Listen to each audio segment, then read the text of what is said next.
Chapter 1 Part 1 Some fields of work were done in secret. No one living a normal life would ever need their services, and their stories were never told in movies or dramas. But in reality, those necessary evils were crucial for the seen and unseen sides of society to run smoothly. Such jobs existed in the magical world as well. Diamond suit, a strange figure marched through an old, dark stone street of Barcelona in Spain's autonomous community of Catalonia.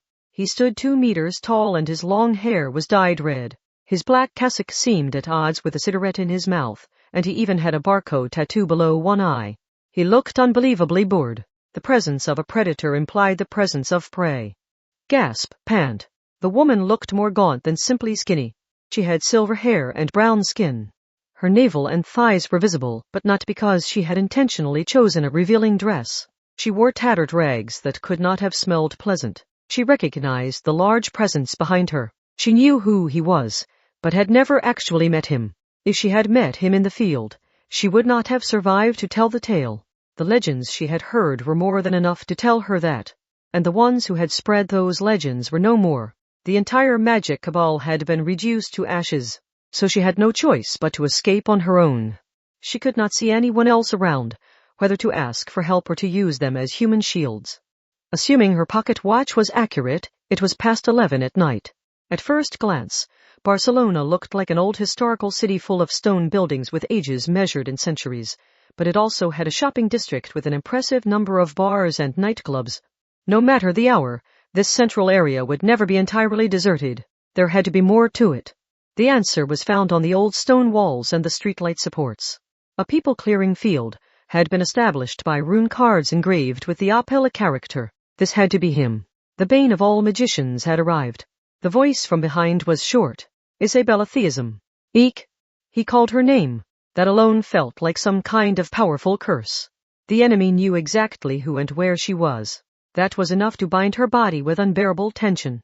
She lost track of which leg she had just taken a step with, so the silver-haired, brown-skinned woman named Isabella tripped over her own feet and tumbled to the ground. Not that she had anywhere to go regardless. She found herself at a dead end with thick stone walls in every direction except back the way she had come. Feeling trapped at the bottom of a well, she placed her hands on the wall and looked up at the moon to check how far out of reach freedom was. The answer was over 10 meters. The wall was made of smooth concrete, so she may have been able to climb it like someone going bouldering, but he was bound to attack her back as she climbed. She heard a solid footstep. It seemed to block off the path she had taken here. Sweet cigarette smoke reached her nose.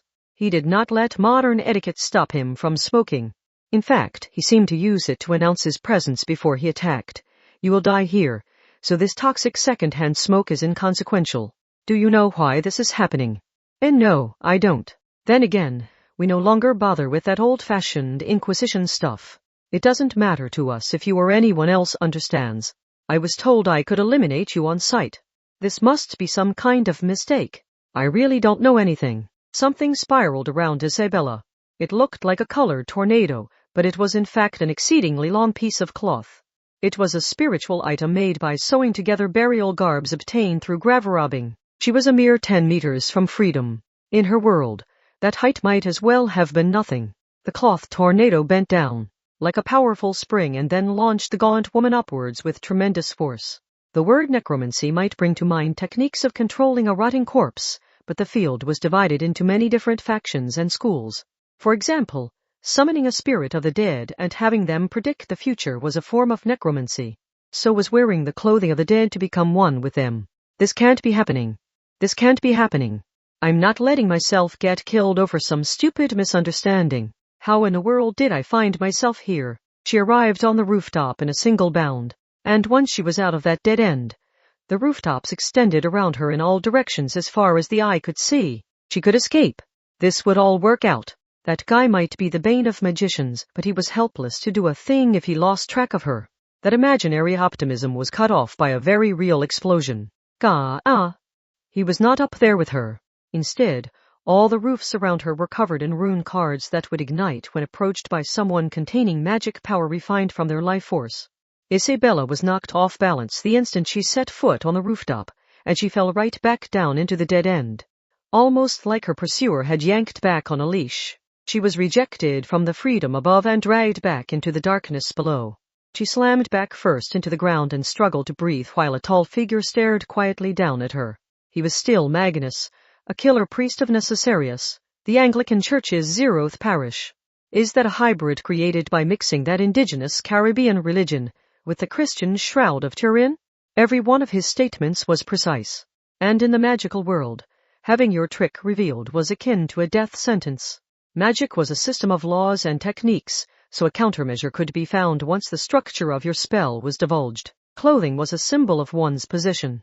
A king wore a crown, and a priest wore a habit to display the power of their position to themselves and others. Criminals would have such clothing destroyed in public. The same idea applied to the field of magic. For example, some magic could draw out great power by dressing up as the Egyptian or Greek gods and putting on grand plays. It was also said that witches would dress in male clothing to gain special power. So what would happen if the living stole and dressed up in a cloth wrapped around the dead? This was an extreme example.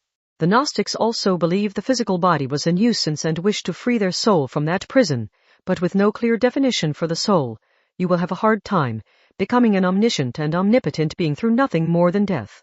If that was all it took, the losing side of every war would have obliterated the victor in revenge. Why, you misunderstand. You're making a terrible mistake here. The physical damage from the fall was too much for her to get up. Nothing could be more frustrating for a magician who had tried to solve everything with their magical logic. Yes, I did dig up some graves because I needed their burial shrouds for my spell, but necromancy is nowhere near as dangerous as it sounds. I haven't actually harmed anyone, so this isn't a job for you. Salajaluka J. Steel Magnus called someone else's name seemingly out of nowhere. Telia Harlios, Rinkasawa, Jane Balgawa. But the list had a purpose. The priest pulled a rune card from his pocket and let it go. It attached to Isabella's right cheek with a heavy and sticky sensation. But it was not alone. Others attached to her shoulders, chest, hips, thighs, and more. Those were people. People who Isabella knew better than anyone could not have been here. The necromancer was surrounded by the illusory presence of those girls. Church graveyards have been increasing their security these days. Of course, it's mostly meant to stop the people who have started sneaking and hoping to earn some clicks after filming their adventure on their phone and uploading it to a video site. Skill with magic did not necessarily translate to skill with science, especially when a powerful barrier had been constructed between the two sides. That security may have been put in place for a silly non-magical reason, but if traditional methods could not break through, the magic side was shut out just as well. Much like a thoughtlessly placed concrete structure could cut off the path for salmon to swim upstream, thus destroying the ecosystem. So tell me, Isabella, where did you obtain those burial shrouds? Or was sneaking in too much trouble, so you started burying people yourself to make your own graveyard? Was the Armada Cabal's ideology really so attractive you were willing to bury people alive to pursue it? Were you that dedicated to reclaiming Spain's lost naval superiority to remake the world with Spain in the center as it should be? Well, Spain is a crossroads for several different cultures, so I can see how you had the groundwork to include everything from the Christian shroud of Turin to voodoo zombie powder. Detach the Taiban Ange and place it within me. The collapsed and supposedly incapacitated woman used the strength of her jaw to break open her own canine tooth. Or rather, the zombie powder capsule hidden there. An invisible explosion followed. Even Stale Magnus was forced to take 3 steps back. The supposedly unmoving woman stood back up. Unnatural creaks and cracks came from the joints and cartilage of her beautiful brown body. As abnormal as it looked from an anatomic and biological perspective, only someone who could see her life force and magic power could see the full extent of it.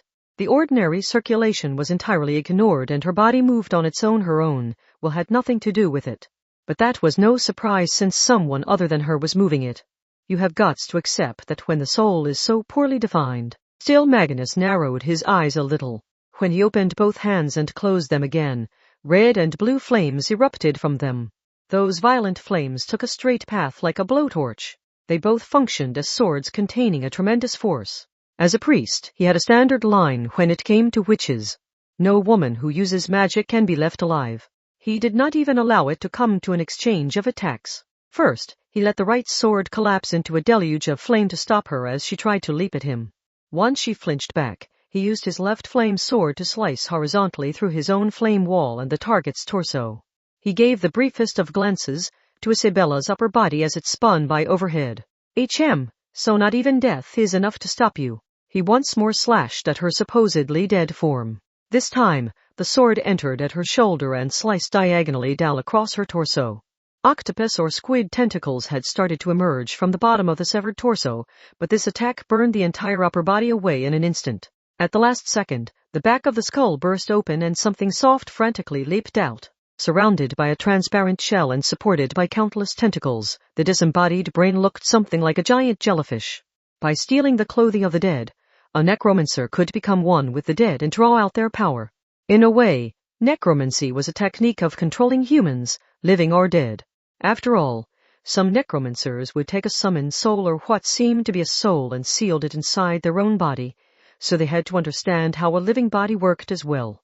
Using that knowledge, they could also begin to experiment and see how much could be eliminated from a human body while still remaining themselves. Since she modeled herself after a poisonous animal in the very end, did she also store her prized zombie powder in thousands and thousands of microscopic cnidocytes? You put up a good fight. You really did. She may have tried to shout something, but the disembodied brain had no speech organs. Red and blue.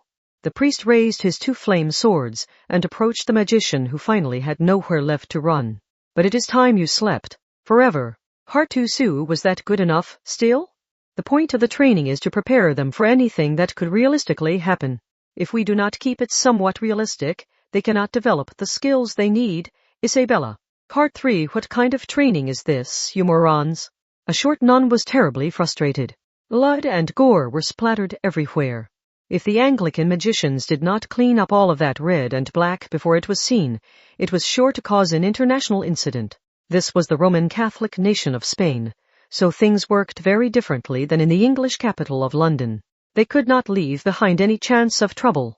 Agnese Sanctis had originally led a team of Roman Catholic nuns, but they had since joined the Anglicans instead.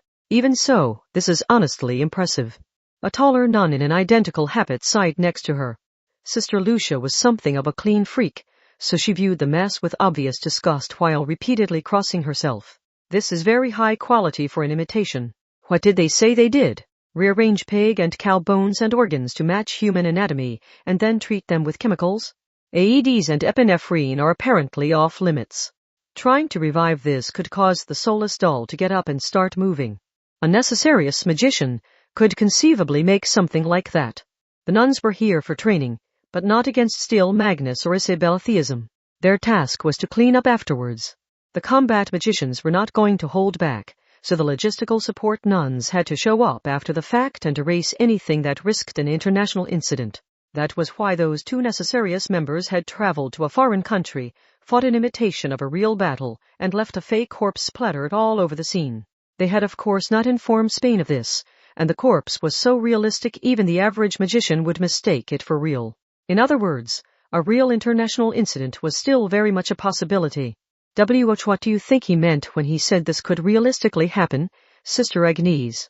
Asked Angeline, whose hunched back made her look even shorter than she really was. The answer to that was obvious enough. I imagine he meant exactly what he said. A magic cabal called Armada probably really does exist here. The Anglican Church, and especially Necessarius, were second to none when it came to eliminating magicians who had strayed too far. They never stopped gathering intel on existing threats, and they could easily create identical models for training purposes. Agnese pointed her thumb at the red splattered on the walls and ground. Anyway, we need to get to work. Let's get this over with already. I would rather not. There isn't much I would like to do less. But they'll be mad at us if we don't. And we need to meet our quota if they're going to keep us around. A clattering sound came from Agnese's feet. They already had all the necessary tools. Buckets, mops, spray bottles, rags, etc. Let's do everything we can. I can't wait to see the looks on their faces when they see our Catholic thoroughness. This kind of work was known as forensic cleanup. It had begun as a service for real estate owners. When a mummified or rotting corpse was discovered inside an apartment or hotel room, every last trace of the corpse, including any stains on the floor after it was reduced to a stew, had to be removed lest it bring down the value of the room. Even though forensic cleanup often required handling a dead body, no special license was required, and it was done by cleaning professionals for an extra fee instead of by the police or fire department. However, when magic was involved, the cleanup job had to include some more unseen areas. Residual thoughts are our top priority. Make sure you eliminate any readable impression of who did this or what happened here. That rune freak put those cards everywhere around here, but does he expect us to collect all of them? How many thousands is that? Sister Lucia? Don't some of those explode when they sense magic power nearby? Now they had to play the bomb squad as well. If you were not familiar with the magicians who fought on the scene, you could run across some unpleasant surprises while cleaning up. They didn't want to be cursed while dragging the corpse around, and triggering an explosion, while removing a card would create lots more material evidence needing to be cleaned up. They needed to be careful so that did not happen. The trick to cleaning was to loosen up and then wash away the filth. If you did not know what was filthy and what was dangerous, you would miss something. Thus, Agnese started by clapping her hands together in front of her flat chest. She kept her eyes open but focused them on some unseen place, while speaking under her breath. A passive Prithvi, you are a silver crescent moon shining within a yellow square. Open the door of otherworldly afterimage and provide us with the eye that perceives the unseen realm. A buzzing groan ran through the space around her, and the objects, bloodstains, and anything else with traces of human-altered magic power glowed with a faint light. The rune magic with a faint blue and the necromancy with a faint red. Angeline groaned like a young wife who discovered a clump of wet hair in the drain of her brand-new home. Ugh! Why, you can't get away with anything, can you? This is what you get with a short-term memory of something that happened less than an hour ago. Now we need to clean all this up so it doesn't become long-term memory and soak into this location. If Agnese could do this, so could other magicians. To prevent that, they had to erase all hints leading back to the Anglicans and then make themselves scarce. Of course, they also could not let anyone see them in the process of cleaning it up. Lucia stuck a mop in a bucket and sloshed it around. Are we using water for this? 92% water, 6% protein, and then some salt and other minerals for flavor. That isn't the recipe for holy water. The stoop-backed Angeline was right. The Roman Catholic Church would add salt when sanctifying water, but this included more than that. Basically, we are making artificial human blood, although it will be transparent since it won't have any red or white blood cells. Wipe up the bloodstains with this to eliminate any residual information before the cleaning begins. It's the same idea as adding a decoy stamp over the addressee's name on a letter so that personal information is no longer readable. Even if someone catches on that this place was cleaned, they won't be able to recreate what was cleaned up. Once that's done, we can get to the actual cleaning. We also have to worry about that zombie powder and the rune cards, right? The Haitian toxin can be decontaminated with heat of 1,000 degrees or higher, and that isn't enough to melt the stone walls. But Still's cards are resistant to flames, so that method won't work. Still, it would take all night if we tried to manually remove them all, so would acid be the best way to deal with them all at once? What makes you think that? Runes were originally carved into stone, and I hear acid rain is a real threat to cultural preservation. Something made from nitrogen oxide or sulfur dioxide would probably be best. That might sound awfully ordinary for this kind of work, but that was normal. Almost anything found in everyday life could be used for magic. In particular, things used for cleaning and sterilization could be used for purification, and things that led to pollution and decay could be used for curses. Good examples of the former were water, salt, and fire. Good examples of the latter were mud and animal blood.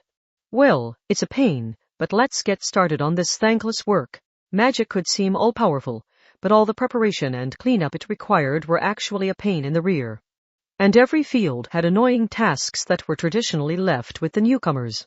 A top-rate stage magician would carefully check over the stage and props that could kill them if not properly set up, but they would not clean the theater bathrooms themselves. Sister Agnese, am I imagining things, or are the clumps of flesh on the ground moving? I'm not imaging it. They're definitely throbbing. We need to gather those up before they run off and form a globster. Everyone, prepare the tarps. We'll wrap up these stubborn Iberian pigs and roast them in the incinerator. Plastic tarps don't burn, Sister Agnese. Part 4. They were left filthy and disgusting. Ugh. But now Agnese Sanctis wore a thin pink fabric with surprisingly cute frills. She groaned while laying on a sofa bed in her underwear. From the outside, this looked like a plain metal container, but from the inside, it even had a bathroom and kitchen. Basically, it was a mobile home, But unlike the commercial models, this one had removed all unnecessary decorations, such as the windows and doors, to make it indistinguishable from a cargo container. Her right leg slipped from the bed and hit something. She barely had time to realize it was a silver staff leaning against the wall before her. Do you not know how to look after your own spiritual item, Sister Agnese? Why are you sleeping on the floor, Sister Angeline? It had apparently fallen over and hit someone on the forehead. The staff had an angel carving curled up at the head, but it was known as the Lotus Wand. That magical item functioned as an all-purpose symbolic weapon in modern Western magic. They had finished the work shortly before 4 a.m. or just barely before dawn, but their struggles had not ended there. Necessarius was being excessively thorough for some simple training, so the nuns had showered and showered to no avail. The stench of death, that unique scent reminiscent of rust mixed with rotting eggs with a few drops of vinegar added as a special touch, still clung to them. They had somehow avoided being cursed, but that meant it was closer to midday than morning when they finally climbed into bed. And they had a good reason for not using an ordinary hotel. They were in the Anglican Church's care for the time being, and their former home of the Roman Catholics had more than 2 billion followers around the world. If they were seen working outside of England, it could easily develop into something more than mere training. They had no idea who would be watching or listening in, so they could not leave a paper trail by renting out a hotel room. Sister Lucia, aren't you on cooking duty today? Whip us up something. Something filling, but kind on the stomach, and something tasty enough to make me forget all about that curse-ridden corpse. You need to dial back your demands unless you're trying to set me up for failure. Or better yet, let's go out to eat. Agnese, Lucia, and Angeline donned their habits and left the container together. It was 10 a.m. and Barcelona was still caught in the middle of the morning rush hour. No one expected the trains to arrive exactly on time in Europe, and people generally had a more relaxed view of time, but Spain was especially that way. They were even the country that had introduced the concept of the siesta to the business world. The handwritten boards in front of the cafes tended to say morning business hours ended at 11. Agnese's group entered a random restaurant and sat at a table in a corner. Spanish food differed greatly between the coastal areas and mountain areas. On one side you had seafood paella, and on the other you had spit-roasted Iberian pigs. Barcelona was a coastal city, so this place naturally served a lot of shrimps and shellfish. Spain had the distinctive trait of being a European country that regularly ate octopus and squid. What were our plans for the day again? Asked Lucia while using her fork to poke at a large salad with plenty of seafood piled on top. Don't ask me. That broken-hearted barcode arsonist insists on making it a surprise, so he'll probably show up with some kind of training at some point. They were still seen as outsiders within Necessarius. The work they were being given seemed entirely pointless, but it was possible they were actually completing some special task without their knowledge. For example, 99% of their late-night forensic cleanup work may have been done on imitation scenarios, but it was possible the last 1% had some real evidence mixed in. The on-site workers had no way of knowing what role they played in the big picture. The Anglican Church, and Necessarius in particular, was a monstrous system created to efficiently kill, so they likely had worked out long ago how to get people to do horrific things without guilt. Clams, delicious clams. The stoop-backed Angeline was chowing down on some elliptical shellfish. Agnese was munching on some pizza toast flavored with sliced olives and anchovies. Well, as long as they're still telling us it's training, the situation can't be too serious, said Agnese. I imagine the danger level is between yellow and orange. We need to be cautious, but nothing is about to happen. Are you sure that's not being overly optimistic? Upsetting your superiors by digging deeper for no good reason is not a good way to live a long life. So until something happens, I say we enjoy some sightseeing here in Spain. The sunny side of this city looks so much brighter after experiencing that shadowy mess of curses, death, and blood. She said it herself, but Agnese could not shake a sense that something was wrong. Something isn't right about this restaurant. Of what d'you mean? Asked Angeline with her mouth so full her cheeks swelled out like a swirl's. Lucia tugged on her ear as an expressionless punishment and responded to Agnese. Yes, it's too clean. I can't sense any naturally occurring magic here. Magic was not known to the ordinary people living their ordinary lives, but that ignorance often led them to unwittingly stumble into it. For example, few people knew the shushing gesture of holding your index finger in front of your lips had its roots in an ancient Egyptian ritual. Amateurs performed those ordinary actions all the time, so there was no need for anyone to wipe all trace of it clean. Small jinxes could be found in the greetings people exchanged on a daily basis without knowing a thing about the magic world.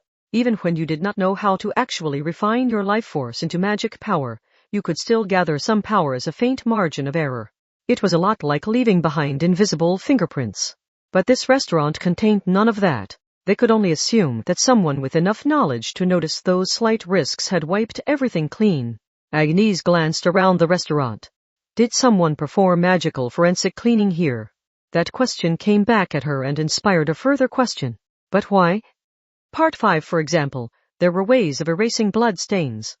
It was hard to do so completely, but if you only needed to avoid a luminol reaction, special oxygen detergents available for purchase online would do the trick. Of course, washing a spot clean with that was a sign that there had been a bloodstain there. There was no reason to go to all that specialized effort to wash a spot clean if there was nothing suspicious there in the first place. And this was the magic side's forensic cleaning, which was designed for situations where a dead body might just stand back up all on its own.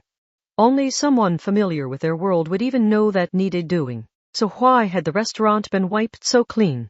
Had something happened here requiring it? Well, we just stumbled into some trouble, said Agnese once they were back in the mobile home. They had not contacted Still, and they did not know if they should tell him about this even if they had. Again, they were still seen as outsiders within Necessarius. They could think of 2 broad possibilities. First, this is a continuation of last night, making this a part of our Anglican training. If we do nothing, we might lose a ton of points. Ugh, groaned Angeline, who was already growing tearful.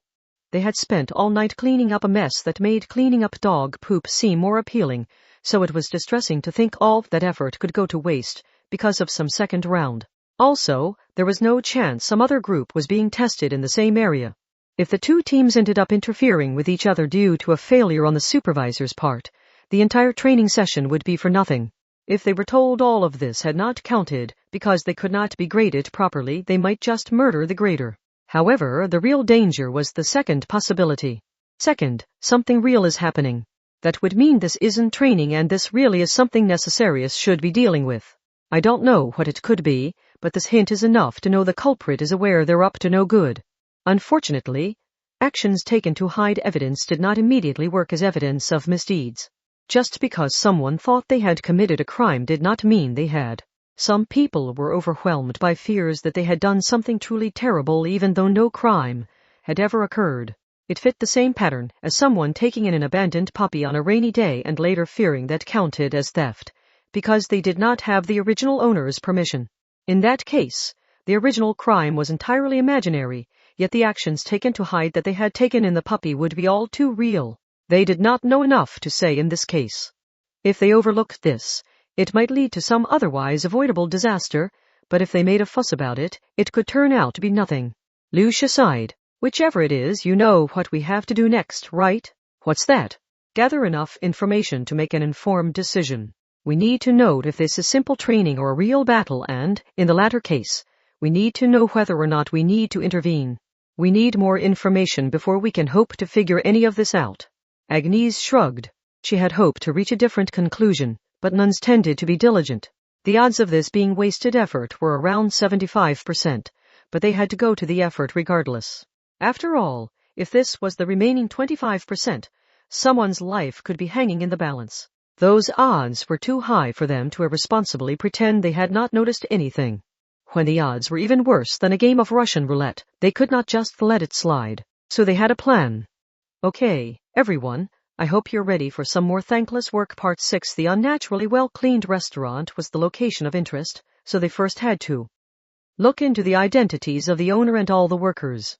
If any of them was a professional magician, the danger level would immediately rise. But what kind of magical ritual could you even do at a restaurant? This doesn't mean there was a corpse hidden below the floorboards where we were eating, does it? What would they gain from that? Angeline began to tremble, but Agnese responded with obvious exasperation. Lucia took a more businesslike view of the issue. So, Sister Agnese, where do we begin the investigation? We should be able to find information on the people at the city hall and the restaurant at the labor office. Let's go somewhere we know better than that, casually replied Agnese. Namely, a church. It could seem strange to the Japanese, since most of them celebrated Christmas and then visited a Shinto shrine a week later, but churches contained plenty of personal information. After all, in Christian cultures, children were brought to the church to receive a baptismal name shortly after they were born. The local church would generally have all the information you could want on the local residents. Agnese's group were part of the magic side, and they would prefer to sneak into a place that operated under familiar rules. It especially helped that Spain was a Catholic country. They needed to visit the church's record storeroom. That's a Catholic church. Angeline was nervous. If we're caught there, our lives are over. So what? Magic was supposed to be a noble thing and not a tool to fulfill one's immediate worldly desires. Yet there were an awful lot of spells to hide your presence, sneak into places, or transform into the opposite sex. I swear these spells must have been developed by peeping toms and panty thieves. Sister Agnese chided the tall and fastidious Lucia. Agnese had just undergone a transformation. She did not need the lotus wand for something as simple as this.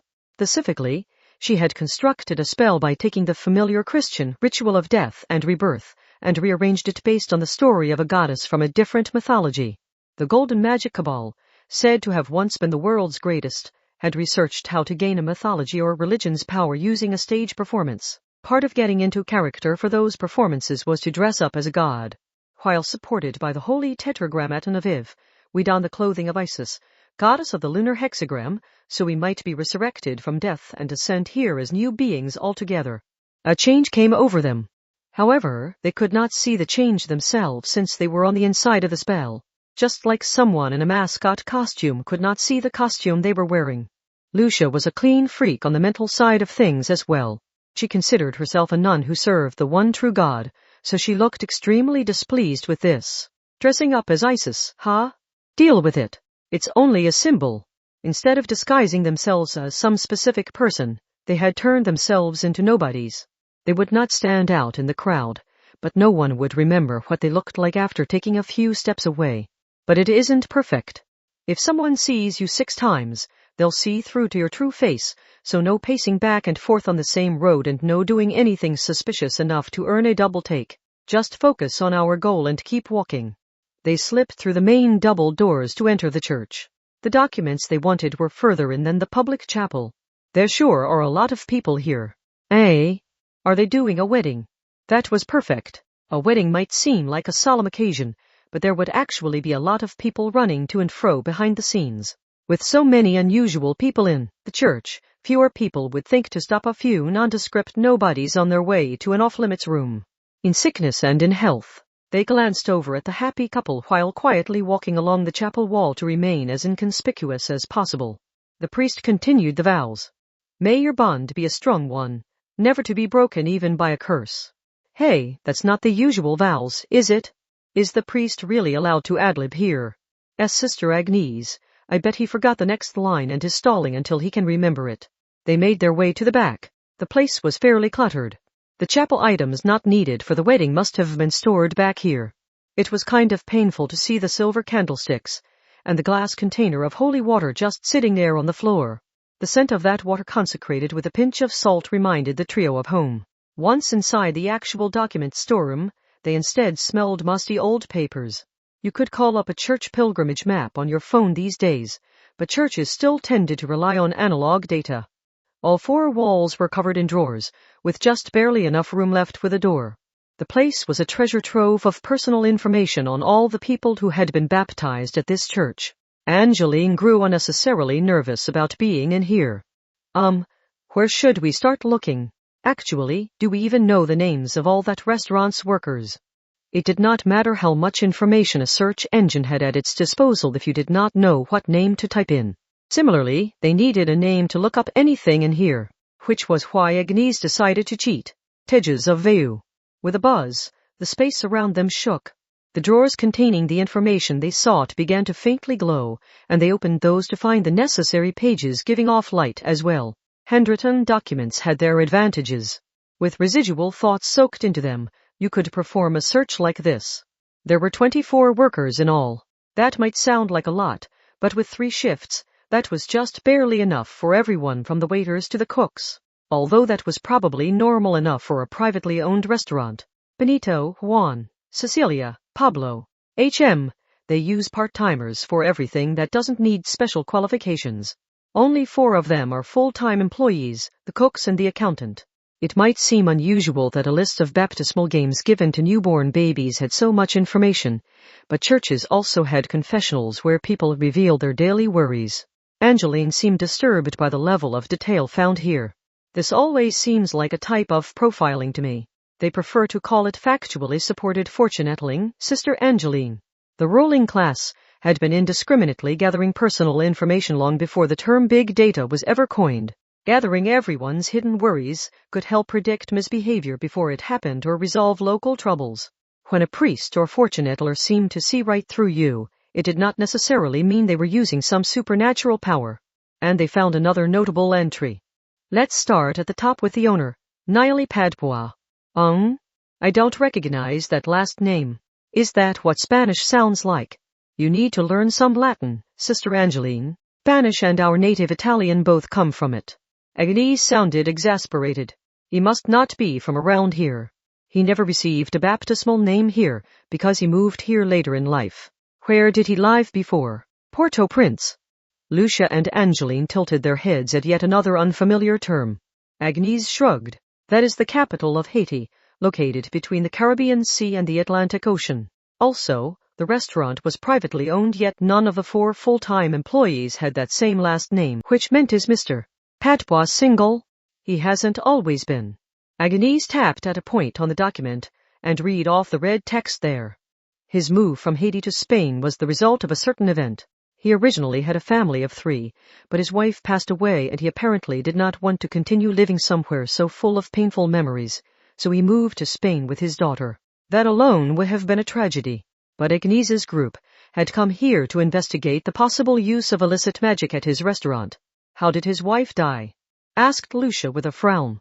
No one knows.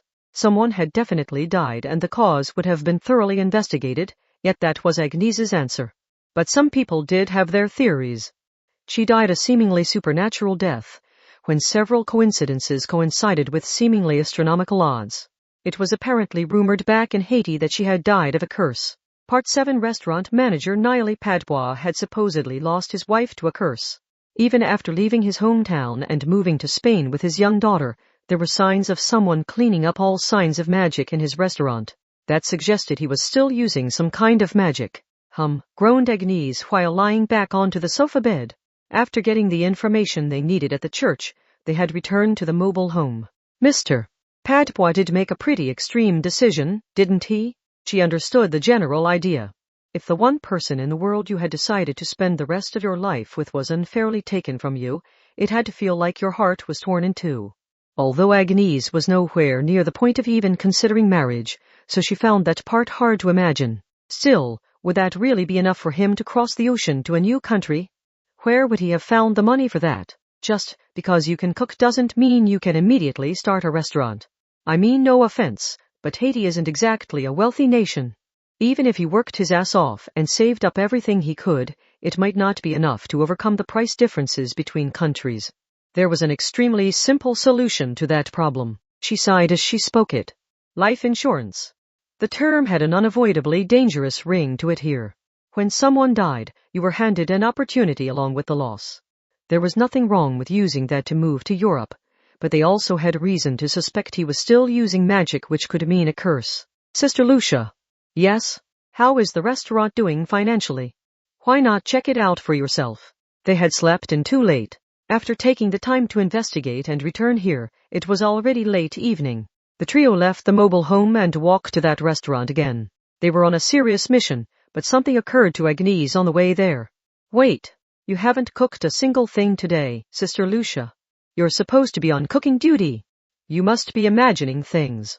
They checked inside the restaurant to see a fair number of customers at the tables and counter, but it was not so crowded you would have to wait for a table if you showed up without a reservation. They took a seat and looked around to see the place maintained its focus on food over alcohol even at this later hour. The only alcoholic drinks they served seemed to be mass-produced beer and cheap table wine. Angeline was soon staring at the menu. They have a bunch of options that weren't offered this morning. I want to eat this agillo. And these skewers. You need to specify what kind of agillo and skewers they are. The focus on seafood meant anything cooked in oil or on skewers was probably shrimps. Sea bream and salmon were also likely options, despite having had them that morning. Angeline went ahead and ordered a bunch of clams. All of the alcohol had been cooked off, but the beer and wine were apparently primarily stocked for cooking dishes like that. The customers were probably drinking the extras that the restaurant ended up with, because the minimum order with the distributor was more than they needed. The spicy and garlicy agillo came with bread. You were supposed to tear off pieces of the bread and dip it in hot bubbling olive oil, so it presented a fairly high hurdle for those girls. It's delicious, but what kind of bread do they use in Spain? Spanish bread? Work on your vocabulary, Sister Agnese. This is Focaxia and it's from our native Italy. Agnese felt someone looking at her, so she looked over to find that someone much closer than expected. A brown girl of about 5 was clinging to the edge of the table with both hands. She looked a lot like someone peering over a fence. And for some reason, she looked extremely proud of herself. Do you like it? Why, yes. You do. You actually like it. She began wiggling side to side like Agnese had complimented her. There were a lot of races around the world, but she did not appear to be of purely African descent. She did have the dark skin, but her facial features and hair seemed more like the nuns. Agnese belatedly realized the girl was probably mixed race. She was reminded that a lot of the beautiful gods and goddesses in voodoo were depicted as mixed race. You chose a good day to eat here. This chef is really good. So is this the daughter? Soline, come here please, called a deep adult voice. The girl immediately turned around, so that had to be her name. Coming. Why does Papa have to interrupt me when I'm letting the world know how great he is? She vanished into the back of the restaurant while grumbling some kind of complaint. Agnese watched her leave. The restaurant seems to be doing fairly well. Based on the ingredients and prices, he seems to be running such an honest business. I can't imagine the profit margins are great, but he shouldn't be in the red either. This place is definitely beloved by the local populace. This location is, yes, nonchalantly began Lucia. But he expanded to a second location and that one is apparently struggling. Without the founder around to watch over things, the work has gotten sloppy. How bad are we talking about here? I don't know the actual numbers, but I would guess they get only about a third the business this location does. That was devastatingly bad. So bad it would honestly be best to immediately shut down that location and focus on this one. Did he have some reason why he could not do that? What if? Once they had finished eating, Lucia paid their bill. She coldly continued the conversation as they left the busy restaurant. Let's say this location really was started using life insurance money and now he's run into more financial troubles. When someone manages to solve some crisis via criminal means, it can apparently start a cycle of criminality. A mugger will start mugging their way out of any future debts, and a burglar will start burgling their way out of any future debts. Wait, what are you suggesting? Angeline seemed confused at first, but Lucia's meaning gradually dawned on her and her face paled. This is an emergency. I mean, that restaurant already showed signs of hiding magic use. If he needed another life insurance payment, he would only have one possible target, but that's too awful to think about. Voodoo is most well known for its zombies, but it has many more curses to offer. Of course, the actual voodoo zombies are nothing like how they are generally depicted, explained Lucia. The most horrific of those curses involves making a deal with a demon. Your every wish is granted as long as you kill and sacrifice someone once a year. Worse, it has to be a family member or lover whose loss will tear your soul asunder. And if you fail to deliver, you yourself will be sacrificed. The deal doesn't sound remotely worth it to me, but it wouldn't be so well known unless a fair number of people decided to use the spell. I also don't know if what they call a demon is the same thing as our demons. Who was in harm's way here? And what would the culprit gain from it? When spelled out like that, it was a very simple situation. Enough so that they wanted to remove that brown girl from the restaurant immediately. Agnese Sanctis brought a hand to her slender chin. This is troubling. Part 8. It was the middle of the night, but the church still had its lights on. Did they believe they had to show their willingness to welcome any lambs no matter the hour? Agnese walked right into the chapel and saw a small room built in one corner. It was only the size of 2 phone booths attached side by side. The 2 spaces were separated by a thick latticed window to allow the occupants to speak secrets without seeing each other. When Agnese set down the heavy bucket, entered one side, and rang the handbell, someone entered the other side. What brings you here at this late hour? Something I didn't feel like I could discuss at any earlier hour. That could not be too unusual. This was a confessional, a place prepared for people to confess their own sins. If someone was not worried about other people seeing them, their problems could not be all that bad. The unseen person on the other side must have grasped that this was a serious discussion, because he cleared his throat. You may share anything here. This is a seat of forgiveness provided by God. Yeah, but on second thought, maybe this isn't a good idea. Ahaha. Maybe I'm overthinking this and it isn't a big deal at all. And to be entirely honest, it really isn't any of my business. I learned something. Agnese paused for a moment. I happened to learn the truth behind a certain crime. It's an extremely grave issue that could mean someone's death. But on the other hand, it might be a bad thing for some people if it goes public. I'm trying to decide if I should share what I know or if I should stay quiet. But first I wanted to hear the opinion of the priest who protects the peace and safety of this part of the city. No actual statistics were known, but it was said to be surprisingly common. Confession was only meant as a ritual for eliminating the guilt for the little things people did during their daily lives, and it was not designed to unconditionally forgive actual kidnapping or murder. Nevertheless, people would sometimes hint at what were obviously serious crimes.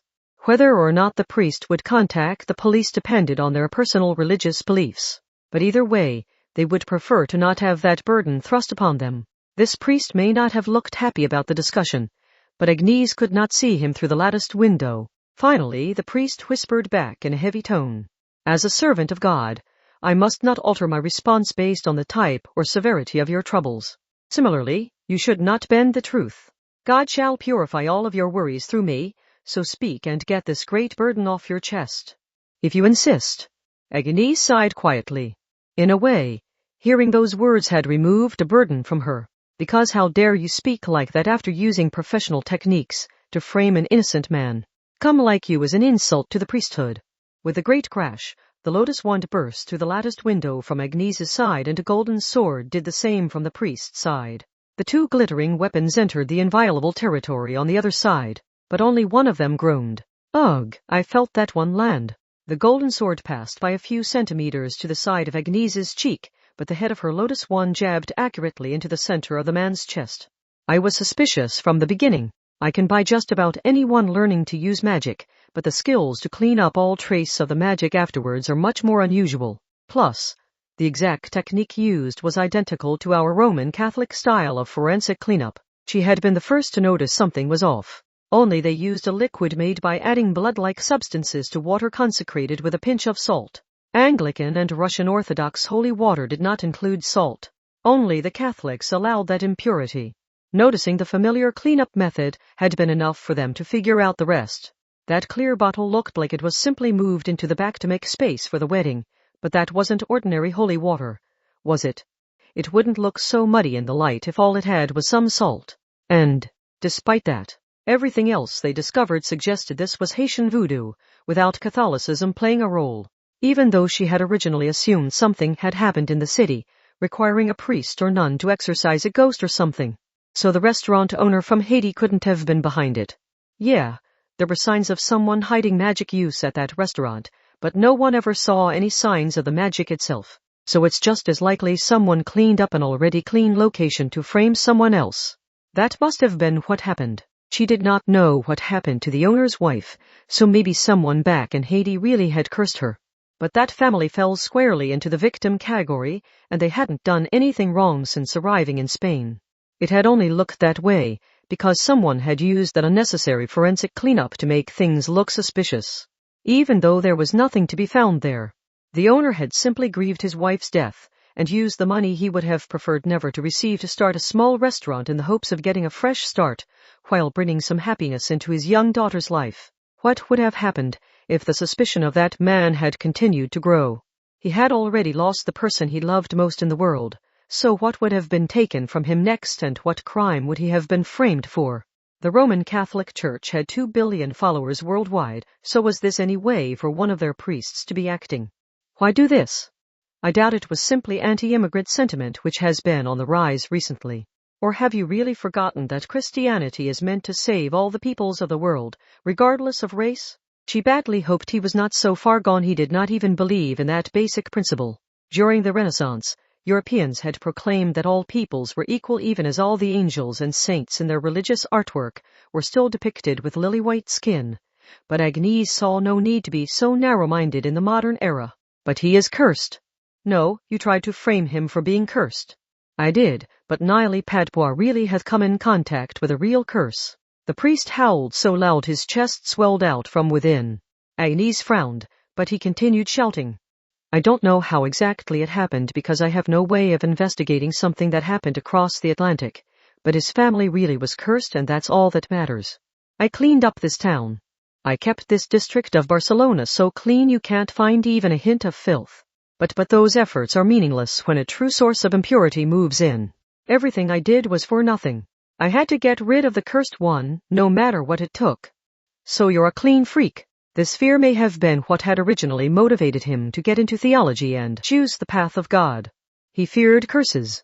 He wanted a way of fighting them. And if he could not fight them, he at least wanted to push them away. He must have decided such things could not reach him if he worked in a church, the house of God. Sneaking into the church to check the baptismal name records had been Agnese's idea, but even she had thought those records were unusually detailed. However, the priest had not been so thorough because he cared deeply about protecting the people in his part of the city. No, he was simply afraid, so he made sure he could pick up on the earliest sign of a curse and set up a trap to protect himself. He would frame the cursed person, intentionally have someone such as the witch-hunting specialists of the Anglican Church discover it, and use those strangers to indirectly eliminate the threat. Agnese Sancti sighed, and she gave her response. What the hell is wrong with you, you petty villain? You're like a living curse yourself, you asshole. Mr. Padpois was devastated by the loss of his wife, and decided to cross the sea to Barcelona to grasp at any hope he could find. He could have gone anywhere in the world, but he chose your city. I would expect you to be proud of that, not fear him and try to get rid of him. Remind me again what your job is. Not only did you use divine miracles for your own selfish ends, but you decided to pick and choose who is worthy of salvation. No one that despicable is fit to defend the house of God. Say what you like, but I will protect my own little world. With the sound of scraping metal, more gold revealed itself. Around the globe, that precious metal held great value because it did not rust and retained its shine forever. That may have been why it was so often used to repel impure curses. This is my sanctuary. I spent many long years creating the perfect paradise for myself. I refuse to let anyone contaminate it. My world needs only the things I want in it. It looked like he had sprouted golden wings, but in fact countless swords had fanned out behind him. That was an angel's weapon. He wasn't just hiding those under his habit. As he fused them with his body, becoming one with something allowed you to take on its traits. He may have thought of it as an extreme form of defense against curses, but at this level, he was not that different from a necromancer digging up a grave and stealing the dead's clothing. Swords are also a symbol of separation, and not just in religion and mythology. A story used to introduce the concepts of chivalry includes placing a sword between a man and woman sleeping next to each other as a way of severing the connection between them. Countless pieces of metal strained as they gathered strength. Getting hit by this at close range would concentrate all that damage onto a single point, much like a shotgun blast at point-blank range, so it would be horrifically destructive. Agnese would be reduced to mincemeat. While he was not morally fit for the job, this man was still a Catholic priest, and he had demonstrated enough skill to pull off forensic cleaning, so he was bound to have some combat skill. However, that only mattered if he could actually hit her. Tejas of Prithi, you are a red equilateral triangle shining within a yellow square. This was a form of meditation normally done using cards. It was a technique used to see and learn things. It was a simple method, but the Golden Cabal had warned that you must not take it lightly or lose sight of your objective when using it. According to Mathers, pressing the card to your forehead in a misguided attempt to strengthen the image in your head would trigger a malfunction in your mind during the meditation. Or to put it another way, if you slapped that card against someone else's forehead, you could force them into a state of confusion or hallucination. A golden explosion erupted within 2 meters of her, but it all passed by to her left. She had not swiftly sidestepped it. After being dragged into a meditative state with the wrong method, the priest had messed up his aim and attacked the empty air. This time, the outer wall of the confessional was reduced to splinters and blown away. Agnese Sanctis showed no fear on her face. In fact, all the cowardice here was found in her opponent. She sang a profane lullaby as she dragged her target into a living nightmare. One piece of advice. Exclamation. While pure gold is used as a symbol of the incorruptible, it's also a popular choice for gathering curses. For example, the Norse Antaranot, the Greek golden apples, and even Egyptian Tutankhamun's sarcophagus. Its rarity has a tendency of leading people astray. It often becomes a source of resentment and jealousy. No. It was too late for him to catch on now. He had been in her grasp from the moment he failed to hit a target within 2 meters of him. Yes. Its meaning changes drastically depending on what interpretation you use. And no matter what I say, you can't fight it for the next 30 seconds or so thanks to the failed meditation I placed you in. The thoughts are already crawling up from the back of your mind, aren't they? It feels disgusting, doesn't it? Yet that spiritual item is supposed to be what protects you from all curses, isn't it? Goosebumps spread from the priest's hands and up his arms to his torso with such intensity she swore she could hear it. His eyes rolled around wildly. He had effectively developed an allergy for curses. And people with serious enough allergies could sometimes show an allergic reaction from simply seeing photos and videos of the thing. In the same way, there was no escape for this priest now that the doubts had started to grow in his mind. At this rate, he might just start to claw into his skin and tear out the precious metal that was attached to his skeleton. I happen to have a battery right here. So how about I charge up that gold of yours? Why was Agnese here in Barcelona in the first place? Forensic cleaning. It may have only been for training, but the magic used there had been very real. She could think of far too many disgusting things that would continue to stink even if you worked at cleaning it up throughout the night. She put on a truly sadistic smile as she spun her lotus wand around. Before entering the confessional, she had set down a bucket full of a sticky substance, so she lifted its handle with the end of the wand. It contained this right here, is supposedly a corpse infected with an authentic voodoo curse, courtesy of necromancer Isabella theism. You know your stuff, so I know an imitation wouldn't be good enough for you. This is a stain that will never, ever come out, so I hope you enjoy it. A pathetic scream followed, but Agnese ignored it as she made full of use centrifugal force to dump the entire bucket of rotting flesh and gore on top of the priest's head. They had a saying in a distant Eastern island nation, curse others and prepare to be cursed yourself. Part 9a. Ha. So how are they doing, still? They're a busy bunch, that's for sure. This conversation was held atop a tall building giving a view of the city's night. Are the other two stationed outside? They are. Lucia is maintaining a people-clearing field and Angeline is setting up traps to prevent his escape in case he tries to flee. Although their positioning suggests they trust Agnese's ability to win this battle. The gaunt, silver-haired, and brown-skinned woman named Isabella Theism was using a natural drinking straw to sip at a handmade drink made by squeezing lime juice into colorless carbonated water. She was an eccentric woman who chose to wear the tattered clothes of the dead, but she was an expert at creating lumps of flesh and Necessarius would occasionally have her create a corpse to inspire fear and confusion in an enemy. Nothing affected the human psyche more than a dead body. She was a powerful ally since she could design a corpse after an enemy or an ally and leave it at some crucial location. If she created the corpse of a nation's president, it was possible she could even start a nuclear war. And yet she only used cows and pigs to make them. Other magicians might produce better results, but she was nigh untouchable when it came to cost performance. She was the queen of doubts and confusion. Necromancer Isabella Theism was the type of magician who could win without actually fighting, but that did not mean she could not fight if she had to, which made her very difficult to deal with.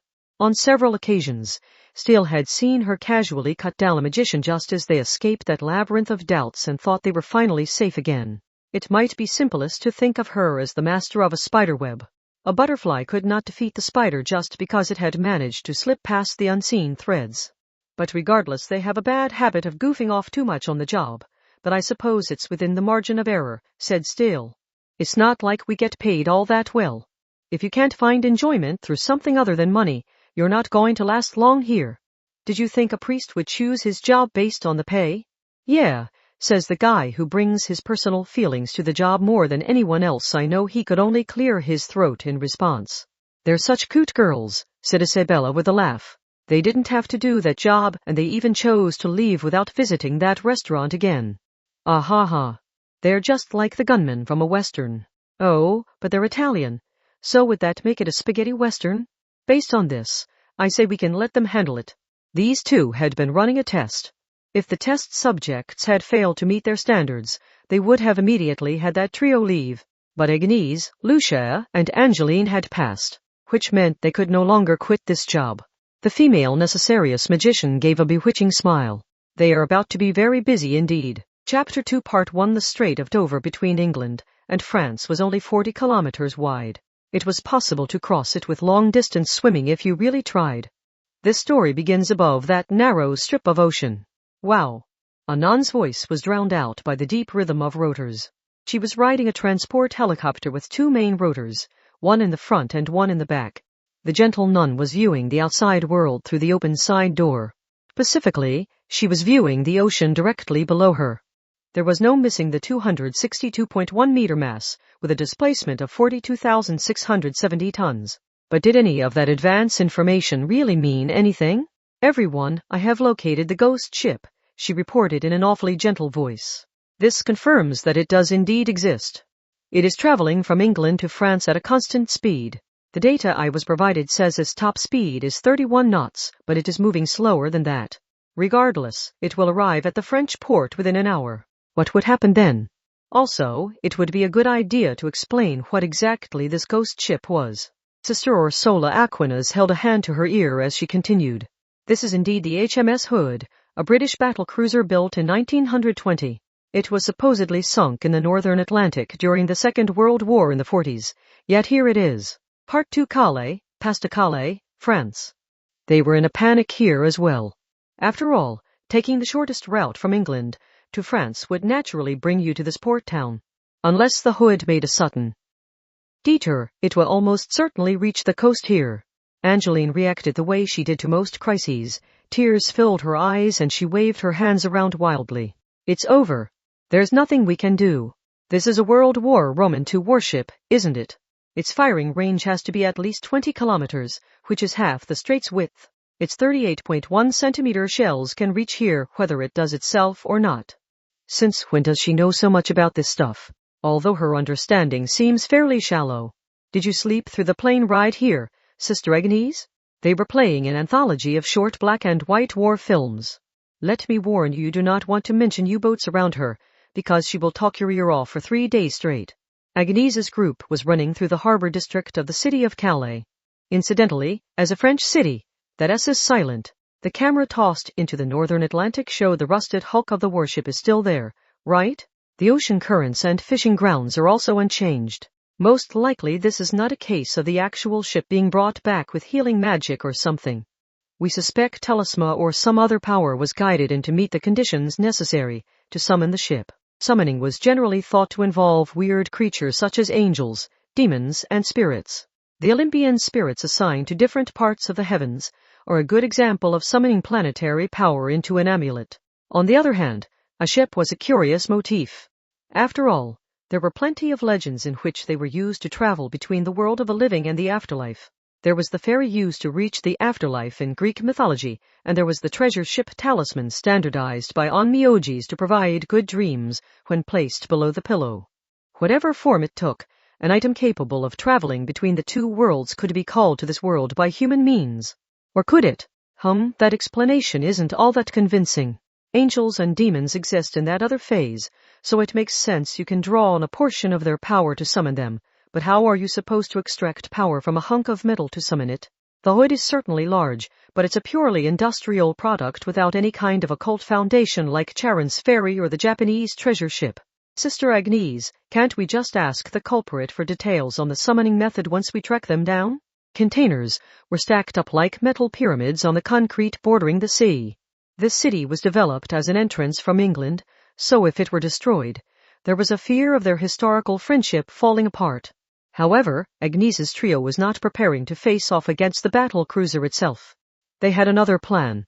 We know that ghost ship is the product of some form of summoning and that it was summoned from France. So did they stage this attack themselves to cut ties with England? England and France might seem friendly, but a look back at their long history showed more than their fair share of less than peaceful interactions. And in the modern field of weapons development, France refused any help from England as they work to produce things on their own. England could become an enemy in the future, so they did not want them interfering in the weapons that would be crucial to their national defense. However, Agnese readily rejected that idea. There are way too many people who would benefit from that to draw any conclusions. This feels more like some third party intervening to me.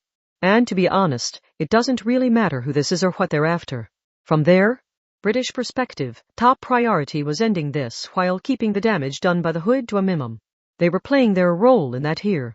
Someone else could deal with the cleanup afterwards. Only one thing mattered here. The summoning appears to have been carried out in this container yard. But that's suicide, protested Angeline, and also hard to track down.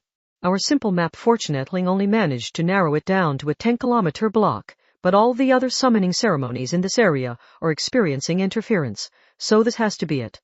That method may have been similar to measuring rainfall using the interference in TV broadcast signals. Okay, if we capture this magician and stop their spell, the Phantom Hood should disappear. Time to find their modular ceremonial ground. The leader of those 3 girls tried to psych them up, but Angeline came to a stop and looked around in shock. She saw nothing but piles upon piles of metal containers. There had to be well over 1,000 of them in all. We have to find it in here? Yes. That's like trying to find a needle in a haystack. Are you serious? Don't we at least have some kind of hint? Of course not. Managing to narrow it down to this harbor at all was a miracle. Now, Sister Angeline, do you remember what you said earlier? Eh? No, I'm not letting you twist my words to force me to help. Yeah, I never actually said I would do this job, did I? So I'm safe. I can just go home now. I'm not trying to twist your words. Agnese pointed her thumb out to sea and shrugged. Didn't you say the Hood's shells could reach us while out at sea? Wait. But now that I think about it, isn't it a ghost ship without any crew on board? Empty or not, it seems to have regained all its functions as a ship. That means it can fire on us here, so don't let the number of containers get you down. We just need to start searching. By the time they could hear it, it was too late. A metal meteor dropped from the stratosphere and crashed into that harbor district. Part 3. The sea split and the mountains crumbled. Or more accurately, the concrete embankment split and the mountains of metal containers crumbled. Are you kidding me? Groaned Angeline while lying nearby. She looked up to see the shockwave had twisted a sturdy gantry crane like a sugar sculpture. She expected a crater or 3 to be visible with a satellite. Is this supposed to be a joke? We'll die. There's no way we won't. What is this garbage? This is game over already. Isn't it over from the moment France is attacked? For some reason, Sister Agnese responded with a distant look in her eyes. Sister Angeline, you haven't seen the worst of it yet. Impossible. How could it get any worse? If a few shots was enough to shatter all diplomatic ties and start an all-out war, England never would have left any of its people in France. They would have given up any hope of stopping it, withdrawn everyone, and prepared for war. So why didn't they do that? Because this isn't the final defensive line. If the Hood only wanted to fire on France, it didn't need to continue charging toward the coast. It could stop once within firing range. Then what did both England and France fear the most? It's going to continue on inland. The Hood is taking the shortest route, and it has been seen passing right through areas it should have run aground on. So in the worst case, it might be able to continue going even after arriving on land. Maybe it will phase right through the land, and maybe it will slide across the land like the ice ships did. The mention of the ice ships earned a short silence from Lucia and Angeline. Agnese understood why. The problem is that its current course could take it straight to Paris. It still has around 300 kilometers to go, though. They say all roads lead to Rome, but France is a pretty big place too. I suppose that's how it has enough land for all the wheat and grapes. France is letting England handle things for now, but they apparently intend to begin the next phase once the ship arrives on land. Wait, so the ship can phase through the land, but the shells still hit? How is that fair? Don't ask me for the logic behind it, but ghosts can strangle you, right? If you want details, go ask the Russian Orthodox Church. Agnese made a shooing motion while bringing the discussion back on topic. Simply put, France is preparing for a defensive war under the assumption that England is trying to attack their capital. As you know, the Strait of Dover between the two countries is only 40 kilometers wide. An all-out war fought from that close range will do serious damage to both sides. So as you can see, they're in quite the pickle. I've had enough of this. Let's just give up and leave. I'm not staying somewhere so dangerous. And if England is destroyed, who's going to protect us from that giant religious organization with 2 billion followers? We need that country that's known for its tea and rock music, but can't make decent pasta to save its life. We're in trouble if we lose its defenses, so we have to protect it. Do you get our situation now, Sister Angeline? The blonde braided girl groaned with a frown on her face. I don't know why she can't just say she wants to repay them for taking us in, whispered Lucia. She just misses that women's dorm, doesn't she? Agnese smiled and silenced the taller nun with a low kick. Besides, if the Hood was going to arrive at Calais and trigger a war within an hour, they couldn't escape the initial attack even if they decided to leave now. Even a conservative estimate said everything within a 200-kilometer radius was in danger. Driving an ordinary car fast enough to escape would burn out the engine, and the highway did not conveniently take them directly outside of that range. Lucia leaned back against the bent gantry crane with her giant wheel in hand. So that's why we're stopping the summoning ceremony instead of the Hood itself. We don't even know if that ghost ship can be sunk using conventional means. The Russian Orthodox Church might have a good method hidden away, but we don't have time to negotiate them for it. If they knew we're pressed for time, they're sure to insist on some exorbitant price. Which is why we want to make sure the Hood disappears before doing anything without us having to ever come in contact with it. Instead of attacking the Hood itself, we destroy the ceremonial ground supporting it, causing the ghost ship to disappear on its own.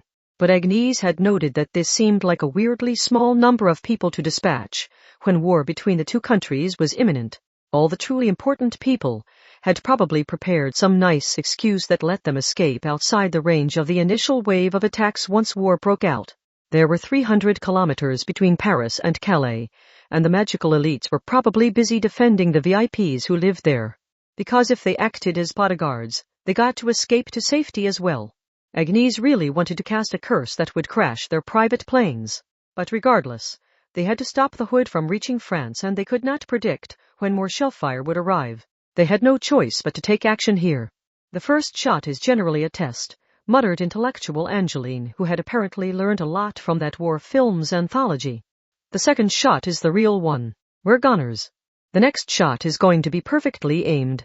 The first shot had caused most of the stacked-up containers to collapse, but they had not received word of the ghost ship vanishing. That pointed toward one of the uncollapsed ones.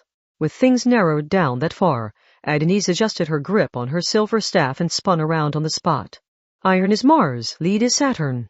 Not just anyone could perform a summoning at any time and any place.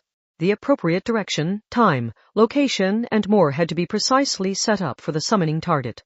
Magic circles for summoning were so complex and intricate because they were essentially writing out a lengthy address to make sure they summoned their target.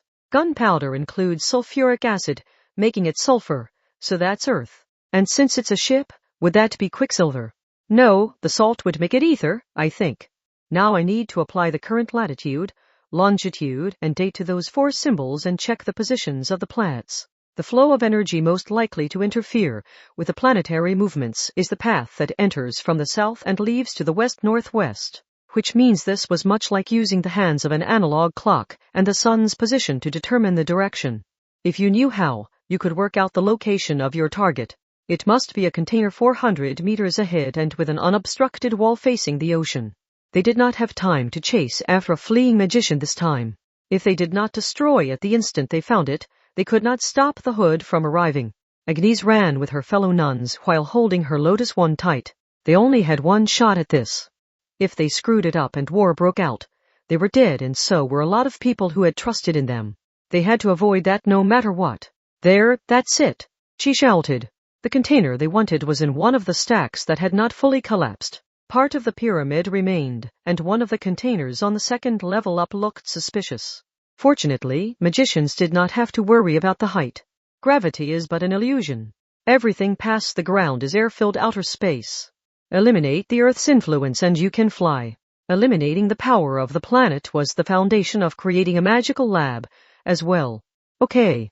Agnese hopped up on top of a container in a single bound. As short as that was, it still qualified as flight, so she could not forget the risk of being brought down by the spell the Apostle Peter had used to rebuke the magician Simon Magus when he had used a demon to fly. Lucia flew up after her while holding her large wooden wheel in both hands. Angeline remained on the ground to provide support. Angeline used a guided projectile, so she had the best bet of hitting a runaway magician in such a wide-open area. Agnese and Lucia exchanged a silent nod as they faced the metal double doors. It was finally time. They were up against the magician, who had summoned the hood to have it run aground at Calais and ignore how ships supposedly work to keep cruising along the land to attack Paris. The resultant war between the two nations may have been part of their plan too. If they were still working here, one of the first places to be enveloped by the flames of war, then their own survival must not have been part of the plan. This did not seem like the end result of purely logical thought processes.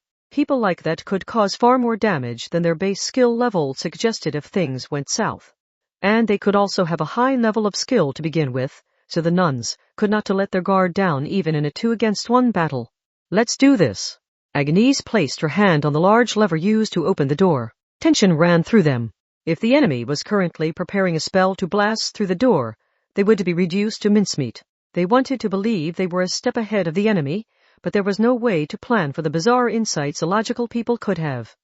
Agnese inhaled and exhaled, and she gathered her resolve. She used her full weight to lower the lever and then flung open the door. The loud bang of the door pounded on her eardrums. Put your hands up and get down on your knees, or we'll murder your ass, you magic nutjob. A whole world seemed contained within that space. In the criminal world, specialized containers filled with the machinery needed to manufacture drugs or guns were apparently sold as factories that let the buyer endlessly create new products, so they were an even bigger problem than normal smuggling. This was the magical version of that. If you knew the accurate name of what you wanted to summon, you could calculate out all the necessary numbers, colors, circles, directions, dates, and more using the many sliders lined up along the wall. The boxy space looked something like a planetarium, and the many lines displayed in the darkness showed where to paint in order to draw out intricate magic circles on the floor, walls, and ceiling. This could become any temple, and it could prepare the optimal environment for anything you might want to summon. Even a near amateur could use this to calculate out everything they would need. But wh, who are you? This is a lab, so I'm not illegally living here or anything. I'm not using it as a residence. A twig of a young man raised both hands in a corner of the container and began making excuses about a different issue altogether. Lucia looked skeptical. Wait a second, Sister Agnese. Are you sure this is the right place? Absolutely. Her certainty did not seem to quell Lucia's doubts. She viewed the circle covering the container, and then the sliders on the wall that spelled out the initial summoning request. We're after whoever summoned the Hood battlecruiser, right? Yes, of course. But this is set for Mandrake. Agnese's mind went blank. That was entirely different. And sure enough, a small potted plant sat at the center of the makeshift magic circle. Did I do something wrong? Okay, I'll admit it. If I'm going to research a plant, I would prefer for it to look like a beautiful woman. But is that so wrong? They ignored the self-styled researcher who was shouting at them about something irrelevant. This was definitely where the Hood had been summoned. But the container was currently being used to summon something else entirely, and the young did not seem to know anything about the ghost ship. If he knew this coastal area would be engulfed in flames once the chaos caused by the Hood led to war between England and France, it seemed unlikely he would be here engrossed in his botanical love. France's leadership had implicitly stated that they had set up a defensive line along the 300 kilometers between the coast and Paris. That meant they had abandoned this area to the fighting. What did all this mean? What? Part 4A, a shared ceremonial ground. That's a thing? Exclaimed Angeline after the other two emerged and explained the apparent situation. Agnese found it hard to believe, too. Magicians traditionally constructed their own magical items and temples and refused to let anyone else touch them. That strengthened your connection with the items and reduced any noise from other people. However, none of that had been done with this container. You could say it was so coated with other people's grubby fingerprints no one could tell who it belonged to. They could not investigate the residual thoughts like they had before. Too many people had been in there, so they would have a hard time determining whose thoughts they were detecting. I really wish you'd come to me sooner if there was a problem. The plant-loving twig of a young man introduced them to a gray-haired old man. He was short but had thick muscles covering his entire body. He apparently ran the container yard's hidden side, while officially working for the harbor. The magic world has settled into its own block economy these days. You have the wide influence of the powerful cabals like the dawn-colored sunlight to thank for that one. As time passes, the people forced out of those cabals have had a harder time constructing their own ceremonial grounds, which creates a market for shared ones like this. A market. Basically, he was lending out rooms to shady people and receiving money under the table for it. It's necessary. The old man did not seem to feel any guilt for being involved in the magic world for such a worldly reason. When you're trying to stay hidden, the last thing you want is to stand out. So to avoid that, I have to participate in the economy using worldly money. If you never eat any food like an Asian Zion, the neighbors are gonna get suspicious. If you never leave to shop or put out any trash, they'll wonder if you've died. So it's only for camouflage. Being normal is harder than you would think. I do my best to roleplay the boring old man with no real interests for the most part, but the world out there just isn't pure enough for that to be enough. The above round part of the world, if you could really call it that, also had secretly rented rooms for runaway criminals preparing to flee the country or to hold illegal workers. In more recent years, there were apparently also rooms used to create guns with 3D printers or grow illegal plants with UV lights. Instead of keeping the container ceremonial ground in one place, it was apparently moved around the yard at irregular intervals to make it harder to track down. The person running that business could not let anyone see the room or even hear rumors of it. At a glance, the place looked like a yard with over 10,000 containers. If they were shuffled at random, there was no real threat of a third party figuring it out. And, for the past month, only 5 magicians have used that container, including that customer there. If that container was used to summon the hood, then it must have been one of those 5. Agnese wanted to scream. This was like knowing which rental car had hit someone but not knowing who was driving it at the time. Identifying the car did not identify the culprit. And since the whole point of the container yard was to ensure its own secrecy, there would not be any guards or security cameras. Their only option was to investigate those 5. And all the while, time was passing and the hood was drawing ever closer to France. Just to be sure, destroying that container wouldn't make the ghost ship out at sea disappear, would it? It would not. The old man shook his head. As I'm sure you know yourself, summoning ceremonies like this have a corresponding exorcism ceremony. Forcibly stopping the summoning ceremony isn't the same thing as completing the exorcism ceremony. And since the ship is still out there after the magician left the ceremonial ground, this summoning must have grown autonomous. The hood won't disappear until the corresponding exorcism ceremony is completed, and you'll actually need the ceremonial ground intact for that. This principle could be seen in the Asian folk belief of the Kakuri-san. If the human got bored and ended the ceremony partway through, what they had summoned would not just go away. To safely end it, you needed a magical charm made from the scrap of paper or coin used in the summoning.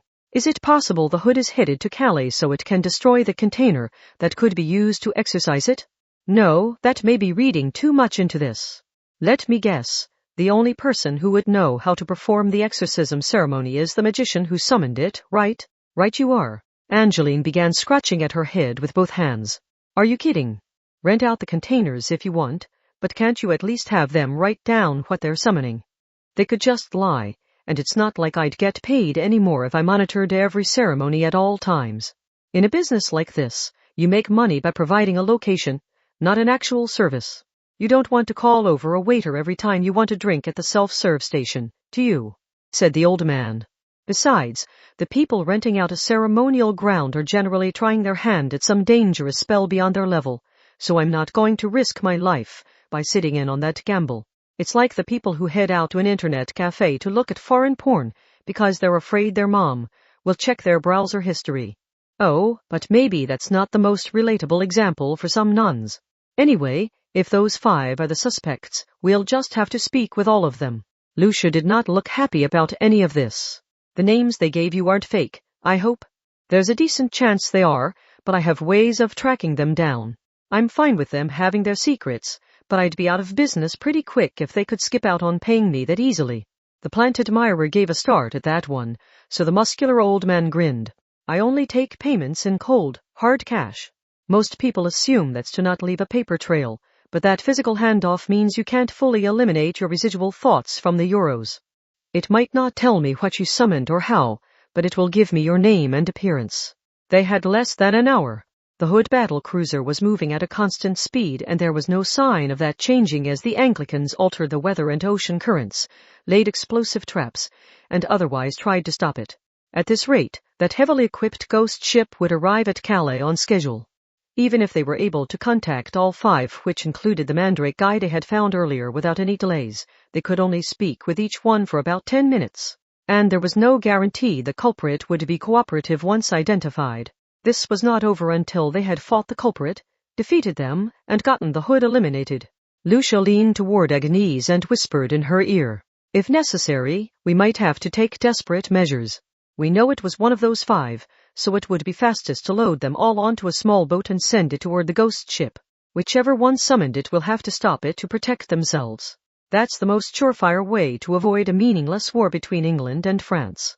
However, that would mean letting all 5 die if the culprit wanted to die and the Hood remained after their death." Part 5. Fortunately, all 5 lived nearby. Calais was France's busiest naval traffic base, but it was a small city with a population of only a few 10,000. There were plenty of other cities where magicians gathered, so only the locals would have been renting out the old man's containers. "So what's going on? Help. Take this burlap sack off my head.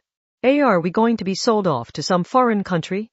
MGHH. MGHGHGHGH. But even if they'd lived nearby, taking the time to pay them all an individual visit would have taken too long, so the Anglican agents working secretly in France had invited that very energetic group to the harbor.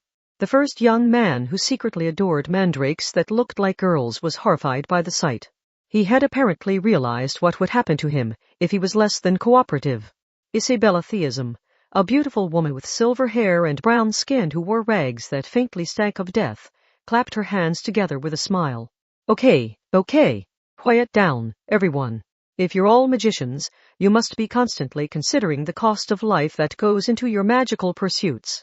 Whether that means your own life or others, you know you need to retire once the cost grows too high, right?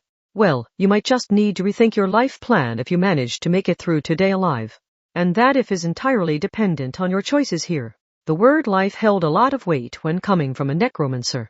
Most of them fell silent after that, but one of them apparently had an irritating amount of guts. He crossed his legs confidently with a sack over his head and his hands bound behind his back. "I have nothing to tell you. A magician only reveals the success of their research by showing off the results thereof, no matter what we might do to you. Of course, I will show you what it means to be a true magician." Isabella moved her smiling lips toward the ear below the sack. "Let's see, I believe I forgot to introduce myself. I am a necromancer who works with corpses." Then she lowered her voice to a whisper and spoke in an almost apologetic way. "Are you aware what kind of skin that sack covering your head is made from, and what other kind of skin that is binding your wrists? Let me tell you, this is a gruesome sight for those of us who can see." Agnese grimaced at the vomiting she heard coming from within the enclosed space of that sack. This was a non-violent example of overdoing it. Isabella placed the back of one hand against her cheek and laughed like she was nobility. "Oh ho ho! A cowhide sack and a snakeskin belt are too much for you. And you call yourself a true magician? Now, everyone, welcome to the forest of confusion and doubts. Are any of you still feeling defiant? Hey, if you don't help him, he's going to drown in his own puke. Does anyone still want to resist after hearing that?" At any rate, they had all the suspects now. It was time to figure out which magician had summoned the Hood. Part 6. Pierre Ghosty. "You first, Monsieur Ghosty." "I'm Ghosty, a 5=6 of B therefore S recruitment division." "Monsieur Ghosty, do you understand your situation here?" "I am Ghosty, a 5=6 of." Agnese came back to her senses when the other nuns restrained her with shouts of "Sister Agnese, take a deep breath. And why are you clenching your fist?" He said he was part of a cabal's recruitment division, but she was pretty sure he was just bragging about being from an even more niche part of an already niche community. Like not just being a sock fetishist, but also rejecting knee-highs and stockings while insisting on thigh-highs and only thigh-highs. Which was a problem when they had no time for this nonsense. "I was only using a summoning ceremony to create a talisman. From Tatherthereth. To be honest, I wanted to bolster my mental side to make sure my thoughts were not dragged down by the materialism of this metal-driven age." The magician was using a protective charm for his own purposes, but he was going about it in the right way. There were talismans that were activated with a command and amulets that had a constant effect, but all such protective charms were spiritual items that had to be filled with some form of energy. Just like charms for good business or good grades, people would not prepare something like that unless they felt the need for one to clear some hurdle in their life. Sadly, we screwed up the succession process after our previous boss died. Our passcode was lost and now no one can enter our ceremonial ground, so the original crypt was a mental thing. Do you really think it would be smart to head down into the vast catacombs beneath Paris with a candle in hand to perform suspicious rituals every night? If you want to hide what you are, you avoid any actions that would raise eyebrows. When you get down to it, you don't want to construct a physical building as a ceremonial ground at all. That was one way of thinking about it. If every single member of the cabal could mentally picture an identical building, they could acquire the same sense of community as if they really were all gathering in the same place. Of course, reaching that point was easier said than done, so they would use something as a jumping-off point for their imagination. Just like you could create identical ice crystals by preparing impurities that were identical on a microscopic level. They called that their passcode. In their case, a random number was distributed to all their members at set intervals so they could share that, but that sequence had come to an end when their previous leader kicked the bucket. But, Monsieur Ghosty, that means you prefer to use a mental temple. Sharing a location with outsiders introduces the risk of being directly attacked like we have done to you. So why did you feel the need to create a talisman now of all times? Fuck you and your beard. We don't have time to care about your cabal's rules. Can't you tell we're a little bit pressed for time? Agnese scratched at her head and yelled, but Pierre Ghosty apparently had a different reason for falling silent. When he did answer, he could no longer look her in the eye. I did nothing wrong. It was a talisman for a safe birth, because my wife is approaching her due date. Is that a good enough reason to want a physical protective charm? Diane ensued Rini calculed. The girl appeared to be wearing her pajamas. She was around the same age as Agnese, but she was wearing a shockingly see-through negligee. I was researching nightmares. So dreams? No, nightmares. She insisted on correcting Agnese, so this was sounding like another magician with an annoying obsession. Much like a waitress that ignored anyone calling to her in English. Was everyone in France like this? I'm basically looking at astral projection, but instead of the journey to the other side, I'm interested in the marks left on your body afterwards. Are you familiar with Dion Fortune? What's your point? That wasn't enough for you to figure it out? Agnese was really mad now, so Lucia had to restrain her. And after that needless waste of time I wanted to perform a ceremony where I summoned myself elsewhere to extract my soul or the core of my mind from my body. I thought the best way of accomplishing that would be to leave my home and cut myself off from the outside world. So you wanted the tension of an unfamiliar environment? With a slight spice of something a little bit illegal? Ahaha. Pretty much, yeah? They say there are more ghost sightings at hotels, hospitals, and campgrounds because the unfamiliar environment makes people sleep less deeply, which makes it easier for them to experience hypnagogic and hypnopompic hallucinations. For me, you can think of it like a booster helping my mind reach a higher level. It was not uncommon for people to think they would find special knowledge in things, places, or people found elsewhere. Necromancy was one example.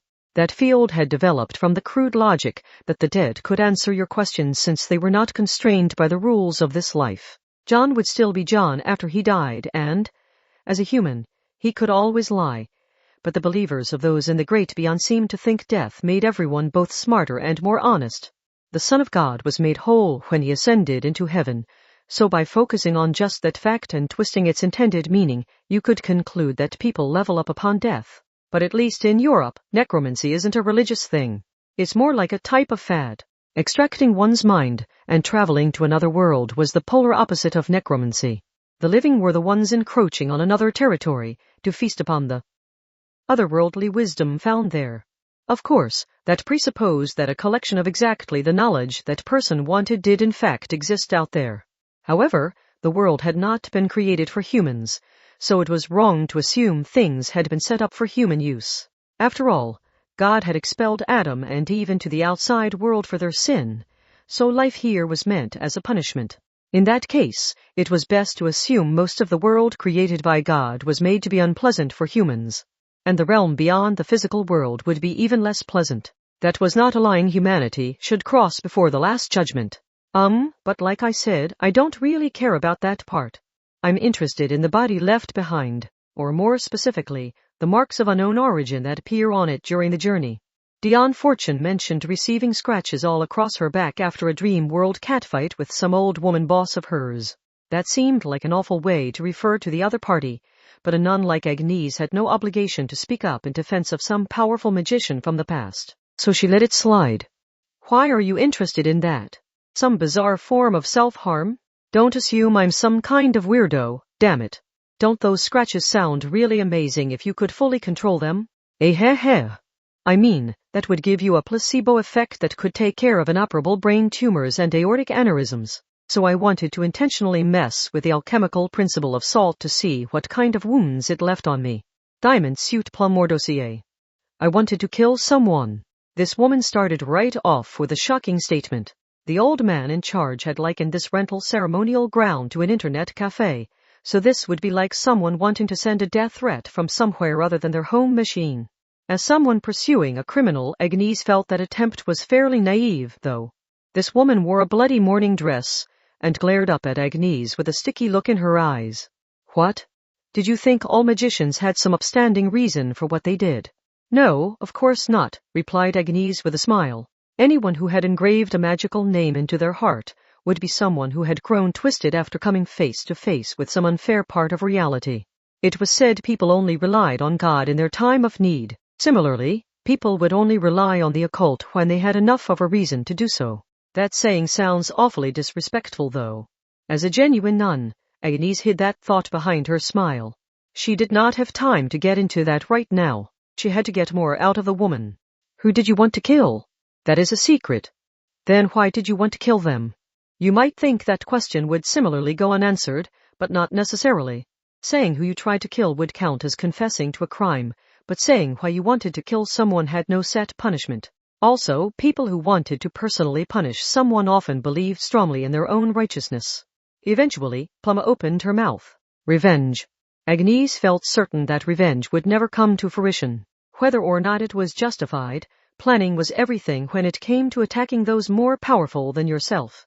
This woman was letting Agnese affect her attitude here, so it seemed unlikely she had much of a plan.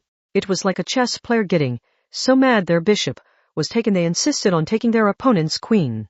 People like that would forget that the aim of the game was to take their king and that they had to take that king's no matter how many other pieces were taken along the way. However, giving this woman advice would allow her revenge to succeed.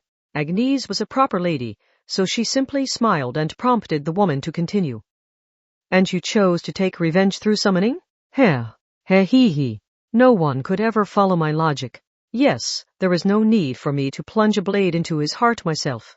I need only disturb the balance and he will destroy himself. So I will extract his physical form through the 3 alchemical principles. By summoning the pillar supporting that holier-than-thou asshole to me, he will lose his internal balance. Then he'll be at the mercy of the great power he himself attempts to wield. It's perfect. He. I scare myself with my own brilliance sometimes. Diamond Suit Harris Nishal Agene. This was the twig of a young man they had met first of all. He had said he was researching plants and, if they were going to have a humanoid shape, he wanted one that looked female rather than male. In other words, it's the pervert. Hey, wait. What are you writing down in your notes there? Don't you have some questions for me? Did he really understand the situation here? If they did not get to the bottom of this, the Hood battle cruiser would arrive here and trigger a war between England and France. France was most interested in protecting their capital of Paris, so they had made the painful decision to sacrifice the 300 kilometers leading up to Paris as a defensive line. That meant this city was bound to end up engulfed in flames during the fighting. Do you want the mandrake to make medicine from it? I do hear that there are male witches out there. No, I am simply researching environmental maintenance. Fill the field with strange things, and strange things happen more easily. Now, I don't intend to remake the natural environment right away, of course. I start by summoning things and then I plan to move on to growing things in a sealed glass greenhouse. And the insistence on femininity is because you're a pervert? Enough leading questions. By including that opposite nature, I can increase the masculinity inside me. In other words, by looking at roots that look like a woman's crotch, you can increase the disgusting male desire within yourself. And you were too afraid to do it at home, so you made the same decision as a kid who brings his phone to his secret base. You seem intent on branding me a pervert, but masculinity means sulfur in alchemical contexts. You must know this. Diamond Suit Rowan Alberia. He was a large, muscular black man. He looked like he could solve most of his daily troubles a lot faster with his fists than by chanting a spell. Agnese scratched her head while recalling what happened before. Mr. Pook, did I do something to insult you, or do you just like tormenting people? Oh, sorry. Now to get on topic. What were you using the ceremonial ground to do? I was studying food. Food, as in the stuff we eat? The very same. If I can find a method of cooking that directly extracts the compositional elements, it would greatly enhance the possibilities for all humans. Agnese understood the logic behind that, but she imagined studying it would only lead him to ancient Chinese alchemy. Hopefully he was not going to drink mercury, while thinking it would give him eternal life. I have demonstrated the heating and cooling of elements within the enclosed space of a glass container, but I cannot extract the result. It vanishes the instant it contacts the outside world. So the cooking part can be done, but you cannot consume it. Just like the elixir of life that Iton of the Golden Cabal created. What I wanted was a way of keeping the volatilized element in place. And you used summoning to do that? It should be possible. I would be using the magic circle that surrounds the summoned object. Are you saying you would do the cooking within the giant magic circle and then eat it while you extended the time until it was naturally destroyed? Yes. But aren't the summoning circle and the protective circle generally separate things? Well, some ceremonies use just one circle and have either the human or the angel be the one inside the circle. But the basic idea is to keep the summoned thing and the summoner in separate fields, or else the summoned thing will bare its fangs against the summoner. What you're talking about sounds like keeping the zoo visitors in the same cage as the lions. Oh, that look tells me he hasn't solved that problem yet. He was of course renting out a ceremonial ground to perform those experiments. If he already had an answer, he wouldn't need to keep coming back for more summoning. The old man who ran the place was a greedy realist, so renting out the container of course cost money. Also, magic circles tended to get more complex as time passed. Mathers had created an English translation of what he claimed was the magic circle of King Solomon, and even that included 4 smaller circles for incense in addition to the main circle. There is a way. If you say so. There has to be. The ingredients needed to enhance humankind are right there, yet we aren't allowed to consume them. Listen, we need only clearly define who is the predator and who is the prey. Do that and we can enter that cage without any worry of being the ones consumed. Sure. Fine. Whatever. Part 7. The clock was ticking even as they called in each of those 5 to gather information. And there was no getting that time back. If Agnese got this wrong, there probably would not be time to try again. Why, you can see it, can't you? The stew-backed Angeline was looking out toward the sea. Isn't that the hood there? If it's close enough to see, we only have a few minutes before it arrives. That was close enough to fire its main cannons directly instead of along a mountain-like arc. However, Agnese was most afraid of it landing. France would begin fighting a war for real once that happened. A large-scale magical shootout would begin between England's Dover and France's Calais, and it could cause enough damage to require redrawing their territorial waters and exclusive economic zones. They could not escape even if they abandoned their work and fled to safety now, and the social system protecting them would fall if England lost its capital of London and ceased to function. The distance from Dover to London was only 100 kilometers. Lucia sighed. Pierre, Rennie, Plum, Harris, and Rowan. Those are the 5 who used that shared ceremonial ground. One of them must be the summoner, so have you noticed anything suspicious about their testimony? All 5 were suspects. The hood had been summoned from that container ceremonial ground, so one of the 5 had to have done it. Nothing else made sense. But at the same time they couldn't have been lying. True, we did set it up that way. Agnese pulled out a pair of scissors she had been hiding behind her back. That had been a piece of magic where the scissors would turn like a doorknob if the target knowingly lied. The spell normally worked with a pair of scissors stabbed into a sieve. Lie detectors based on fortune telling were common in their world, but they required being in a limited one-on-one space just like ordinary fortune telling, and required focusing on a conversation with the other person. That made it a difficult trick to actually use. Agnese held a hand to her chin. The scissors didn't move, so all 5 of them were renting out that secret ceremonial ground for the reasons they gave. Could they be hiding a smaller objective with the larger one? They could be telling the truth, but not the whole truth. Like someone saying they went out to make a delivery for work, but their true reason was to talk with the attractive housewife receiving the package. That was of course a possibility. If the scissors could reveal everything, the Tower of London would not need all its cruel equipment. This was only the first hurdle used to see how the other person would avoid telling the truth, when they could not just lie. The ceremonial ground was definitely this container yard. The information they had gathered on the way here proved that. There was 0 chance of this being a decoy and the real one being elsewhere. That left one question. How did they avoid telling the truth? Asked Agnese. She lost herself in thought. How did they hide that they summoned the hood? Agnese Sanctis thought back on what she had said. She had made her own predictions about the composition of the summoning magic circle when she located the container. Iron was Mars and lead was Saturn.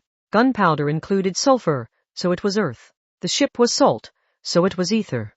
The energy entered from the south and left to the west-northwest.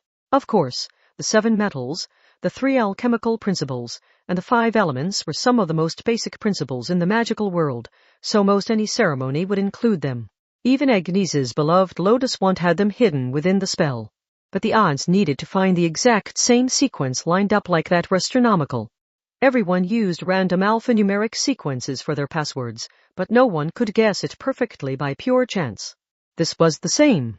The explanations gave by those 5 might partially match, but none of them could be used to summon the hood. So one of the 5 has added something extra to their ceremony. Lucia must not have been able to bear the silence because she spoke up, sounding fairly impatient. And so they created an environment capable of their original purpose and summoning the hood. That lets them tell us a partial truth, without actually lying. Isn't that what must be happening here, Sister Agnese? Part 8. A white lighthouse stood at the very tip of the harbor. However, that was well within the hood's firing range. The container yard and embankment had already been destroyed, so coming here was risking your life. People died for no good reason all the time. Modern harbors were the result of humanity trying to harden the sea and control the waves to eliminate some of that ubiquitous death. But once they failed to function, that death would bear its fangs once more. Nevertheless, someone had chosen to come here without fear. A spiral staircase led up within the metal tower. It was midday, but the windowless tower remained dark save for a single old lantern. The distinctive aroma of slowly melting wax hung in the air as that person climbed the rusty metal stairs one at a time. The lantern cast an unusually large and flickering shadow on the curved wall. They were almost there. They were about to reach their destination.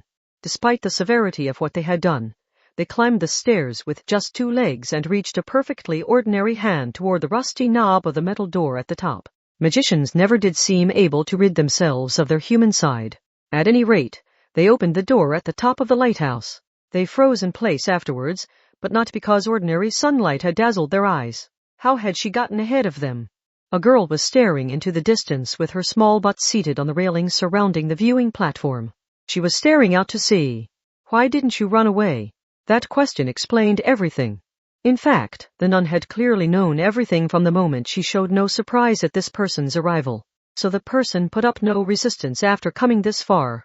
They had achieved their goal. The hood was visible cruising this way even as they spoke with Agnese Sanctis. Come to think of it, I never asked your name, she said. Jack Prometeria. Not that that tells me anything, she said with a bitter smile. I usually keep it hidden, though. Compared to Pierre or Rowan, that name did not sound at all French. Agnese, whose name came from an Italian saint, shrugged. The hood is a British warship. I know. Did you think a British summoner would be spared in the attack? And depending on France's response, England could be destroyed too. I didn't summon it for any of that. Thinking back, a lot was unknown about how this came about. The 5 people who shared the container ceremonial ground had been attacked in their homes and forcibly taken to the harbor by the Anglican Church. So until they had been abducted and told why they were there, they had not even known the hood had been summoned. However, one person had already been there without needing to be attacked. Before even the Mandrake guy. Old man. I said my name was Jack, didn't I? Calais was the entranceway linking France and England. It was right across the 40 km Strait of Dover, so a fair number of British magicians would end up there. Each of the 5 you rented out that ceremonial ground to covered a piece of the puzzle. iron, lead, sulfur, and salt. Each of them covered one symbol, but none of their individual spells looked like enough to summon the hood. But combine them all and you see something else altogether. Almost like placing multiple panels on top of each other to create a single colorful piece of woodblock art. None of them could have set that up.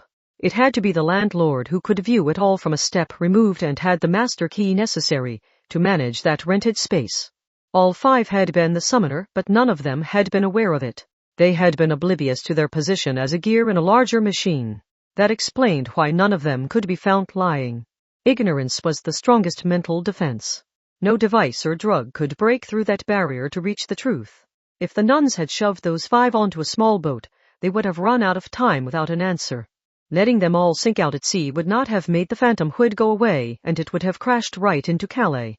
What were you hoping to accomplish? Agnese remained seated on the railing, while kicking her legs in the empty air off of the lighthouse. Looking at the big picture, war will begin once the hood reaches Calais, whether or not it ever arrives within range of Paris, because the 300 km to Paris will be used as a defensive line. That will mean severe damage to France and England alike. Simply being British or French doesn't seem like enough to explain this. I have no interest in destruction. Then why? The hood was a ship constructed based on the lessons learned during World War I. Were you aware that the magician Crowley predicted the outbreak of that first war? That name was taboo. Everyone on the magic side had benefited from his actions, but his sins were too great to earn him any praise. The ship contained his genes. It was given the ruinous element of that magician who insisted the entire world must be stained with blood before the great ceremony could begin. Without that, the hood may have been victorious in the northern Atlantic. He had summoned a ship. There were examples, such as Charon's ferry to the afterlife, or the treasure ship talisman standardized by Onmyoji's, but it still had not seemed convincing. It meant summoning a purely mechanical object with a magic circle, instead of the usual angels, demons, or magical elements. But what if this were true? What if the symbolism of the magician Crowley had been unwittingly included? Then it likely would be possible. That would put it on an entirely different level from Charon's ferry or the treasure ship talismans. If intentionally or not, that had been worked into the basic design of the entire ship, then it could conceivably have gained the ability to travel to and from some other realm. Then it would be possible to summon the hood battle cruiser via occult means, as absurd as that sounds. Since it has indeed been summoned in the same way as an angel or demon, then it must have been converted from a simple physical object to a great mass of energy. Maybe it happened when the ship passed to another phase, or maybe it was done by inheriting something from Crowley, but it must have happened. That would mean the rusted hulk at the bottom of the northern Atlantic is only a small sliver of its true power. It was exceedingly rare for a summonable object to appear naturally. It was like the odds of seeing the moment at which an angel descended from heaven. Agnese doubted this old man could have put together a plan like this on short notice. This may have been the result of badly wanting to find that sunken ship at some point in the past. Once something was summoned, it would generally remain until the corresponding exorcism ceremony was performed. Of course, it also required a massive amount of energy to remain in existence in that autonomous state. The treasure ship. I can't forget that Crowley liked to travel and he even visited Japan by ship. The arrangement of symbols has transformed the ship itself into the talisman, so instead of having great power to begin with, maybe it's gained an invincibility, similar to that of an original grimoire. The hood is starting to lose the restriction of numbers, enough so that it could be used to mass-produce Gabriel talismans you could carry with you. I do not know if that magician managed to insert his will into the Second World War as well. After all, he was an eccentric person whose legend was one of repeated failure and defeat. But the hood ended up with a piece of him within it, even if by pure coincidence. I couldn't stand to leave it like that. Agnese's kicking feet came to a stop. 2 things had entered her mind. He was an old man, so he would have lived in a world she had not experienced. Are you saying you actually fought in that war? I'm not that old. But my father would always tell me stories about the hood. He even told me vivid tales of how a German warship blew a hole in it, and how he had to dive into the icy seawater as the ship sank. Jack sighed. My father was a decent magician himself, but that didn't mean much back then. Academy City and the science side weren't around yet. I mean, we're We're talking about an age when witches danced in the midwinter forests until they froze to death in an attempt to delay the Third Reich's invasion. His father had always told him stories about it. The images had worked themselves into his mind until it felt like he had actually experienced them himself. It was a lot like a small child writing a story about his father at work. Maybe that explained it. His father had proudly served aboard that battlecruiser, so he could not allow anything to stain its reputation. And he had taken action based on nothing more than that. So do you know exactly how long you have? I was told I have half a year to live. The old man smiled a little and kept smiling as he continued. It's been 2 years since then, so I could keel over at any time. He did not seem afraid. That was a moment that would come for everyone eventually. He made it sound like he would prefer it if he spent his final moments working to help the hood or even if he died along with it. Did this give you what you wanted? Not yet.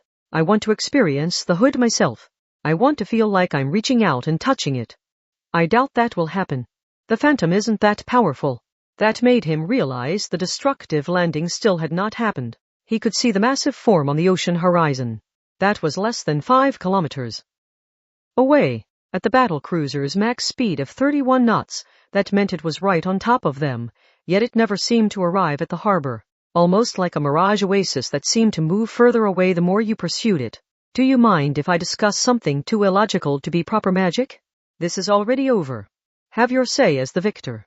The largest driving force necessary to summon something is probably the desire in the summoner's heart. You must strongly picture the summoning target in your mind and gather your willpower using the magic circle and the incantation necessary to give it physical form. But your spell was lacking in that sense. It was doomed to be since the 5 actual summoners were oblivious to the hood's existence. The created spell was bound to be full of interfering thoughts. You can create a beautiful face from a montage of different faces pasted together, but that won't be anyone that exists. And since they don't exist anywhere, you won't ever find them even if you put out a wanted poster. Right? You overcomplicated the process out of fear of being caught. You prepared the secret base and then dragged in 5 other magicians to ensure the ceremony would continue even if the magic circle's location was discovered. But that was why it failed. If you had performed the hood summoning ceremony on your own, that ship would have arrived here. You would have gotten what you wanted. He had prepared for every eventuality and that was why it had not worked. His excessive planning had allowed the hood to slip from his fingers. The summoning had failed from the beginning. The shimmering appearance of the ship proved that. The hood would never arrive anywhere. The wandering ghost ship would disappear all on its own before long.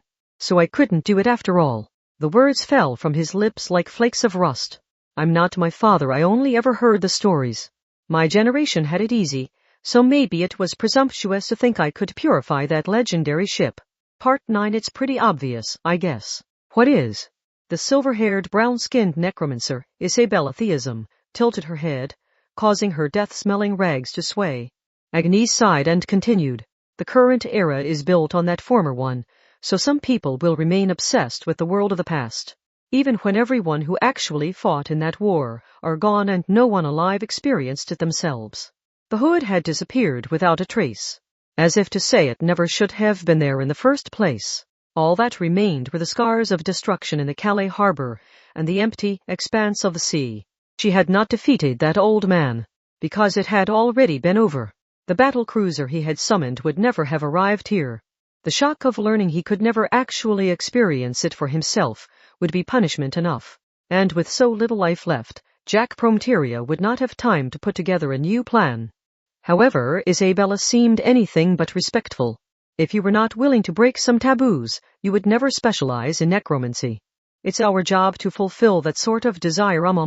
Necromancers. I mean, we rob graves, steal the stained clothing within, and wear them to become one with the dead so we can provide otherworldly answers from the mouths of the dead. That might sound like a cursed thing to do, but ours is the correct way to hear the words of a specific dead person. Jack, was it? There was a simple way to help him work through his regrets. Summon one of the hood's crew and ask them what they think. Or we could summon his own father for him. He can ask them if their loss was due to their own lack of strength or if it was due to the Crowley curse dragging them down. And he can ask them if they regret what happened. Wouldn't that solve everything without going to all the trouble to summon a big ship and possibly start a war? Was she trying to claim she was a pure shaman instead of a necromancer who reeked of death? She was like one of the ancient witches who had been labeled as evil by the intentional misinformation spread by a global religion. On the other hand, how can you say that when we don't even have a clear definition of the soul? Asked Agnese. As long as enough people come seeking our techniques, our field will never die out. Even if they knew it was wrong. Even if they understood intellectually it was grotesque. Isabella Theism smiled as she continued. Eternal life will bring only loneliness. It is much more comforting to contact the dead and speak with the deceased. Twisted as it might seem, that's just how humans are. Chapter 3 Part 1 The Stage, Frankfurt, Hesse, Germany. The problem. Fucking Angeline. She had been acting weird lately. That undisciplined, stoop-backed, freckled nun normally did nothing but eat sweets and laze about, but after returning from work, let's not get into what exactly that work entails. It was the usual dirty job that placed them below even the roaches that ate and broke down insect carcasses. She did not return to her bed in their mobile home, and instead started vigorously moving around outside.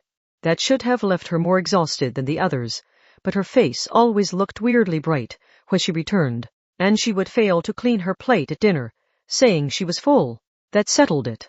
Agnese and Lucia worked to capture her before their night shift began. Oh, what's this? Sister Angeline. A delivery job using your phone and a bicycle? An admirable work ethic, but one question. Why is a nun lining her pockets with a side job and spending it all on snacks? Oh. Why you really shouldn't grind your fists against people's temples like this. Sister Agnese. She was not even given the opportunity to turn the other cheek, as she was hit by an infinite combo from both sides at once. Urban rental bike services were similar in every country, and phone service was generally global, so you could start a part-time job no matter where you were as long as you signed up. Unable to escape the endless temple grinding, Angeline began some desperate shouting. Besides, it's wrong to visit Frankfurt and never eat a single Frankfurter. We were so focused on work we never did eat a hamburger steak at Hamburg, so I decided I wasn't going to let that happen here. You've been eating meat dishes as snacks? Those are full-blown meals. No, they aren't. They're basically meat bananas, so they count as a snack. That assertion left both Agnese and Lucia trembling. First of all, bananas are considered a breakfast food around here, said Lucia. Second of all, meat banana is far too obscene to shout in public. How is that obscene? How is that obscene? Once she realized she had self-destructed, Lucia began slamming her forehead against a concrete wall to end her life. Not realizing it took a dirty mind to notice how dirty something sounded was a common mistake. Agnese was tilting her head along with Angeline, but now was not the time to be taking that girl's side. She could not go easy on her, so a thorough punishment was in order. By the way, Sister Angeline, I assume you were working this very unnunlike, gadget-filled side job because you had heard the rumors. What? Young bike delivery workers have been going missing. The story is they receive a fake order to an abandoned building and the person themselves is received as the delivery item. By a dangerous magician, of course. Procurers really have evolved with the times. You only need a phone and a finger to get what you need. And the deliverer doesn't even know what they're carrying, so it's pretty clever.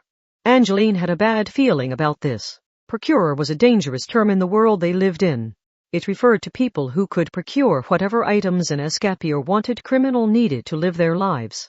That sounded simple enough, but it was a serious issue. Criminals could not receive the usual services everyone else could, so a cavity or appendicitis could be deadly for them. The more irregular a life someone lived, the greater the risk to their health. On the other hand, a procurer would be meaningless if they were conspicuous enough to be tailed. It was a boring job that required a number of unique skills. For example, how could a male procurer purchase women's underwear while remaining inconspicuous? The job required solving thought puzzles of that nature.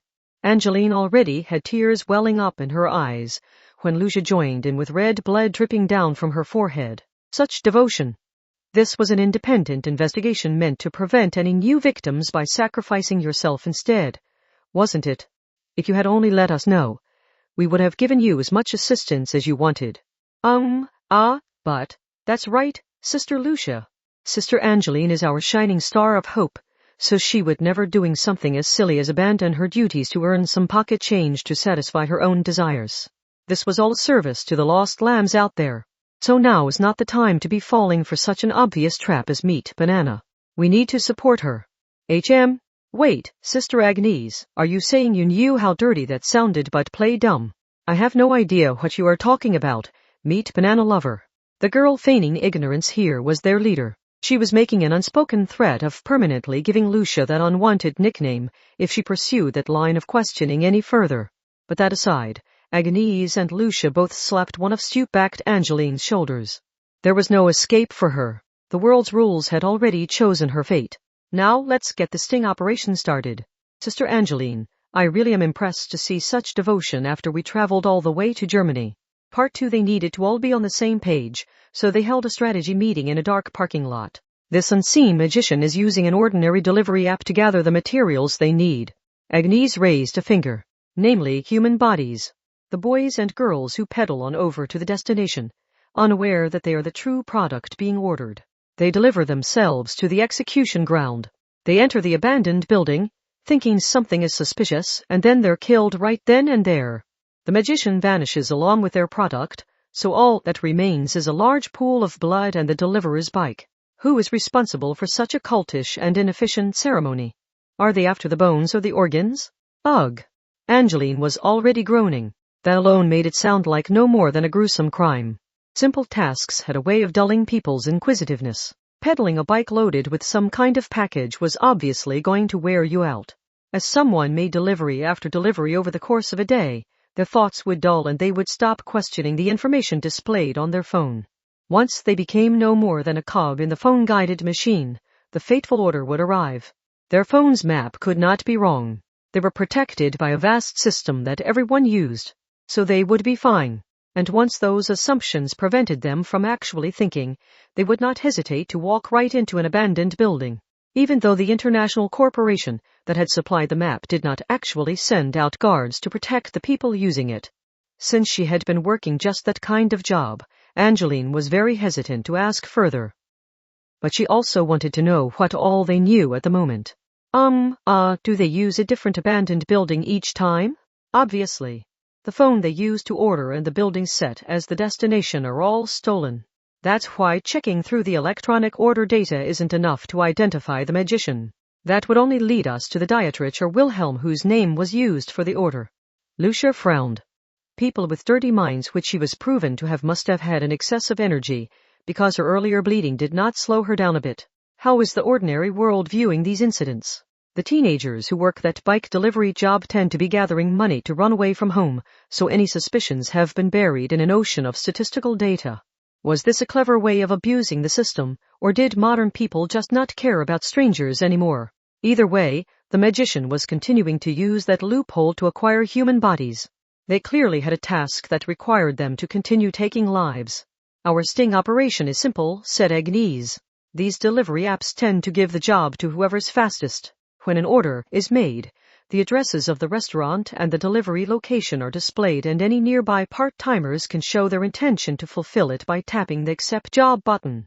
So as soon as we see a job with an abandoned building as the goal, we just have to tap that button faster than anyone else. Of course, ordinary users would just have the address displayed for them. They would have no way of knowing who lived there or if that location was even occupied. The overhead view on the map did not tell you what kind of building it was. That was why the past users had fallen for it and charged right into that spiderweb. On the other hand, if you linked the app up to a database that could display the ownership of any address it was given, the magician's trap was easy to detect. They only had to work out which of the many available jobs was to an abandoned building. Lucia placed a hand on her slender chin. Does that use church data? Unlike Tokyo or New York, Europe uses a lot of apartments and offices built hundreds of years ago. Even if the area is being modernized, the church can intervene in the name of preserving the scenery. The church has a strong connection to the real estate business. If people live somewhere, people will eventually die there, but the intermediary company doesn't want the property to lose value over that, so they always make sure to call in the church to exercise the place that gave the Roman Catholic Church a ton of city information that they could use to proselytize. And they did not let anyone else use that data, of course. Convenience stores on opposite sides of the same intersection sometimes received very different levels of business. In the same way, the church always checked their data to see where to build their churches and where to distribute pamphlets on the streets to proselytize most efficiently. Agnese licked her lips, while viewing a list of data that had started with old maps and continued to be updated until it even had the latest smart buildings. Now then, I think we're ready to get started. An ordinary person could have accomplished this same thing by checking the City Hall database, but they would have needed to know there was a trat waiting for them to even consider doing so. And the heavy users who spent all day pedaling their bikes on the job could, as previously stated, stop questioning anything due to the exhaustion and repetitive actions. Now then, now then, now then. Ah, sobbed Angeline, but a punishment was a punishment. Today she would have to work toward bringing peace to the world. Part 3. Wow, those girls have found one hell of a job for themselves. This might be a talent of theirs. Isabella, was that meant as a criticism of me? No, they've proven themselves capable, so of course we're going to exploit them for everything they're worth. Even if they're just cute little rookies, if they want to do this work, they need to do real professional work. That doesn't do us much good if it gets them killed, though. And there is no way they're winning this time. And still, I can hear the voices of those dismembered corpses. Part 4. The bicycle had small wheels. It was best described as a folding bike that did not actually fold. It must have been designed mostly for its looks, because the height not provided by the wheels instead came from the extra high handlebars and seat that allowed even an adult to ride it without difficulty, but it had a poor torque ratio between one turn of the pedals and one turn of the wheel. Simply put, it was exhausting to pedal it up a steep slope. Angeline was reminded that the world's first bicycle was thought to have been invented in Germany. Huff puff. She was so out of breath that she seemed to be complaining just by existing. She was not sure if the design was mostly for aesthetics or if it protected the contents from the shaking, but the waterproof backpack lent to her by the company was shaped like a round sphere. The stoopback nun wore that as she pedaled the bike through the Frankfurt night. Procurer Angeline was on the job. Pant. Her journey to the realm of the dead has begun. Sister Lucia, we need to begin following her. We know where her destination is, so can't we just go there ahead of her? If the magician was kind enough to wait around in the same spot the entire time, we wouldn't need to sneak around like this in the first place. Also, they did not actually know for sure that the attack happened at the delivery point. It was possible the magician erected a people-clearing field or used some other spell to attack before then, and then scattered the victim's blood at the delivery point after the fact. This was a sting operation, so preserving Angeline's life had to be their top priority in every choice they made. They jumped from rooftop to rooftop. Angeline was riding her unfamiliar borrowed bike through the hilly city of Frankfurt, so there was no conceivable way for pros like Agnese and Lucia to lose sight of her. Come to think of it, only the blood and bike are found afterwards, right? What about it, Sister Lucia? I was just wondering what happens to that round backpack. For that matter, what is Sister Angeline even carrying with her? She received some kind of heavy bag at the restaurant, but that was whatever the magician ordered, right? Who knows? I mean, we're talking about a magician who performs some kind cultish ritual that uses an ingredient as horribly inefficient as the human body. They might just be ordering ordinary food. Maybe there's a spell user out there who hates to work on an empty stomach, so they munch on some pizza in one hand and slice open their restrained victim's gut with the other hand. It was a dangerous sign when they had decided their opponent was an unfathomable monster and thus gave up on thinking about the situation. But in this case, they knew for sure that the malicious magician's target was Angeline. The app delivery service was only the decoy used to efficiently lure people in, so they did not have to worry about that part too much. Part-timers closest to the restaurant or the person's home would be given the job first, so Angeline did not have to pedal far. At a normal pace, she would arrive in about 10 minutes. Where's her destination? Part of an ordinary warehouse district. It's the kind of blind spot found in any industrial city. So far, they didn't see anything suspicious around Angeline. It looked like she would be able to reach her destination without incident. It was late at night and there was no one else around. But this was a big city, so there were plenty of streetlights and security cameras. The windows where the lights never went out were easy to mistake for human warmth. You might just think you were protected if you were looking at your phone while you pedaled along, although you would fail to consider what you needed protection from. Artificial light created with LEDs might not work against a true magician. And this magician was one who had kept up with the changing times. They would know where all the city's blind spots and human-made shadows were. They would be able to locate an isolated piece of this industrial city filled with millions of cameras. Doesn't this violate the treaty between magic and science? Academy City really needs to uphold their end of that. Also, Frankfurt was an inland city, so while it was an industrial city, it did not have a harbor district bordering the ocean. Its international airport was primarily for travelers, so heavy equipment was transported either along land routes or along the giant river next to the city. Angeline was on her way to a base for the land routes, a warehouse district next to the Autobahn. Just like their advance info had said. It was hard to tell since there were not always people there to keep the lights on, but there were empty and abandoned warehouses. Homes and shops were not the only example of people being kicked out once they could no longer pay. That said, there was no good way of telling from the outside which ones were in use and which were abandoned. Angeline has stopped her bike, whispered Lucia while landing on the roof of a neighboring warehouse. Be on the lookout. We don't know whether this magician is working alone or as part of a group. Most serial killers worked alone, supposedly because such unusual and high-risk desires could not be revealed to an entire group, but that changed with a crime based on a simple shared goal like a bank robbery. Which was this? The key was the constant need for living humans. Was it part of a major ceremony that required a large number of sacrifices? Or was it a case of repeatedly failing the same ceremony and having to redo it? At this point, it was hard to say how planned out this had been. And the magician being incompetent did not make them any less dangerous. No one wanted to come face to face with someone wielding a blade, because they had decided their life would never improve and they needed to be reborn to try again. A magician like that would never be satisfied and they would never stop. Agnese and Lucia heard a creak as Angeline lowered her bike's kickstand. She looked worriedly around with the round backpack still on. She had not been told the other two were watching over her. That way she would not do anything that might give their presence away to the enemy magician. This was odd. Lucia held her breath and then tilted her head. No contact. Did they catch on and leave? That was a possibility, but it still felt weird. If they had detected Agnese and Lucia, when had it happened? If they had such excellent search magic, like fortune-telling or prophecy, would they even need to use the delivery service trick? It seemed like they could magically search out all witness information and attack someone when no one was looking. Those two could not rid themselves of a feeling like a pebble rolling around in their chest. They might have overlooked something. But what? I need to review everything we know for a fact. Agnese made a point of taking a deep breath as she sorted through the information. Some malicious entity was abusing the bike delivery system. Unsuspecting part-timers were lured to an abandoned building where they were attacked by someone and went missing. Afterwards, only a large pool of blood and their personal bike remained. That much was certain. There was one primary question here. Who's doing it? That was the obvious question. This entire sting operation was meant to find the culprit. But Agnese's group had never actually seen any of the attacks. The situation had definitely been set up by someone.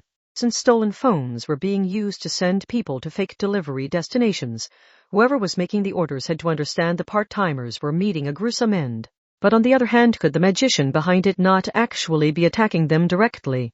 That was a legitimate question.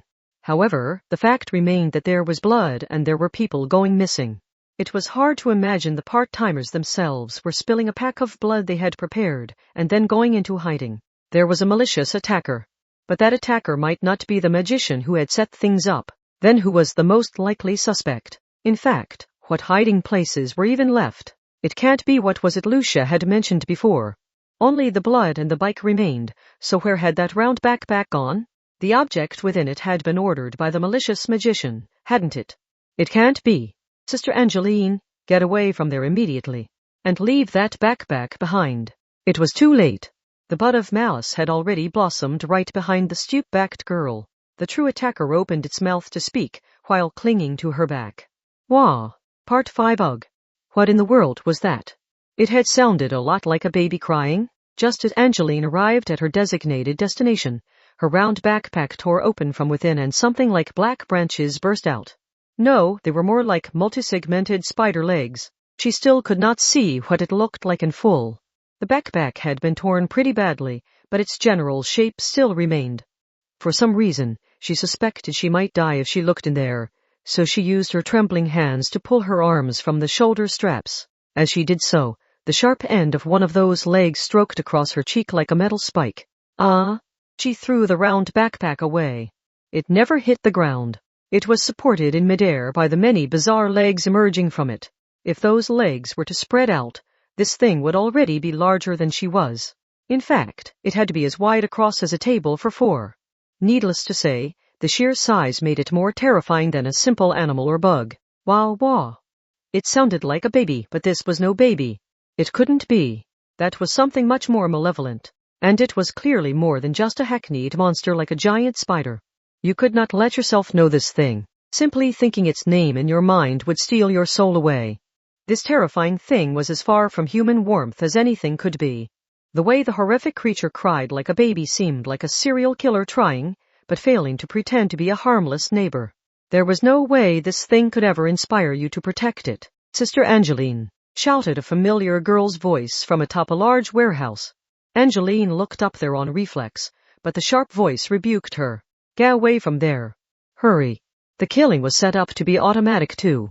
The magician was back in the restaurant at the starting point, not in the abandoned building at the goal.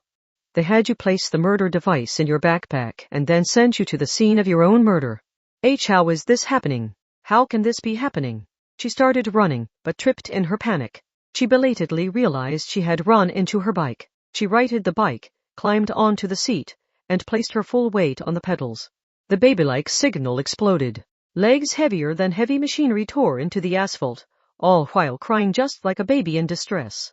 The horrifying backpack was on the move. Angeline had become the definite target of that being that would take away your soul through simple knowledge of it. A true crisis was underway. What am I supposed to do, Noah? The magician responsible had not even shown up, so they could not stop this thing by punching the person who had sixed it on her. What chance did she even have here? She doubted you could outrun this kind of death on a bike.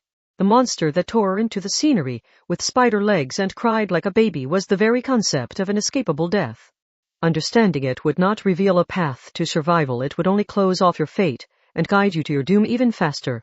There was no thinking your way out of this absolute death. She heard some light footsteps from up above. She could guess Agnese and Lucia were following by jumping between warehouse rooftops. Or she hoped that was what it was. If this thing could mimic their voices too, then she could only give up and die. The magician made sure to distance themselves from the threat they created. If they could perfectly control it, they could have attacked you when you picked up that thing at the restaurant. She thought her heart would freeze over. Knowing she had been pedaling along with that thing on her back was terrifying enough, but the thought of it possibly attacking even sooner made it all the worse. So, Sister Angeline, your best bet is to retrace your steps and return to that restaurant. You just have to create a situation the magician doesn't want. Then they'll have to do something about it. That's all wishful thinking. What if the magician has already left the restaurant? But she had no other options at the moment. If she stopped here, she would meet the same fate as the previous victims. Did that thing chew up the victims and carry them back to the magician in its stomach, or was killing them with that thing enough to complete the ceremony? Either way, she would not see the sunrise. She pedaled through the warehouse district at top speed. She could tell it would catch up to her eventually, but she could return to that restaurant and make it the original magician's problem before that happened. That was the only way she saw to survive. It was like playing catch with a cartoon bomb with its fuse lit. The area just outside the warehouse district is densely populated. Do you have a people clearing field ready? If the magician detected the unnatural flow of magic, they could escape, so if you want to survive this, just rush on through. Are you serious? I really feel like we're crossing a line here. The almost metallic footsteps continued to pursue her, and the unnatural, baby-like crying was even closer than she had thought. She did not have it in her to look back. She was not even checking her phone. She was entirely relying on her own memory, when a single wrong turn could mean failing to arrive at her destination and becoming a live snack. She pedaled with a ghastly look on her face until she spotted a familiar light, the restaurant's sign. It still had its lights on this late. She looked to the register counter through the window and recognized the young woman staring wide-eyed back out at her. Since the woman had not left, she must have been extremely confident her plan would work. Or had she been too afraid to wander around outside before she knew how it had turned out? All while assuming the bike carrying the bomb would never return to the starting point no matter where it went. Angeline shouted at the top of her lungs toward the roofs. Trash spotted. She's still pretending to be the real restaurant manager. Understood, Sister Angeline. Now's your chance to deliver that package to its rightful owner. With a deafening shattering of glass, Angeline and her borrowed bike crashed into the restaurant. She broke right through the locked door and tumbled out onto the floor. Her thick nun's habit came in handy at times like this, which was not too surprising since hers was truly combat gear. Eek, eek! She had fallen onto her butt. Not Angeline, the magician woman who had set all this up. Eek! Why you? Why would you ever come back here? Because you sent this magic after me. Angeline desperately shouted back, but received an odd response. The terrified magician shook her head like a small child. And no, it wasn't me. That brutal curse isn't mine. Part 6. The woman had called it a curse. She had very clearly done so. Baron Samedi is the fearsome death god who stands at the crossroads. She crossed herself with trembling fingers, but her words suggested it probably meant something different than Angeline was used to. But just as any priest can use any curse, any good god also possesses the aspects of any evil god. The opposite is also true. Oh, purifying death god with a red lack of eyes, separate me from the threat like the knife that slices the lime. A powerful crashing sound followed. The glass door at the entrance had been destroyed by Angeline and her bike, yet the spider-legged thing that cried like a baby was blocked from entry like there was an invisible wall there. Its front end was squished flat against nothing, like a dump truck that crashed into an unseen barrier. It was reminiscent of the distorted face of a murderer squished against thick glass. This way, hurry. What is? This will only buy us some time because the curse has already locked onto us. It will come in here to kill us no matter what. The woman grabbed Angeline's hand and guided her back into the restaurant's kitchen. Even at these indoor walls, the magician woman would cross herself and create an invisible barrier at every door they passed through. But again, this was only buying time. This did not solve the fundamental problem, so the curse would catch up to them eventually. Angeline belatedly realized her thighs were trembling. That was half due to fear and half due to her simple exhaustion. They said crises gave you incredible strength, but she was still amazed she had managed to escape that thing on such a cheap bike. If she had to do it again, the same miracle would not occur a second time. That spell. Is it? Yes. As you can see, it's voodoo. The woman wiped sweat from her brow. But voodoo doesn't actually have any fixed teachings or spells. It's a culture that borrows the gods and ceremonies of other mythologies and religions, makes them its own, and adds in their own things to continually expand on it. It might even include familiar aspects of your Christianity. Voodoo. Hadn't that come up during the incident in Spain? Not to mention Isabel theism of Necessarius. I was studying a curse, spat out the woman.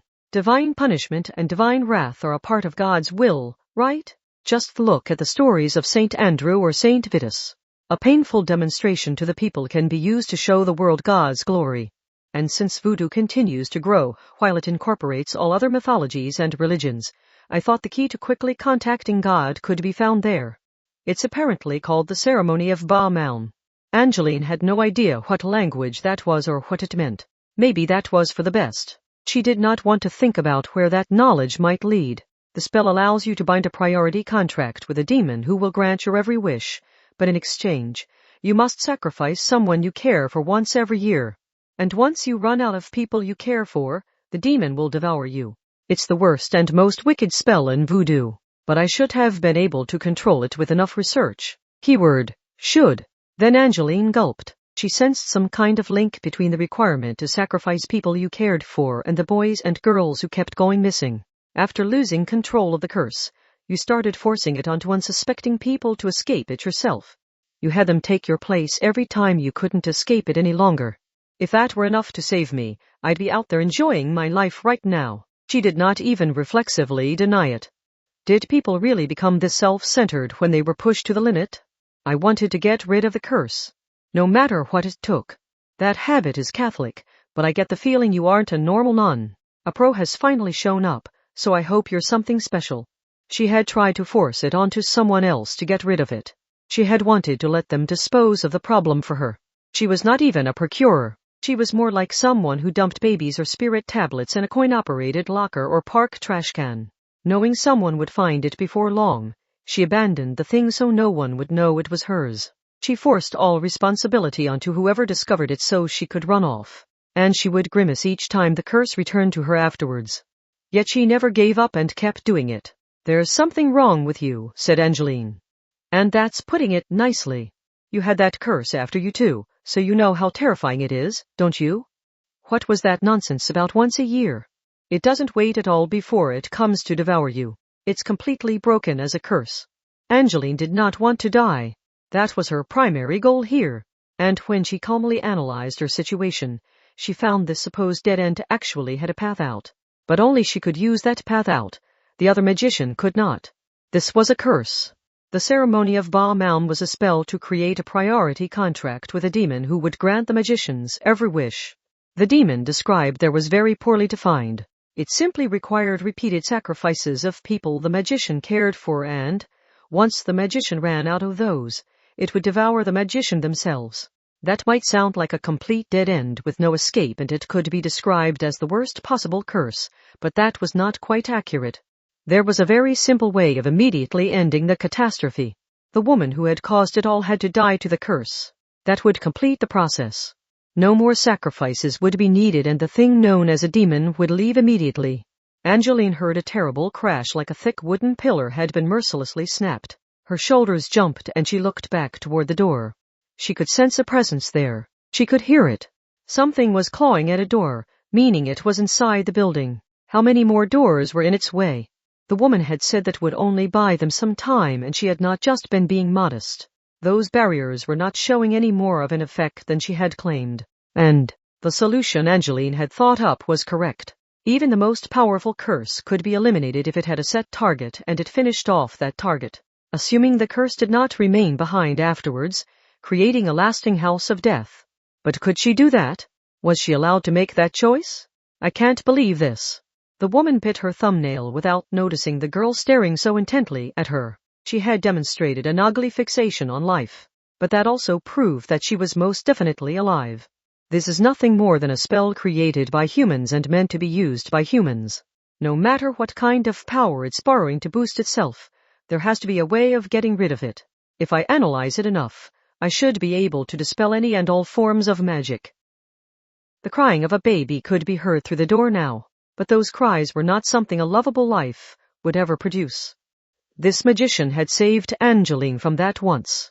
She was of course being self-serving here. She was only keeping Angeline around to have someone to shove the curse onto while she escaped. But even so, Angeline would not be alive right now if not for that decision.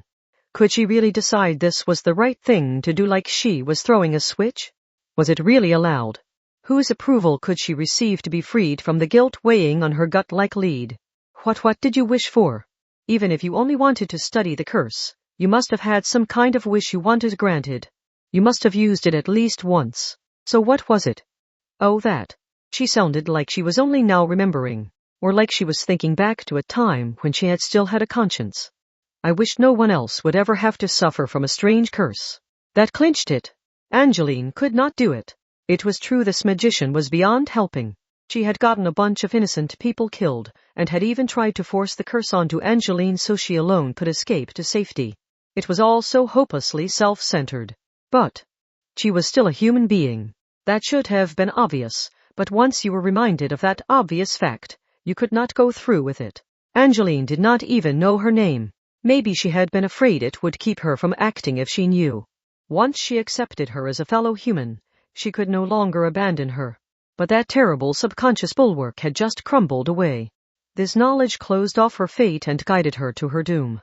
That seemed fitting for the person who had created this curse, so Angeline bit her lip. She could no longer think of taking the easy way out. Tell me what now? Tell me your name. The door to the kitchen finally dented in toward them. It bowed inward. Once that thing caught up, they would be devoured and killed. Angeline could just tell that the thing was not something you could think about defeating or beating. But she still asked for that piece of information to make a clear decision for herself. The woman looked taken aback. She narrowed her eyes a little before answering. Frau Haveria. And you? Angeline. That eliminated one option. She could no longer abandon the coward and run to safety, while pretending it was the right thing to do. She had decided she would capture that woman alive and throw her into the Tower of London. Part 7. Agnese and Lucia had identified the restaurant Angeline had entered, but carelessly approaching it now would mean losing their lives. Then they could not hope to save the girl trapped inside. So they chose to attack a different location. They captured the loafer watching on from a nearby rooftop and tied her up, An observer like that would only have been waiting there if she had known from the beginning this would happen. Fucking Isabella.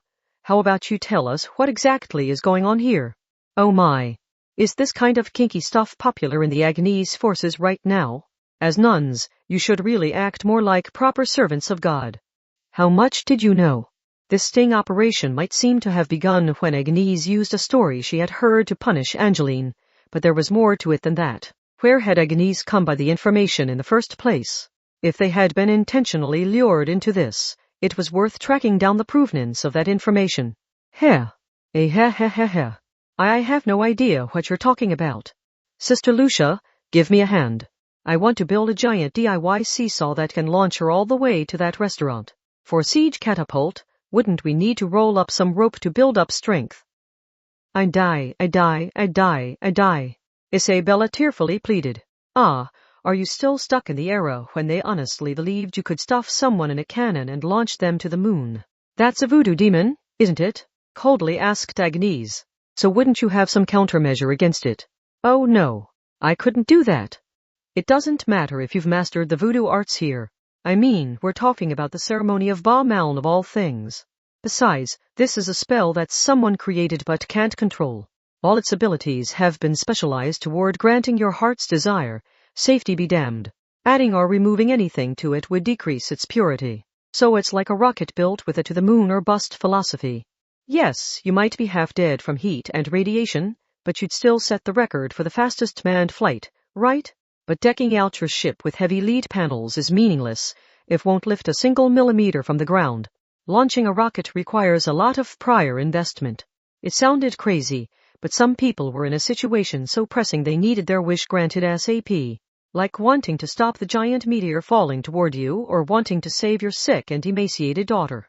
You couldn't even wait a day longer for those wishes. And people had a way of feeling satisfied with even a halfway decent result. They would never rely on such a poorly defined demon if their situation were not so pressing, but that very pressing situation left them unable to examine whether or not relying on that demon was really worth the price. Because if it failed even once, they would lose everything. So person after person boarded that incomplete rocket to the moon, knowing it would leave them half dead, just like people used to destroy their lungs with dust working in a mine to excavate a tiny piece of pure gold the size of their fingertip. They were not in any position to properly consider the risks when they made the decision to try it. They only learned the price they paid after the fact, once it was too late. But what does it even mean to grant your heart's desire here? That's an extremely vague description. When you look into it, it isn't much. The woman who smelled of death gave a thin and sticky smile. The voodoo specialty known as the zombie is not about making musty old corpses rise from the dead. You use special chemicals to intentionally harm someone's body in order to remove the taibanange from the 5 components of the soul. The spell is used to rob the person of their mind and remake them into a living unit you can control. The ceremony of Ba Maun uses a demon as an amplifier to forcibly shift things up a level, bringing it from the micro to the macro. Simply put, it intentionally makes the physical world ill in order to control the diseased area. But that's still only a small portion of the whole. The appendix is a tiny aspect of your physical body's entire volume, right? And yet it can still bring you endless and excruciating pain until it is removed. In phase theory terms, I guess you could call it corrupting the current phase instead of inserting a new phase of your own. But like I said, this spell has abandoned the entire concept of safety, so the corruption will reach the magician themselves sooner or later. That was very different from how Agnese viewed it. Just like someone with a mastery of medicine might view medicines and poisons as the same basic thing, someone with a mastery of mythology might view gods and demons as the same basic thing. But Isabella's way of combining voodoo and Christianity inside her, without any contradiction, was not a thought process a nun could follow so easily. The brown beauty herself seemed entirely carefree. Is there an affinity? You'd better believe it. Voodoo is a greedy religion that takes in every last miracle it runs across. I mean, they even include Yahweh as just one of their gods. Enough talk. Agnese sounded exasperated as she pointed her thumb toward the restaurant. How exactly do you intend to solve this? We can't lose Sister Angeline here. What do you think all that talk was leading up to? If you were paying attention, you would have noticed I was going to great lengths to explain how the ceremony of Ba Maun demon cannot be defeated. Sister Lucia, prepare the catapult. Okay, Okay. I'll figure something out, so just listen. Get to the point, said Agnese in a voice much too threatening for a nun. The necromancer put on a stiff smile and poked her index fingers together in front of her chest. Heh. Heh. Recall what our win condition is here. You just want to make sure those two survive even if we can't defeat the demon, right? I would have agreed to just saving Sister Angeline, but if you have it in your rotten heart to go that far, be my guest. Then there is still a possibility. Isabella Theism lightly clenched a fist and struck the center of her chest with it. She also winked and smiled. Did you forget I specialize in necromancy? Part 8. They were inside the restaurant's kitchen. Frau Javiria had suggested a simple gamble. We make ourselves seem dead. Like Romeo and Juliet. In voodoo, you can create an absolute poison with a single lime growing on a tree. And zombie powder is a drug that puts people in a state of pseudo-death to control them. I can create anything with this industrial kitchen to work with. There's no escaping from the ceremony of Baumeld, so we just have to make it think we've passed on. If its target, me, is already dead, it loses its purpose and should be destroyed. There was no time to see if anything she was saying was true. She probably was not 100% certain herself. She would not have killed all those people if she had been absolutely confident this would work. Is there anything I can do? Asked Angeline. Hold the door until I get the drug ready. Don't let it in here. She had to use force. When she slammed her shoulder into the door, a force more than twice as powerful pushed back. The bent door was nearly knocked away. The barrier that Frau Javiria had put in place would be the only reason the door had not been splintered by the impact. But who could say how long that would last? HHH. There were Christian spells for blocking intruders and pursuers. A lot of them. After all, it was said the Son of God had spread his teachings while constantly on the run from people who did not understand him. But this door was already protected by Frau Javiria's barrier. If she cast her own spell on it, there could be interference between the two barriers, causing a malfunction, so it was better to leave it be. Oh, with a dull crack. The constant tackling against the other side of the door caused it to bend further, while she held it with her small hands. It split and the splinters slashed her fingertips. Let me see, said Frau Javiria. She pulled out a suspicious-looking medicine bottle. Don't worry. Voodoo drugs aren't just used for zombies and assassinations. In fact, a priest's job is to listen to the people of the city or country they rule over and solve their problems. The shambling zombies are just an extreme version of that. At times, making an example of someone or providing the ultimate punishment are the only way to preserve the peace. She had pulled out what looked like an empty seasoning bottle, but that was not what she actually used. She set the empty bottle down on the corner of the countertop with an audible clunk. Loco adesu, she said while working on a different medicine than before.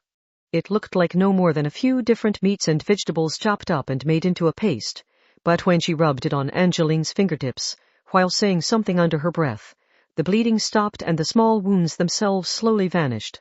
The ceremony has now closed the wounds. Oh, Mister of Medicine and Healing, I thank you for guiding us to the path of life leading out from the labyrinth of death. In the name of brave Keed, I demand you leave this place. Thank you. Don't worry about it. No one likes to be in pain and everyone fears death. Angeline's out-of-place words made Frau Javiria look away. Then she bit her lip.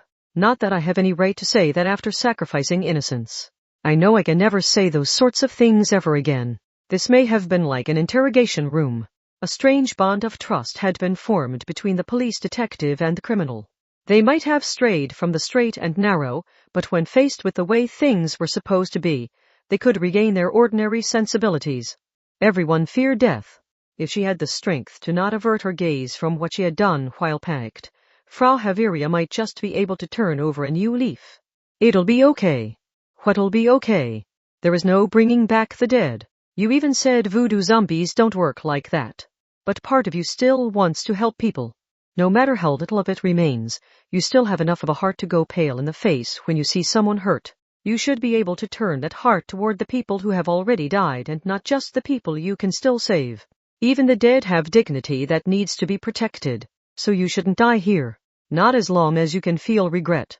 You need to save the people who died by your hand. Their lives are gone forever, but you can still give them something. A dull crash came from the door. It was the decisive sound of a wooden pillar breaking, so they were out of time. Once you take the pseudo-death drug, get inside the fridge. That will lower your temperature to complete the illusion of death. There's no other way of tricking the ceremony of Ba Maun. Got it? Wait, something occurred to Angeline then. Even if this drug can trick the demon, won't it lock onto us again the instant we come back to life? We can't feign death forever. But before she could ask about that, she felt a sharp pain in her neck. That was enough to knock her out. Evidently that woman could indeed create an absolute poison with a single line. Frau Haveria slowly exhaled, passed her arms below Angeline's arms, and lifted the girl from where she had collapsed to the ground. Then she dragged her further back into the kitchen. But why? Angeline felt betrayed, but she sensed an odd lack of hostility, which brought an even greater sense of danger. The drug was to save you. Surely you understand. The woman was dragging Angeline to the large industrial refrigerator. It was plenty large to fit someone inside. Even if I used the drug to temporarily step down from the stage, it would lock back onto me as soon as I recovered. So there's no point in me taking it. This was only ever going to work for you. I should have done this from the beginning. But then you didn't have to do this to me. No, I didn't. But if I didn't incapacitate you, you'd be killed too. What had given her a change of heart? Was it Angeline insisting that it was wrong to get innocent people killed by the ceremony of Ba Maun? Had she realized her partner here was too weak to accomplish anything, so she was giving up on her? Or was she thankful that someone had tried to free her from her lonely battle in some form or another? Angeline clenched her teeth. Even though she knew she would not have the strength to do so for much longer. I didn't do all this to push you toward death. Frau Haveria only smiled. Gently. It looked like the face of a corpse to Angeline. Then the door from the rest of the restaurant was mercilessly broken through. The time had come. No one could stop it now. The cold rules of the magic world would bare their fangs against a living human. And, hello, coming through. An absurdly casual voice interrupted. There was someone else inside the realm of death this restaurant had become. And they were very close. A woman with silver hair and brown skin stood so close to the sinister collection of spider legs extending from the shredded backpack that she could have rubbed her cheek against a thorny leg if she only bent her hips a bit. Well, I'd say your first mistake was figuring out how to draw out so much power from such a half-assed design. The cost performance on this thing is wild. Well, the spells that catch on as rookie killers tend to be the easiest to set up. Like the Kakuri-san or the Ashi no Kokumari. No one was allowed to enter this place. Once that innocent-sounding curse was uttered, the woman, who smelled of death, had her right side mercilessly bitten away with what sounded like a wet explosion. Her overall silhouette now looked like a red crescent moon. Her blood and guts spilled out into the air, but they came to a stop before hitting the floor. But not because the spider legs had caught them. The woman herself remained standing tall. Corpses were all she could create, but if she had methods of manipulating corpses, she would also have a way of controlling them remotely. I see. Looks like my experiment was a rousing success. If it wouldn't react to a corpse made from rearranged animal blood and meat, even I would have to give up. So we're lucky it considers anything that moves a threat, whether it's alive or dead. What? Angeline was speechless. The ceremony of Ba Maun had ruled over this place, but that atmosphere had been obliterated by the gore of this silver-haired, brown-skinned new arrival. This shouldn't be so surprising. The ceremony of Ba Maun is admittedly powerful and nearly impossible to mess with, but it has one crucial difference from normal spells. Since its power comes from a contract with a demon, the curse has a master. It is not a truly formless collection of malice or anything like that. It has a definite and physical source, so you just have to do something about that. Her pieces began to fall again, but she maintained her smile even as she piled up on the floor. With the ceremony of Ba Maun, the demon itself will come to take the life of anyone who fails to follow the rules. And that demon is an individual. No matter how powerful it is, this will always be a one-on-one deal. In other words, the female cadaver smiled and calmly pointed at something with a remaining finger. You only need to present it with 2 corpses of the exact same person. How long had those been there? They were Frau Haveria herself. Or more accurately, especially when that demon will bite at anything that moves, even a corpse. If Angeline had found one of those first, she would have doubted the woman standing next to her now was alive. She would have suspected she was speaking with a ghost. That was how detailed the doppelgangers were, yet it was really nothing more than large animal bones and organs patched together. There were indeed 2 fake corpses lying on the floor. There was a dull tearing sound. The demon had just one body, yet there were 2 of its target lying at 2 distant points on the floor. As powerful as it was a single being, yet it could never ignore its own objective. And what happened when it tried to move to attack both targets at the same time? This time, it was not a baby's cry. This was much more brutal. It was a primal scream that seemed to deteriorate the soul of all who heard it. But make no mistake, that was not an adorable baby. It was something very different. If you felt even a twinge of guilt or any of your ordinary emotions were stirred, it would draw you into a vortex of inhuman malice. The demon split itself apart and splattered itself across the floor. All the pieces came in contact with all the perfectly ordinary shadows in the room and disappeared as if absorbed by them. That should do it. Someone other than the cadavers on the floor entered through the broken door. It was the silver-haired, brown-skinned necromancer. Ooh, I really nailed the colors today. The attention to detail really pays off when you see how the corpse splatters itself around. Check out how taboo all this. The stickiness is subtly different from when a living human is crushed. This one did not seem to be made from pig and cow parts. It was obvious enough once you met her directly. Isabella Theism wore the clothes of the dead with a childlike smile on her face. Those clothes were the source of her faint scent of death. It did not actually come from her skin. It was most accurate to say she was a living person who dressed up as the dead. But the woman from before had been nothing but death.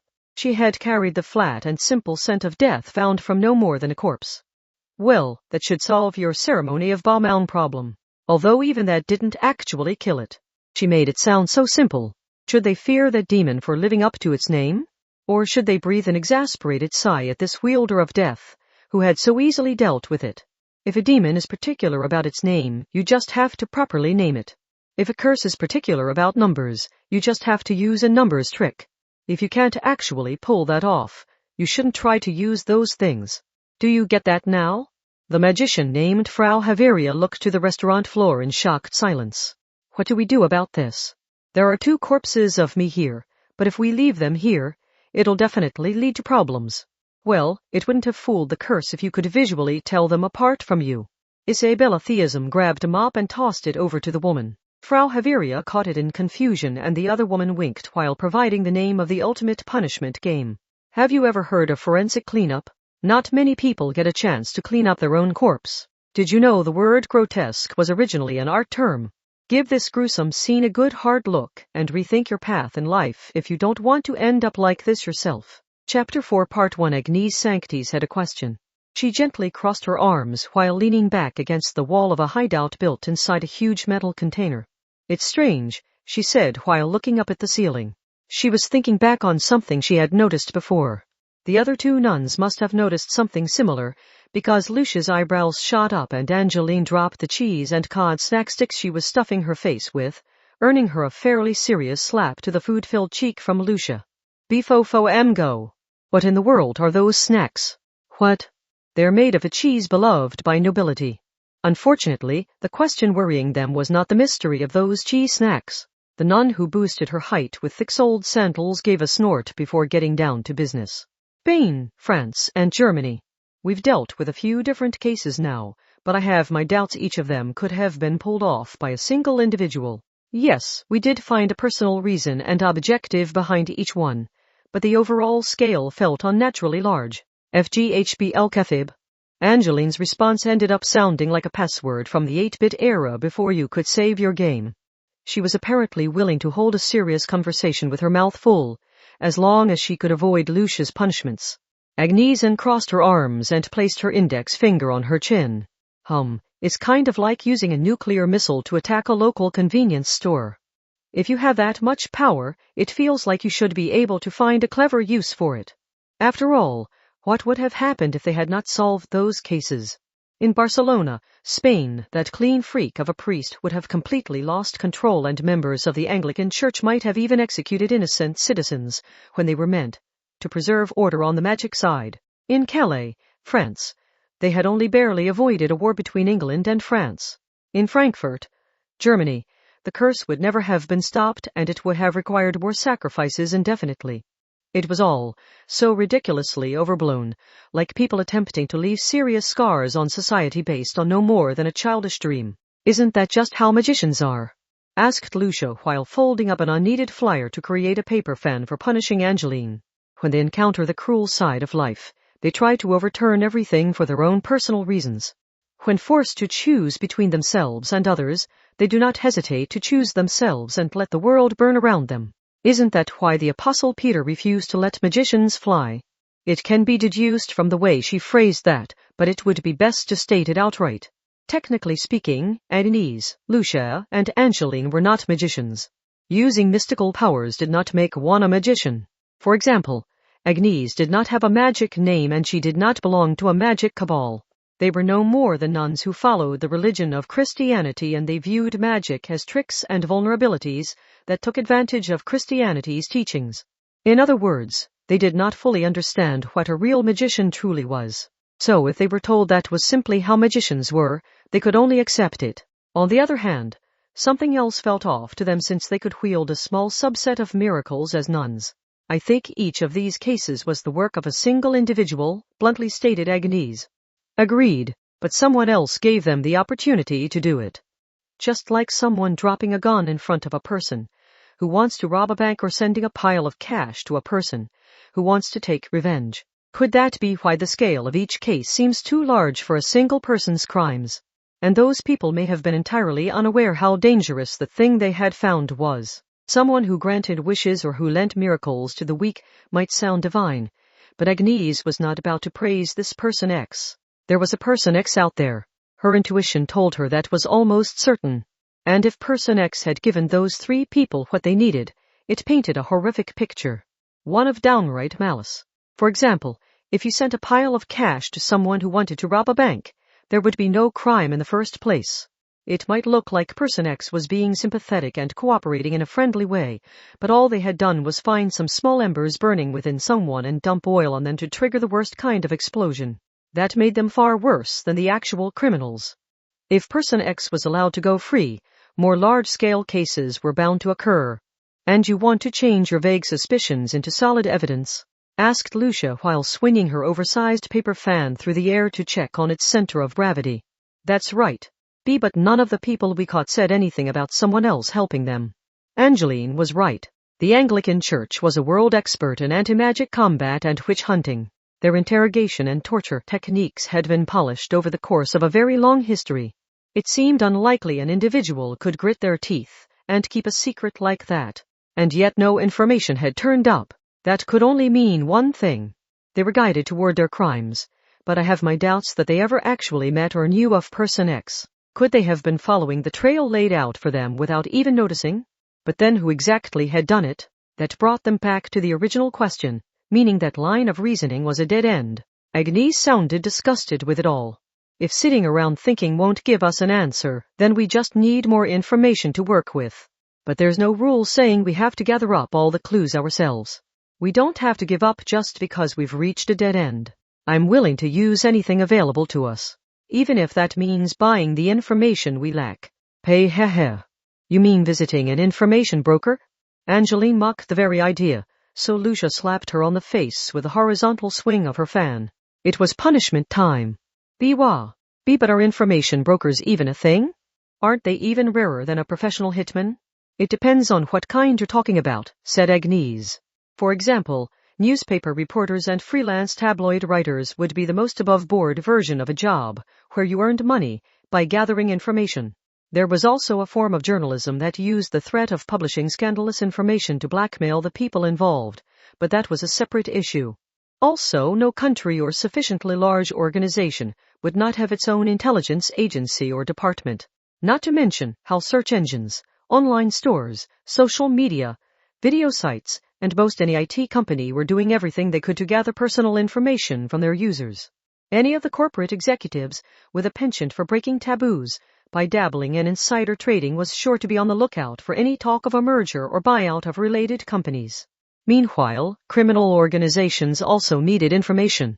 They needed it for their business concerns such as scams, abductions, and loan sharking, but they also needed it to defend themselves against traitors and criminal investigations, so they could use as much information as they could get as long as there was no speculation or bias mixed in. However, normally, the people who use that information want to keep it to themselves. If someone in a criminal organization shared their information with another gang or the police, they'd be viewed as a traitor. So it is unusual to find an information broker who gathers information from around the world and sells it to anyone for the same price like a convenience store or drugstore. That meant Agnese was talking about relying on an information broker that belonged to a specific organization or world power. Specifically, one that sided with the UK, greedily gathered information for the UK, and revealed that information only to people working for the UK. Lucia frowned. And we'll find that here? Yes, we will. Agnese placed her hand on the door of the metal container and pushed it open. Zurich, capital of the Swiss canton of Zurich. And what is Switzerland best known for? Its banks. Switzerland was a strange country. First of all, it did not have a single unified language. Each of its 26 cantons used the language it preferred, so some parts of the country used German and others used French. The canton of Zurich used German, for example. Second, the rest of the world recognized it as a permanently neutral country. There were plenty of self-proclaimed pacifist countries, but Switzerland had actual treaty spelling out that they had abandoned their right to go to war in exchange for the rest of the world agreeing to help eliminate the threat if Switzerland was ever invaded. That made Switzerland useful as a place to arbitrate a conflict between two other countries. For example, does the word Geneva ring a bell? That is a city in Switzerland. And third, the most well-known aspect of Switzerland, at least in entertainment, is not its history, its military neutrality, or its politics. When you think of Switzerland, you think of secret banks. Agnese boldly made a highly biased statement. People tend to shine the spotlight on the Cayman Islands these days, but when you want to hide your money, a spotlight is the last thing you want. Meanwhile, the Swiss brand remains steady and unchanged. There's no unnecessary interest or investments, so the wealthy who just want to safely and indefinitely protect their assets prefer it here. Then, nervously cut in the stooped and freckled Angeline. Are you saying the Anglican Church has a vault full of documents here? But why would old English documents be kept in Switzerland? It would be more accurate to call them British documents gathered by the Swiss. The Anglican Church probably sees it as a valuable opportunity to obtain an objective outsider's view of themselves. Agnese shrugged. There is no single national religion in Switzerland, so the dominant culture differs between cantons. Some cantons side with the Roman Catholic Church, and its 2 billion followers, and others make it hard for the Catholics to get any headway. That makes this a useful frontline base for the Anglicans. Agnese raised a finger. By the way, comics and movies often talk about Swiss banks, but that isn't a single large group. The national banking system allows people to open accounts with only a name and PIN, and the bankers are traditionally very tight-lipped, so Swiss banks refers generally to all of the many banks in the country. You could choose whatever bank you wanted there, so there would be banks hostile to the Anglicans and those that were friendly to them. The Anglicans had found a bank that worked for them and used the safe deposit boxes for art and antiques to instead store dangerous documents and items such as grimoires, old maps, cursed charms, star charts, and spiritual items. There are curses and grudges that only activate once they arrive on British land, after all. And there are things they don't want returned to the UK, like someone's adiposed head or the UK-made execution tools they exported. I think there was even a gross coat made from the hide of 1,000 rats during the plague. When they can't let other countries have something but can't store it in the UK either, it ends up here. Agnese's group approached a large marble building. It looked a lot like a white cathedral, and that was no coincidence. A former church had been bought and converted into a bank. Lucia looked disgusted by it. Curse those greedy capitalists. This is no way to treat God's house. I believe it's called reusing old buildings. Once everyone moves out, it would just fall into ruin otherwise. The bank president was a courteous old man, in a black morning coat, nice enough to attend an evening party. If someone had claimed he was in fact a clockwork doll, they would have believed it. Thank you for your visit, Miss Sanctis and Company. I am President Helm Himmel. It is a pleasure to meet you. Aha. That's as fake a name as Suzuki Sabiru. The smiling Agnese refrained from speaking that thought out loud. What brings you here today? He had to already know the answer, but the bank had to ask regardless. Agnese rattled off her answer without even checking the memo.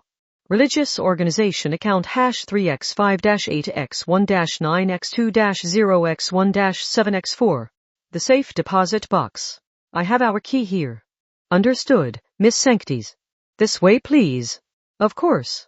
And if you don't mind, have our access to the box go unrecorded by mistake. These safe deposit boxes generally had 2 keyholes.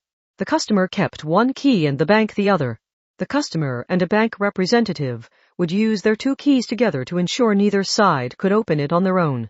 That security measure made it harder for the customer to use the box for illegal purposes, such as a stalker hiding their collection or multiple people sharing the key to make a delivery of dangerous herbs, and prevented anyone at the bank from swiping gold bars from a box. But the president only smiled and let the pearl key slip from his white-gloved hand to land silently in Agnese's palm. Your access to the box?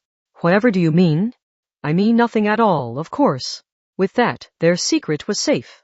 At the same time, the bank was essentially saying they were entirely ignorant of any possible criminal activity carried out using their safe deposit box. They left the president and walked back behind the general counter.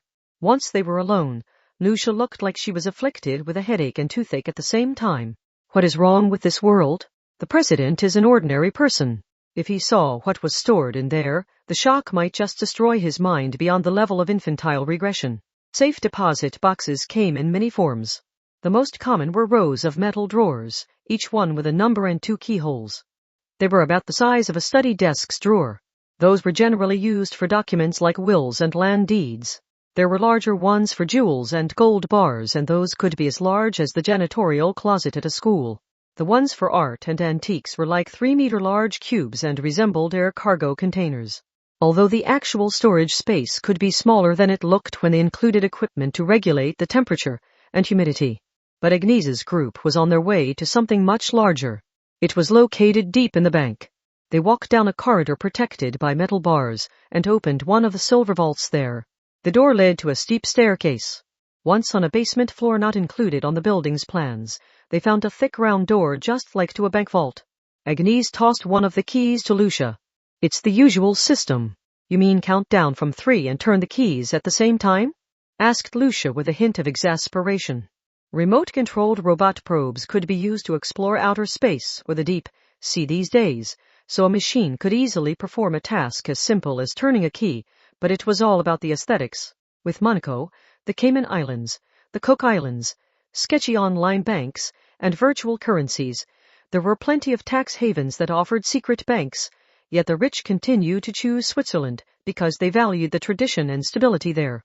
People like that did not look for new services that carried a lot of risk and were not yet perfected, because they had already made more money than they could ever spend. With a deep clunk, the round door slowly opened toward them.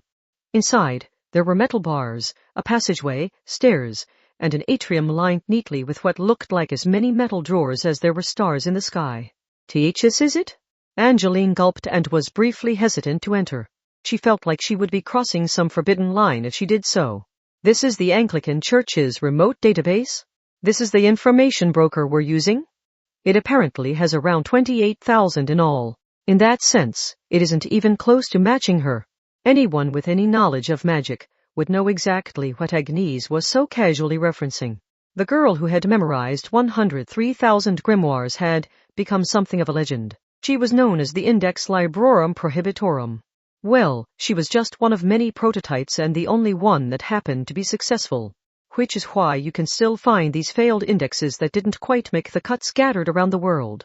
Part 2. It was possible that conferring with the Index Librorum Prohibitorum would have solved their problem right away, but she was highly prized. Being a member of the Anglican Church did not grant you access to all Anglican equipment and personnel. And in this case, Agnese's group had previously tried to harm the Index Librorum Prohibitorum more than once, so it was hardly surprising the higher-ups automatically refused to let them contact her. In that sense, there was still demand for a failed database like this one. Very few people could access the Anglican Church's greatest secrets, but less trusted members could still access these smaller secrets. So by searching here, they could avoid making an enemy of the sensitive higher-ups. Wield your rusty hoes and spades to kill the knight wearing brightly polished armor. In every era, the commoners were asked to pull off the seemingly impossible by gathering in large numbers. Now then, let's get started on all the delightful work awaiting us. Needless to say, even 28,000 was a lot. That was the size of a small library. To check through that more efficiently, they would have to start by narrowing down what they were hoping to investigate. It was the same as a search engine in that sense. You needed to know what words to type into the box first. We want to find a point in common between those 3 cases. I know that, but they all used completely different spells. Angeline nervously expressed her pessimism. The Barcelona one used Catholic forensic cleanup, the Calais one summoned a ghost ship using multiple types of spells, and the Frankfurt one used the ceremony of Baumaln, which is a voodoo curse, right? If we wanted to force a connection, I guess the Barcelona one was linked to that Spanish restaurant run by Nili Padpois, who was born in Haiti. And wasn't it likely his wife was killed by a voodoo curse? Still Lucia trailed off there. Yes, voodoo referred to a lot of different things, and they had no idea if that other case also had to do with the ceremony of Baumaln. Also, if we were trying to link everything to voodoo, what about the Hood battlecruiser that attacked Calais? The Yucatan Peninsula is in the Caribbean Sea, exclaimed Angeline. There must be tons of ancient Mayan cities there. And Agnese was honestly confused. If that counted as a connection, they would have to research everything from the Cuban Missile Crisis to the Chupacabra, but Angeline did not seem to care. Agnese pulled her phone from her habit sleeve, started up the video app, and asked again, "What about the Hood battlecruiser that attacked Calais?" "Now, Sister Angeline, repeat that shocking truth for us again. And make sure to smile for the camera. Stop that. You're planning to dig this up 3 years from now to show it to me, aren't you?" "Okay, fine, I give up. None of the 5 magicians who fit together like puzzle pieces were voodoo, were they? If we want to really overthink this, there's the fact that the necessarious necromancer named Isabella Theism was involved with all those cases. Her necromancy combines a number of different things, but she is well versed in voodoo. Thank you so much for another of your crazy conspiracy theories, Sister Lucia. Don't worry, I got a stunning profile shot of that one. We can all look forward to viewing this masterpiece at a later date." "Wait, you were still recording?" Lucia bristled and yelled, but that was what she got for suspecting people based on no evidence. They wanted the quickest route to the truth, so they did not want to start playing a game of concentration where they flipped over the cards at random. Especially when each card they flipped over could conceivably cost someone their life, based on unwarranted suspicion. Reasoning based on a foundation of mistrust and speculation would only lead to vague conspiracy theories. They had to build a foundation of solid facts, no matter how insignificant they might seem.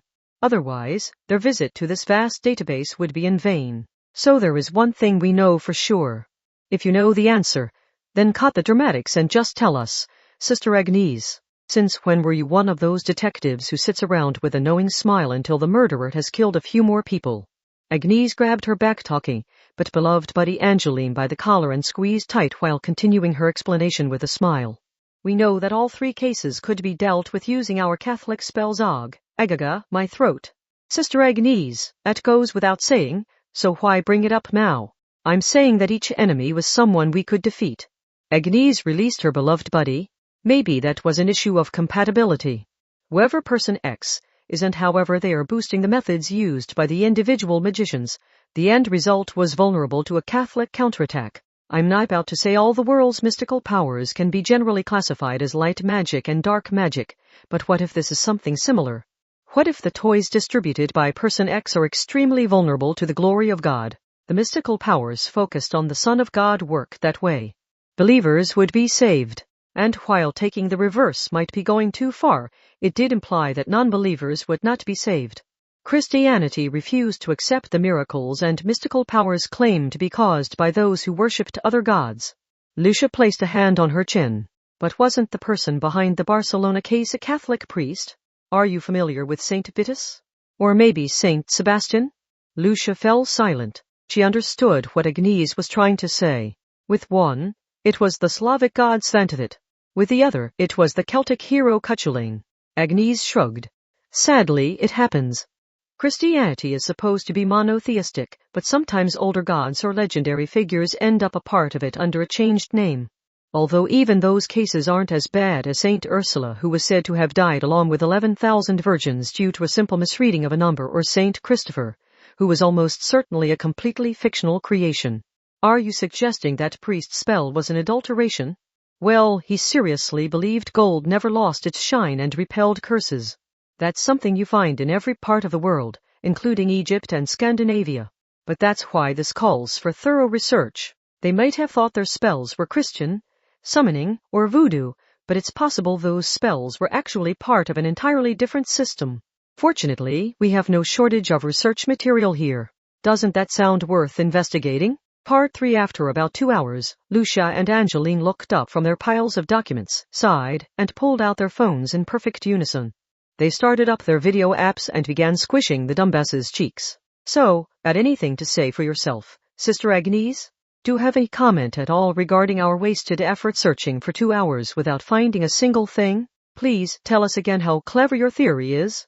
With that smug look, of course. I just have to hear that pathetic excuse for a theory again. Please? A porcine snort came from Agnese, whose face had undergone an ugly transformation thanks to the pressure from either side. They're in Italian, Spanish, French, or whatever else, and then there's a pain in the butt. Cipher on top of that base language, complained Angeline. Arg, why do grimoires have to be so hard to read? It's a complete waste of effort. Sister Angeline, how many times have I told you to learn Latin? Oh? Why would Miss Piggy think she has any right to talk back to me after this? It was not often Angeline straightened her back and looked down on someone else. Yes, it had all ended up how Agnese Sanctis had said it would. If they started with a foundation of baseless doubts, mistrust, and speculation, they would only create a highly realistic-sounding conspiracy theory. No matter how insignificant it might seem, they had to start with a foundation of fact if they wanted to reach the truth. And in that sense, after 2 hours, all we figured out is that there doesn't seem to be any magical system in common to all 3 cases, said Lucia. But we already knew that when we started, tearfully complained Angeline. It feels just as pointless as spending an entire century proving why 1 times 1 is 1. What was the point of all this time and effort? They had hit a dead end. They saw hints of a person X. They were certain someone like that was out there. But they could not find any solid clues there. It was like they could see a crime taking place, but they could not gather enough evidence to do anything about it. It was like watching a politician hold an apology press conference where they insisted over and over that it was all a misunderstanding and they had done nothing at all illegal. Finding nothing at all was actually more suspicious, yet there was no way to use that in an investigation. This massive treasure trove of information went to waste when they did not know what to search for. Right now, a single idea or flash of inspiration would be more useful than all this information. Sitting at their desks any longer would only be a waste of time. Angeline finally began to throw a fit. Arig, I need a change of pace. We're in Switzerland, remember. I want to try the food. I want to see the sights. I can barely breathe in this thick vault. Should I smack her? Asked Lucia with a glance, but Agnese shook her head. I guess we can go get something to eat, said Agnese in a resigned way. Fine, but what food is Switzerland known for? Asked Lucia. Cheese fondue, of course. And mineral water. Angeline's view was fairly biased. Was she trying to say the Swiss lived on nothing but cheese and water? But then Agnese threw a curveball. I believe they're known for their instant coffee and freeze-dried food. Also their ready-made, canned, and frozen foods, their curry roux, their white stews, their instant soups, and so on. But not cup noodles. Those are a unique genre that only really developed in Japan, just like miso soup and flavor enhancers. Woo. Switzerland is home to the world's largest instant food company. Look around and you might find a museum or souvenir shop dedicated to it. Angeline pouted her lips hard at the thought of eating instant foods after coming all the way to Switzerland. Angeline understood the feeling, but instant foods were a necessity and a lifesaver for the mountain climbers who attempted to climb the Alps along the Swiss route. They decided to leave the bank and take a walk outside. In a city of banks and insurance companies, they had expected to see a lot of businessmen out at midday, but they instead saw a surprising number of men and women in religious habits. And Anglican ones at that. What is going on? Hesitantly asked Angeline. While Switzerland is a country of banks, most transactions are handled over the phone or internet. The people visiting directly are the ones with treasures physically stored in the safe deposit boxes. And in this block of Zurich, that means Anglicans. It was a lot like a company town where the city was financially ruled by a single company, but that had its pros and its cons. When you knew people of a certain affiliation would be in a specific restaurant, it was not hard for a third party to eavesdrop while pretending to be a customer. Whether she realized that or not, Angeline made her own complaint. Then everyone here was forced to travel all the way here for research while working outside of the UK, just like us. Everyone is supposed to be equal, but those of us at the bottom always get the short end of the stick. They peeked inside a variety of restaurants. Most of them served thick bacon and potatoes. It looked German at first glance, but not all of Switzerland was like this. To reiterate, the country did not have a single official language or religion. Each canton chose German, French, or whatever other language to use. Angeline had the dark look of a child who saw curry rice for dinner the third day in a row. Yes, she had only just finished fighting for her life in Frankfurt. It's not bad. It's definitely not bad, but it's just not what I want. Why couldn't we be working in an Italian-speaking area? Be careful what you wish for. Any Italian food you got here wouldn't seem quite right. When you want a margherita pizza topped with tomato and cheese, you don't want to be served pasta alla genovese covered in ham and avocado, do you? Because Italy was their homeland, they could be much more particular about Italian cooking. Just like the Japanese were particular about dashi, the French were particular about sauces, and Indians were particular about seasonings, Agnese's group could be extremely demanding when it came to pasta. Enough so that a simple disagreement could lead to a never-ending war. They would never approve of someone who always went with long, skinny spaghetti regardless of the sauce or method of cooking and who assumed anything was fine as long as you cooked it al dente. So they might find foreign cuisine more familiar since they would fail to notice the small differences there. They ended up grabbing a very German-smelling pizza for lunch. Simply put, cheese and tomato sauce were spread across a round piece of dough. Fries and sliced salami were placed on top of that, and then the whole thing was cooked. It's called a piper-tts, said Angeline while staring fixedly at the large plate carried to the table. Hold on, cut in Lucia to point out the fundamental mistake here. What kind of a crazy food did you order for us here? I mean, who puts fries on a pizza? That's carbs on top of carbs. I will admit it looks pretty wild, but it's actually a traditional dish. For kids. Admittedly, it's more like a snack than a proper meal. You mean people eat a meal in addition to this? How can that possibly fit into a healthy diet? Lucia was flabbergasted, but this was actually an Italian dish, not a German one. What Italian food meant changed a lot between different regions of Italy, so it was not that strange for Lucia to be unfamiliar with this one. We let Sister Angeline's tantrum convince us to eat here, even though eating Italian outside the country can only lead to trouble. Now. Burgers generally come with fries, right? This is a lot like combining the two since eating them separately is a pain. That is not a very appetizing description.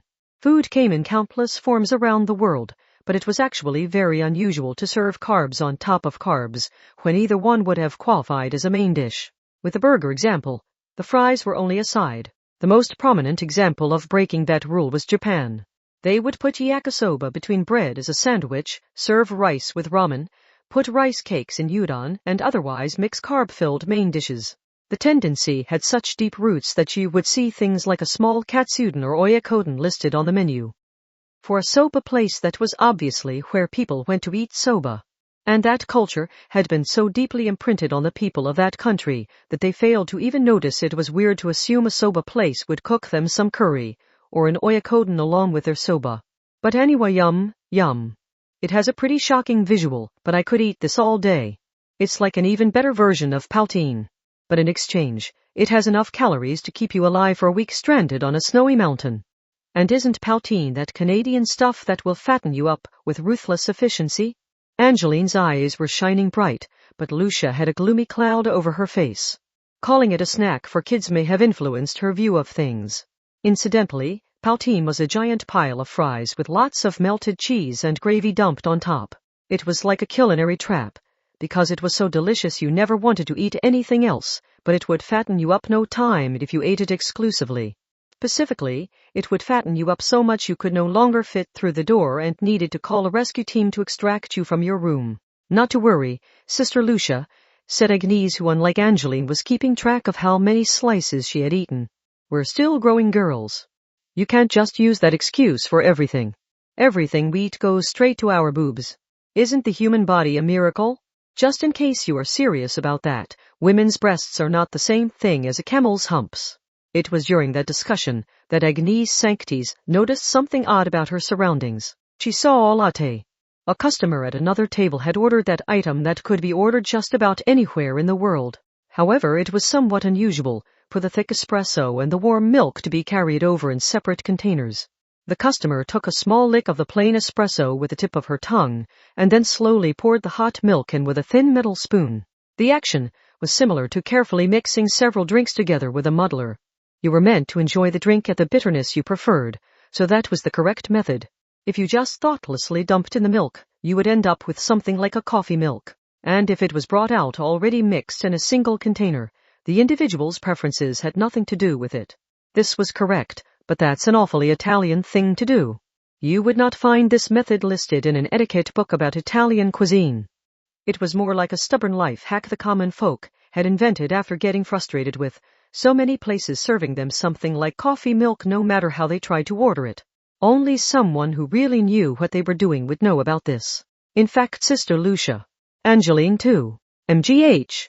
Do not turn around, but I recognize the person eating 3 tables behind you too. And this isn't someone I met after joining the Anglicans. She acted as a guide for us a few times back in our Catholic days. It's Sister Monica. Tension ran through them. But that must have been too much. The other girl looked up from her food and her eyes met Agnese's. She was quick to respond. Exclamation TCH. Sister Lucia and Angeline. Capture her. Monica only hesitated for a moment. She stood up so quickly she essentially kicked her chair away, and then spun around. She shoved aside a waiter near the entrance to forcibly run outside. Lucia and Angeline's eyes widened as they pursued her. Why did she run away? We've been in that Swiss bank all day, so I doubt she was tailing us. Did we run across her by pure chance? I don't know, but she must be up to something to run away the instant we saw her. This block of Zurich contained a lot of Anglicans. That meant you could pretend to be a customer at a restaurant to eavesdrop on all sorts of conversations, so it seemed likely Monica had at least been working as a spy. And since she had run the instant her eyes met Agnese's, she must have been warned in advance she could not let Agnese notice her. That suggested she had been spying on Agnese. Is she connected to the string of cases? Agnese could not answer her own question as she ran full speed through the city. If so, are the Catholics behind it? No, wait. It's too soon to say. For now, we just have to capture Monica. The fleeing girl in a nun's habit ran into the small alleyway between 2 banks. Wait, shouted Lucia. Agnese and the other 2 arrived in that same alleyway less than 10 seconds later. And yet the entire world seemed to change in that moment. A rusty smell. The color red. The odor and hue of blood. Ugh! Groaned Angeline as she came to a stop. A dark red liquid was splattered across the ground, and even on the walls up to a point even higher than the girls' heads. Before even worrying about concrete threats like a curse or infectious disease, their legs were forced to a stop by no more than the sinister atmosphere. Something had fallen into the very center of the pool of blood. It was larger than the palm of a hand. It looked like a flimsy piece of paper or plastic, but it had a few holes in it. It had 2 eyes, a nose, and a mouth. The skin of a human face had been torn away and abandoned. Sister Monica groaned Agnese. Since her face was left here, does that mean this was someone else pretending to be her? Said Lucia while trying to remain calm. There was indeed magic related to faces.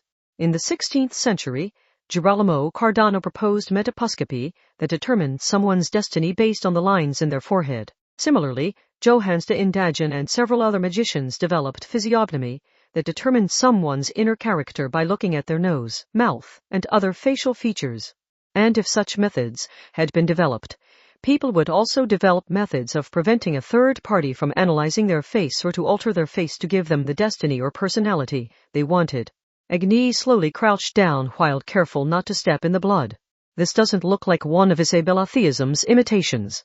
This is the real skin off someone's actual face. I hate to think what's become of Sister Monica. Eua, said Angeli while going pale in the face. You mean the person we were chasing had been living with someone else's skin over their face, in order to hide their identity? If being seen by Angeline Sanctis had been enough to do this, whoever it was must have been taking this seriously.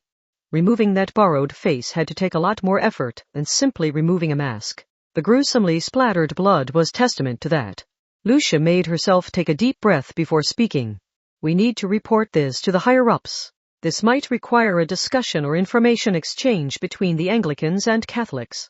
I'm curious who that was, but finding out if the real Sister Monica is safe comes first. That's right. And if that person had stolen Sister Monica's face, then they might have stolen documents from the Catholics too. Said Agnese while crouching and bringing a hand to her chin. Was that really what had happened? She had been the first to start talking about the borrowed face, so she had nearly failed to view this objectively. If she had not heard Lucia and Angeline discussing it, she would have continued down that line of thinking without noticing this oversight. Yes, they had originally come here to Zurich, Switzerland, in order to find a point in common between their past few cases. And in that sense this feels familiar. Sister Agnese? Lucia gave her a puzzled look, but she did not look up and instead continued viewing the pool of blood. Doesn't this feel familiar, Sister Lucia? All that remains is evidence of someone destroying all solid evidence and covering their tracks. That should tell us that there was a third party here doing harm. Oh, said Angeline. That's the same as that first case in Barcelona, where we found unnatural traces of a forensic cleanup in Niali Padpoi's restaurant. And if the method is similar, there's a good chance we're looking at a group that reuses the same tricks. We need to at least keep in mind the possibility that no one was disguising themselves as Sister Monica at all. Wife Monica tore off her own face and left it here to escape suspicion that she is person X. Europe, groaned Angeline with a hand over her mouth. Agnese pulled out a cylindrical container of fries she was hiding. Excellent work, Sister Angeline. Heading out for lunch worked so much better than our time in that information broker vault. Have a reward. Don't be shy, just stuff your mouth full of fries. Big way, they're so greasy. And I have to know. Are you being intentionally malicious here, or is it just second nature to you? Living with someone else's skin over your face was messed up enough, but tearing off your own face and leaving it behind in less than 10 seconds was terrifying in a different way. But that method would allow Sister Monica to escape suspicion. She would be tearing the person X identity away from herself so she could abandon that identity here and escape. Once she got her wound treated to stop the bleeding and was then picked up while wandering aimlessly around the streets of Zurich, she could walk around freely once more. She would be no more than a victim whose face had been stolen a few days before so that the wicked person X could take on her identity. In that case, said Lucia while placing her hands on Angeline's small shoulders, should we stop here and investigate Sister Monica instead of chasing blindly after some other unseen villain? Yes, but this does not mean the Catholics are necessarily behind this, said Agnese with a shrug. She was not about to defend their old organization that had abandoned them, but the Catholics had 2 billion followers. They were such a large percentage of the population that a lot of Catholics were personally up to no good or also part of some other organization. Even 0.01% of them would be 200,000 people. Part 4. It was just like a search engine. Now that they had a term to search for, that vast collection of documents showed its true value. Once back in the bank, Agnese's group only had to search that pile of 28,000 books for just the one thing. Sister Monica. I found something, Sister Agnese. Local folklore from Turin of Piedmont mentions a spell for tearing off your own face as a last resort to overturn a critical decline in your life. The idea is to throw out your old identity in order to leave behind the bad luck pursuing you. If it was known simply as folklore, it was probably actually a witch's spell. But something not appearing in the Bible was no reason to take it lightly. There was a good chance it received power from a mythology or a religion other than Christianity. How far did that spread, though? That spell isn't the same as fortune nettling by picking a flower and plucking out the petals one by one. We're talking about tearing off your own face here.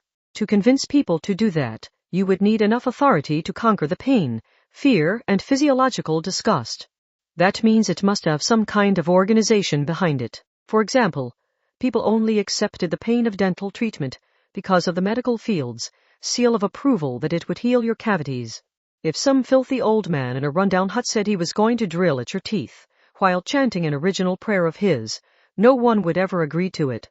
It was all about providing authority. People would accept far more from a source they trusted than from one they did not. And to convince people that tearing off their entire face was a good idea would require a very powerful source of authority. Enough that people were convinced they would feel no pain at all if they tore off their face, and that they would have no trouble at all after permanently losing the face they had possessed from the moment they were born. The spell was from Turin, capital of the Italian region of Piedmont. I swear, this had better not come full circle and turn out to be the Roman Catholic Church after all. Agnese had a bad feeling about this, But then Lucia provided an answer. This mentions a guild. A guild? That was a fairly common term for anyone steeped in the world of magic. Just like lodges and salons, it referred to a collection of craftsmen or intellectuals with a certain specialty. But that alone was not enough to determine anything specific. Just like knowing something was a school or company did not tell you anything specific about it. You needed a more specific name like the such and such school or the so and so company. But Lucia shrugged. That's all it says. You mean it must be something big enough that saying the guild is enough for locals to know what you mean. Just like world-famous cup noodle and cola brands become words that refer to their entire industry. So if we send someone to Turin, I imagine we can figure out just what kind guild this is talking about. Chapter 5 Part 1 Things had taken a sudden turn. A large group of Anglican magicians had arrived on Greece's Thera island of the Cyclades Island group. They were there to destroy the guild hidden in that small city of about 7,000 that was made up of homes and long stairways clinging to the steep slopes bordering the Aegean Sea. It was late at night, but that deep darkness was shredded by the many flares shining down on the ground with light brighter than midday. Necromancer Isabella Theism laughed. Those girls are doing a pretty good out there. They had better, since it's their job, casually replied Still Magnus. And our job is to identify the villains and slaughter them. The more sources of information we have beforehand, the better. We don't want to attack an innocent person based on faulty intel. So those girls are only insurance. Insurance is worthless if you can't trust it. Isn't that how a second opinion works? So I will not disagree with your assessment of them. The flares were of course only a diversion. Genuine magicians like Still and Isabella did not secure a clear view through normal means before they attacked the enemy. But the old-fashioned flares would put the enemy on alert, while also accentuating the contrast between light and dark in the surrounding area. In other words, it made the light and the shadows stronger. The guild magicians had no idea when they would be attacked and would want to escape, being sniped from a distance, so the deeper shadows made it obvious where they would try to hide. We're talking about a Greek secret society here, so what do you think? Orpheus, Dionysus, or Persephone maybe? I can't wait to find out what has you so excited. We're only cleaning up the trash on a larger scale than usual. Necromancers like me have a fondness for this genre. Like Japan's Izanami or the Egyptian pyramids. Yes, a true magician can't just rely on the arsenal. You need to see things for yourself. Yes. The world is awash with death. The brown-skinned, silver-haired necromancer held her shoulders as irregular tremors ran through her. Her words were inappropriate, but Still knew it was accurate. He was wielding 2 flame swords even as they chatted. He wielded them casually and without batting an eye. With each powerful explosion he caused, an artificial structure was swept away along the magician curled up behind it waiting for a chance to counterattack. There was no need to take prisoners, or to leave behind any trace of their existence. Eliminating the guild as quickly as possible was their top priority. The city at least was indeed awash with death. What happened in Turin was a surprise, wasn't it? Yes, it actually makes me worry for those girls. In our field, going above and beyond on the job is a good way to reach an early grave through overwork. Anyway, it looks like this guild dates back to the ancient Greek era instead of the Renaissance era revival. The World Heritage officials would probably be pissed if they knew we were secretly mopping them up like this. Isabella Theism did not possess an obviously deadly power when compared to Still and his 3,000-degree flames. Her specialty was to wear the clothes of the dead to become one with them, and to create fake corpses indistinguishable from the real ones to make the enemy panic. A dull sound burst out as the accumulated force was released from some twisted human skin being used in lieu of a rope. A roar escaped from a giant seesaw-like catapult used to throw boulders at a castle's walls, and a rotting corpse that had become a mass of curses and infectious disease flew toward the enemy fortress. That would destroy sanitary conditions and cut off the water and food supply, so it was a standard method of taking a base. Do you really need to model those after the people I've killed? Asked Still in exasperation. The originals are burned until not even the ashes remain, so it's not like they can tell if it's real or not. And the corpses of their ace fighters who led the charge on the vanguard are bound to scare them more than just any old corpse. Especially when it's already rotted so much after such a short period of time. You are not a nice person. If you can't enjoy this, necromancy isn't right for you. It causes a panic and it camouflages our own methods, so it seems pretty effective to me. Isabella laughed. In that sense, Still, Magnus may have been the cleaner of the two, since he insisted on burning the enemy away until not even the ashes remained. Whereafter their spell book still sounded bored, and his cigarette wiggled up and down in the corner of his mouth as he spoke. He was speaking to the killer Anglicans deployed around them. That's their sample list, filled with wax tapes that use the principle of a phonograph to record a standard voice sample for each of their members. Breathing is the most basic method of refining magic power, and an individual's idiosyncrasies there are hard enough to alter that a lot of magic cabals like to keep track of and manage them. Their leader must really not trust their subordinates. And you think our leader does? But still, we need this solid evidence to track down all the undercover members they have around Europe. We don't need to get any information out of prisoners this time, so don't bother taking any. The guild chose to enter our world, and they violated a taboo while they were at it, so let's show them how we do things. Commit an ordinary crime and you'll find yourself convicted in court and thrown behind bars. But what if your crime doesn't allow for that? Those fools may think they've found the master key to the universe, but they are in for a rude awakening. Part 2. A small war had broken out. The stooped and freckled Angeline was bent over lower than an old lady. Eek! Is this really what our investigation led to? What have we started here? Shouting will only make you a target, Sister Angeline. And this just means things had gotten so bad this was the only way to resolve it. It had to happen sooner or later, so I'm glad we managed to track down the guild first. The tall Lucia remained calm even now. She may have had a switch in her head that could deactivate her personal feelings when it mattered. But why Thera? Asked Lucia. It's a pretty minor island as far as Greek mythology is concerned.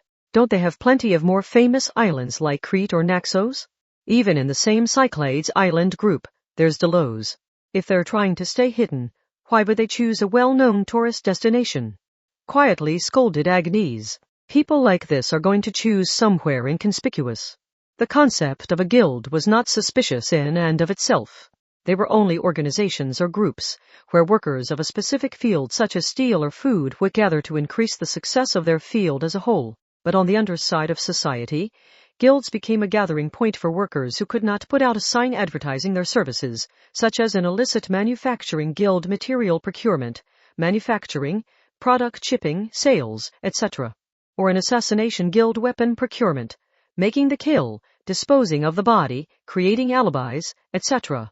Different guild members being seen together could be a fatal mistake, so the members would use greetings, handshakes, special cards, or meeting places that only other members would recognize while trying to remain as inconspicuous as possible.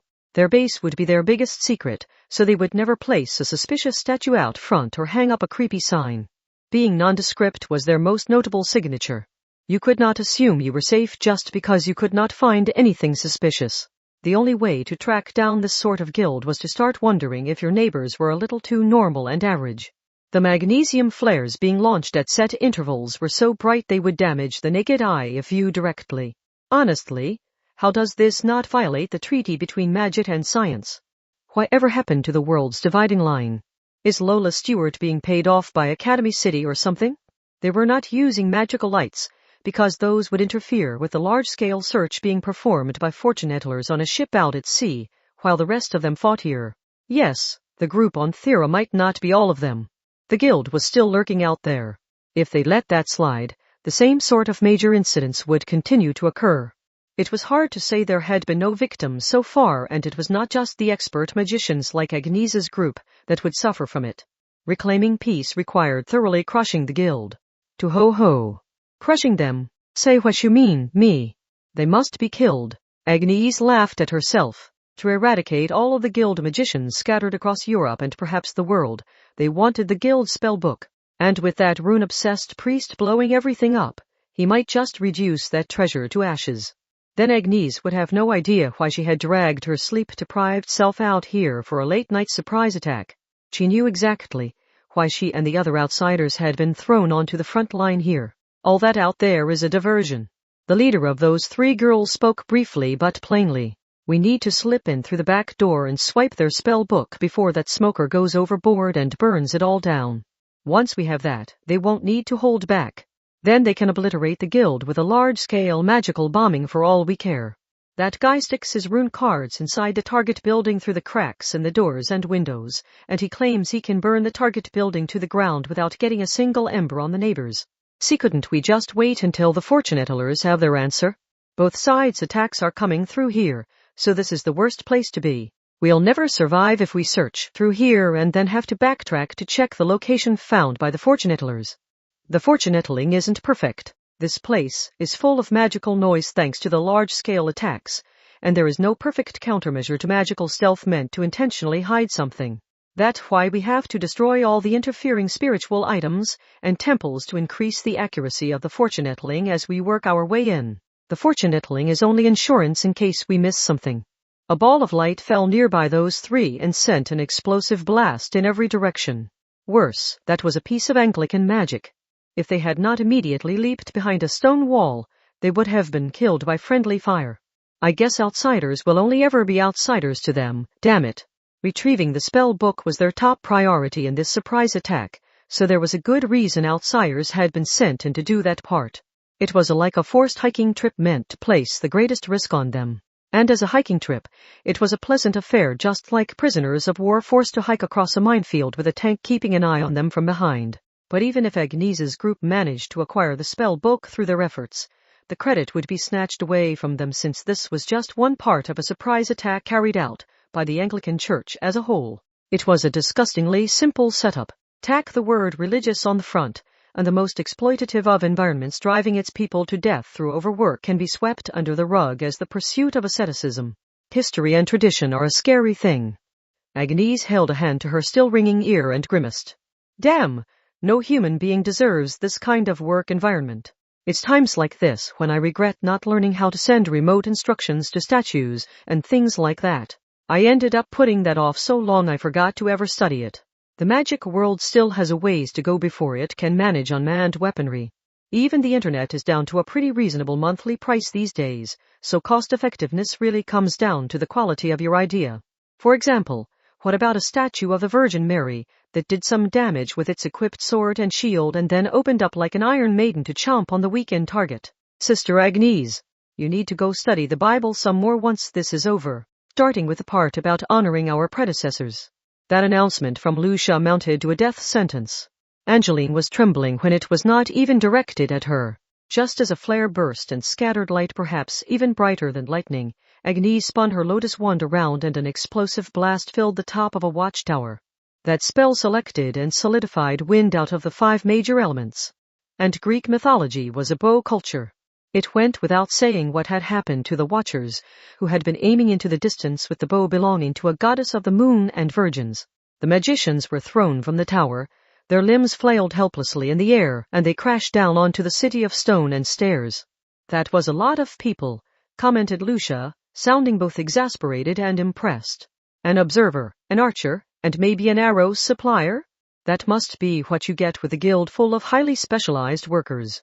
By gathering people from a special field, they could move more flexibly as a group. A guild structure was a lot like a soft cushion made by filling a bag with lots of hard beads. It was a subtle difference from magic cabal magicians who learned to do everything themselves. Those poor fools. When you only know how to do the one thing, you must not even consider leaving the battle no matter how things are going. They're like soldiers who line up in perfect ranks to be bummed to death. The island of Thera was distinctive terrain.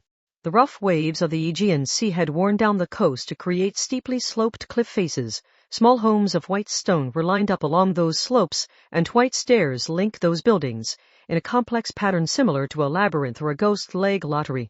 Being on an island covered in stairs must have been a challenge even for the online stores that had covered the planet. This historical city did not even allow the passage of cars, but the houses had small tray-sized heliports attached to the walls. Those were probably landing points for delivery drones. That terrain made attacking the island a real pain in the rear. You had to climb that steep slope when arriving from the sea, and the guild used the terrain to their advantage while holding the high ground. They took barrels filled with hot oil or quicklime and rolled them down the stairs. They sent countless arrows pouring down at their enemy, and they sent flash floods down the slope. Having the Earth's gravity on their side meant a lot. Whether you followed the stairs or attempted to scale the cliffs, it was a hellish climb.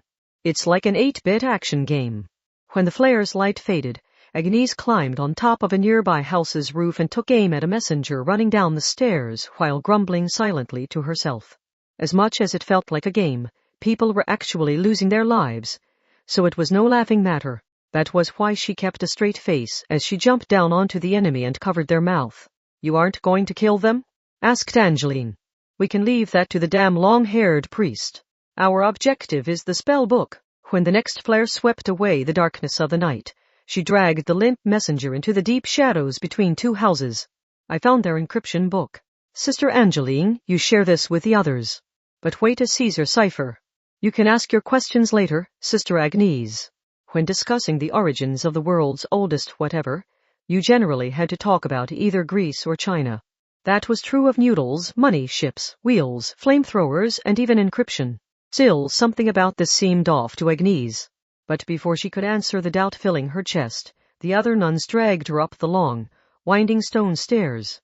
At this point, they would not be remotely surprised if a giant round boulder came tumbling on at them like in an exploration action movie. They had to keep their focus on what was ahead of them. But I'm surprised." "About what, Sister Angeline?" "We're attacking a magic cabal's HQ, so I was imagining more of a big battle between individuals. Not all these large-scale traps like the quicklime and flash floods.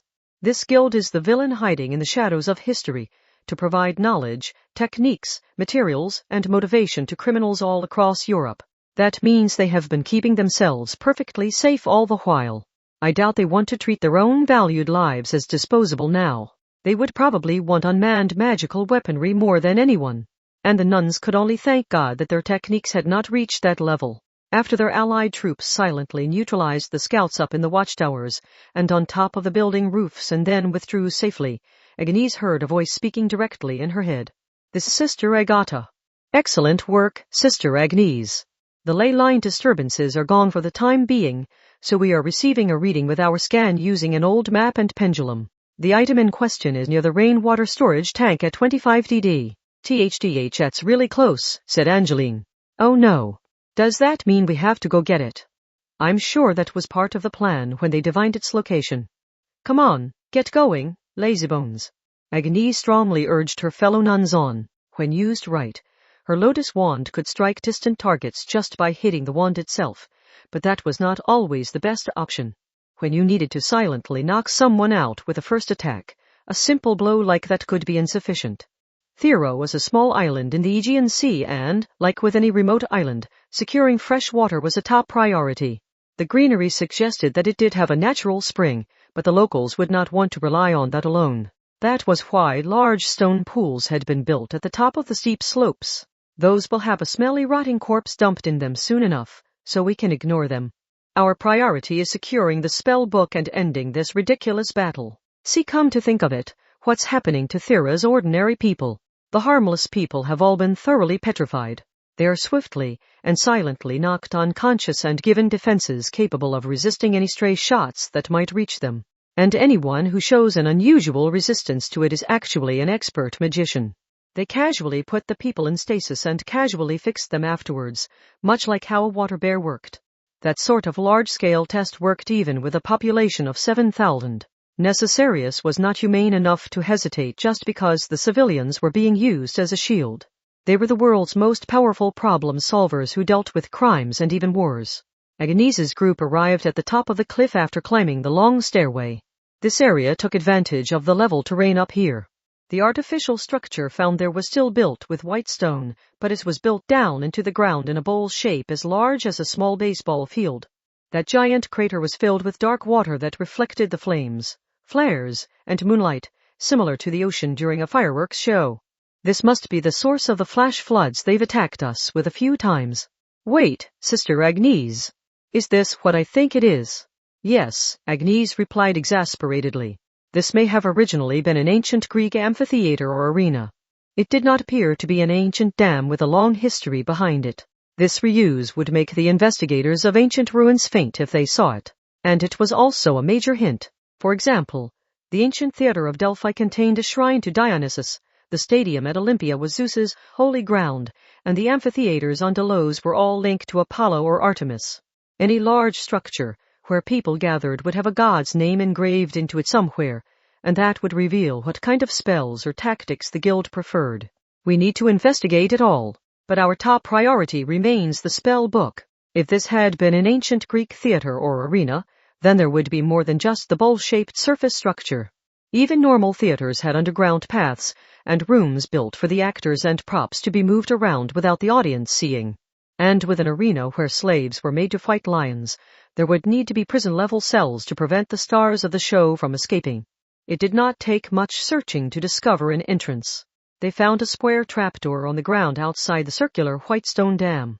The unusually recent magic circle on the lock showed signs of updating by the guild magicians using the place. Just like Venice, the city of water had wireless LAN signals filling the city to allow for a comfortable life. Since the circular arena was being used as a dam now, it was best to assume the whole ancient ruins had been tampered with. It had been remodeled beyond its original design and purpose. Agnese crouched down and held out a hand. She focused on the curving line surrounding the base of her thumb and the line that began between the base of her index and middle finger and continued diagonally down toward her little finger. This was a Western form of palm reading. It used 5 lines and 5 bumps or mounts on the palm. The 2 lines she was focused on were the life line and the heart line. It was unusual to use this technique to learn about others instead of yourself, but it was possible. For example, the lifeline indicated the presence of danger to or the extent of your life. If anything here would threaten her life or rattle her emotions, it would have an effect on the signs written on her palm. They're here. That told her what plan to use. Lucia and Angeline took up their own positions around the trapdoor. They had worked together long enough that she did not need to give them a spoken command or a hand signal. Just to be sure, she sent out a transmission. Agnese here. We have arrived at 25 TD. We will now enter the ruins, so please have the diversion team drop an extra big one. Anything that makes a lot of noise will do. Explosive flames even larger than the flares erupted in the distance. The Thera city on the steep slope was illuminated by an orange light similar to the setting sun. They could sense the enemy on the move even through the trapdoor. They sensed extreme tension, humiliation, and a touch of relief. That last inappropriate scent was just like the response of someone realizing that the aerial bombing had landed on something other than their own shelter.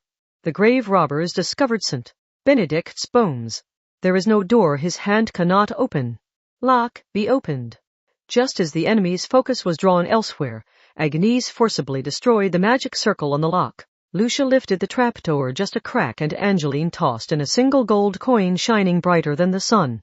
That coin symbolized greed. Its gold shine blinded all filled with wicked desire, causing them to lose sight of reality. The trapdoor was shut once more just before the lightning-like flash filled the enclosed space. Agnese adjusted her grip on the lotus wand while her own eyes were protected. She licked her lips and spoke in a sing-song way. You're so ugly you'd scare off your own cute puppies, you gotta magicians. Okay, we really need to talk after this is over, Sister Agnese. With the Bible in hand. The trapdoor was fully opened this time, and several different colors of light entered. Magical attacks using the silver staff, wooden wheel, and coin bags attacked the blinded magicians one after another. Part 3 up. The stooped Angeline had the coin bags at her hips float up into empty air. They had light sources attached to them, the headlamps worn on the foreheads of explorers. Needless to say, any noticeable light source in the dark would be targeted first. Attaching that light to your own forehead was out of the question. In that sense, a light you did not even need to hold in your hand was safe and reliable. Not only would it not draw attacks to you, it would draw attacks away from you, making it the perfect diversion for an attacker. Even so, they faced less resistance than expected inside, but Agnese Sanctis did not take an optimistic view of that. She instead felt the ominous atmosphere of finding your supposedly full tank of gas was now half empty. The lack of intense resistance meant the enemy had no real attachment to this place.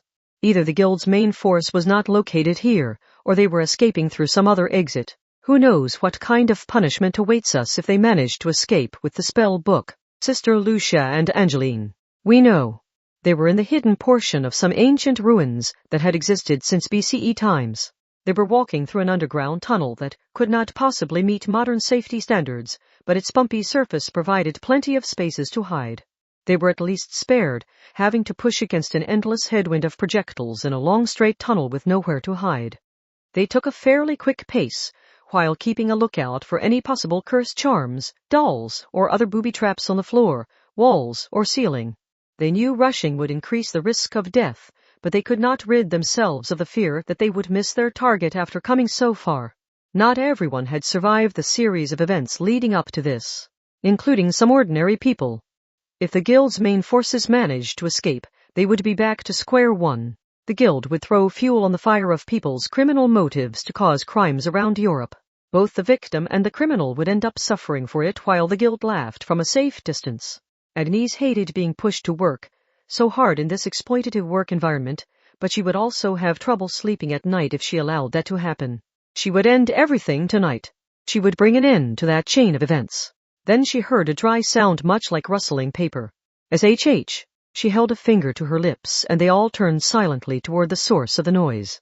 The long passageway circling the dam had other stairways and rooms built onto it, making it resemble a stone ant colony. The noise came from one of those rooms.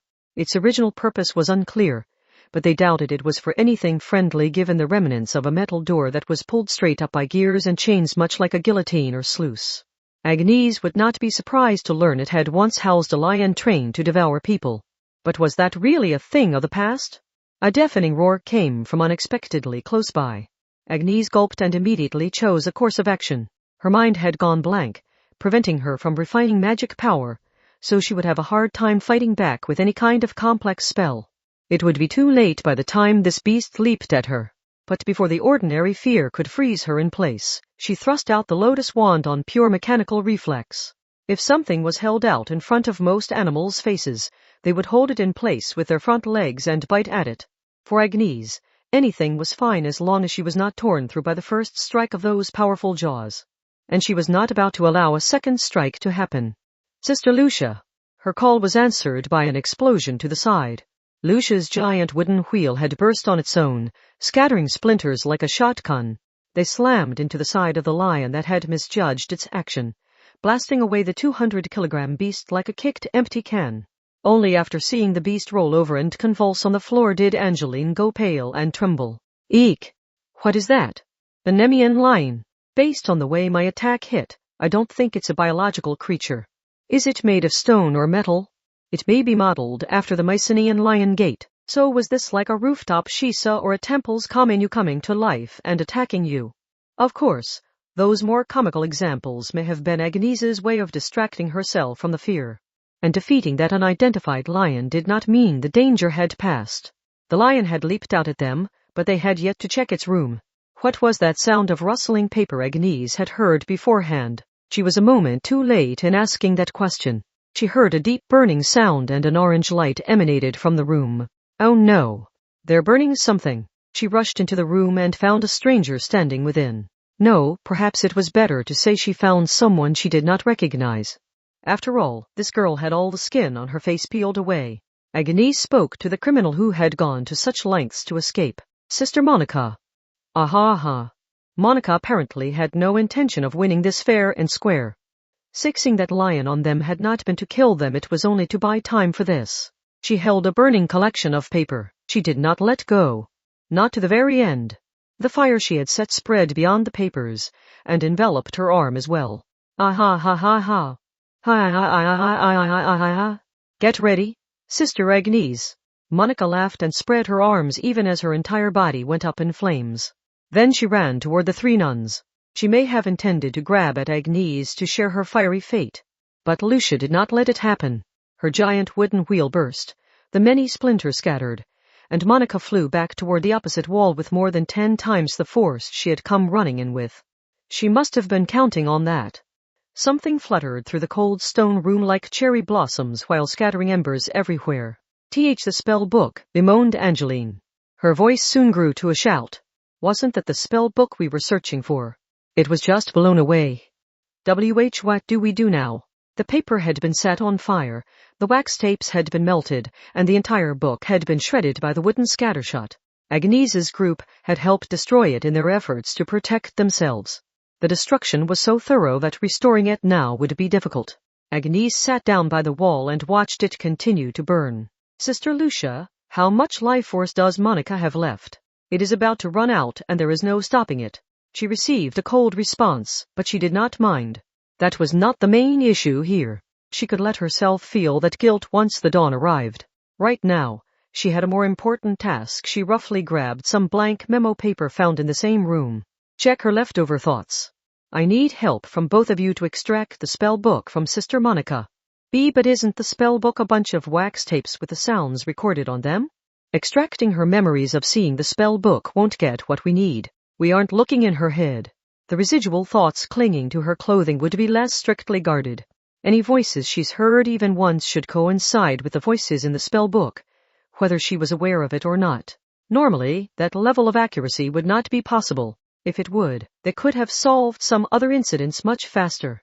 For example, the summoned ghost ship attacking Calais, France. But in this case, the burning habit and lost spell book had been destroyed by the same fire. Cause of death made for a very powerful common factor, so they could use that to absorb the information from both the spell book and the criminal's clothing. Do not forget, as seen in the Golden Bough, magic of the sympathetic and contagious varieties placed a heavy emphasis on relationships and connections. If there was a handhold there, why wouldn't they use it? They knew there was no saving that girl enveloped in the flames, but she was still breathing and thus still a survivor for the time being. But they coldly refused to treat her and extracted the necessary information even if it meant watching her die. They were working toward peace. They were working toward a bright future. This is certainly something we couldn't let that spiky-haired boy see. It was a contemptible and inhumane act, but otherwise the spell book needed to defeat the guild would be forever lost. Agnese clenched her teeth but continued her work with perfect accuracy. When martyred, the glass shards of St. Vincent's prison turned to flowers and he saw an angel. Thou carry no pain and no secrets. This place contains naught but light. The truth shall not be embellished as the light shines bright to guide the lost lambs on this earth. While continuing her work, Agnese looked to the room itself instead of burning Monica. She was somewhat afraid of suffocating with no windows for the smoke to escape, but she was also curious what kind of room this was. It was a large room twice the size of a school classroom. The walls were lined with bookcases and old tomes were piled up on the tables. But more than that, what is that? Ugh, groaned the torch. Putting out the fire now would not save her, and thoughtlessly dumping water over her head might only make it worse. So Agnese continued her work, but she also moved her lips to speak some other words. Your lost life force will not return. There is no saving you. Do you have any last words you want me to relay to a family member, a friend, a lover, a teacher, or anyone you want? I swear I will get your message to them. Monica smiled a little when she heard that, and she did not hesitate to respond. Shut up, you hypocrite. I'll see you in hell. That was the end of it. The torch became nothing more than a torch. She was no longer moving in the slightest. Her outstretched hand had simply wandered through empty air. What a sad person. She had betrayed the Roman Catholics and picked a fight with the Anglicans to side with this strange guild, but she must never have managed to rid herself of the loneliness lodged deep in her heart. She had died alone, and even in the guild she was willing to protect with her life, she must not have found anyone she wanted to leave a final message for. Malice, hostility, enmity, and animosity. Her life had been like a book left stiff and moldy after being soaked in filthy water and forcibly dried. She had desired freedom more than anyone, yet she had lived a life holding her breath while hiding in the dank shadows. Had she betrayed all those people for nothing more than that? Agnese did not know what promises had been made to recruit Monica, but she could only imagine the girl had been manipulated and exploited. And even Monica must have known it. Otherwise, she would not have wasted her final words like that. Today was like poison to Agnese's mental health. If she was not careful, she would end up being crushed by the dark side of the world. She took a deep breath to refocus her mind, and then she tapped at the memo paper in her hand. She had written all over that paper without even noticing it herself. She had created a new book. She had even drawn out the waveforms that had been recorded on the wax tapes. We have a spell book, she clearly stated. Now we can hunt down the guild. Part 4. The guild base on Thero was quickly taken. So quickly they had time left over before dawn. That was too fast. Agnese still carried anxiety in her heart. It had all gone too smoothly. After leaving the circular water storage pool, she rapidly organized the information in her head. There was something they had to do even after this battle was complete. There was one person who is only listed in the records by an alias. As the only person important enough to ignore the usual rules, They must be the boss. Agnese swiftly explained her thoughts after meeting up with Still and Isabella. They're only known as two. I have no idea what that means, but do you get the impression we defeated them? No, I don't, replied Still. Everyone on the front line felt like disposable pawns meant to buy time. They may have been fighting to win, but it didn't feel like they were fighting to survive. A VIP with an alias would have cared about their own life more than that. Where does that name come from? Is to a chemical symbol? Isabella smiled while making a non-magical suggestion, prompting Agnese to sigh. She could not believe these superiors of hers. They really had not discovered anything themselves. Does that mean this too escaped the island during all the fighting? We must have had ships surrounding the island, so that couldn't have been easy.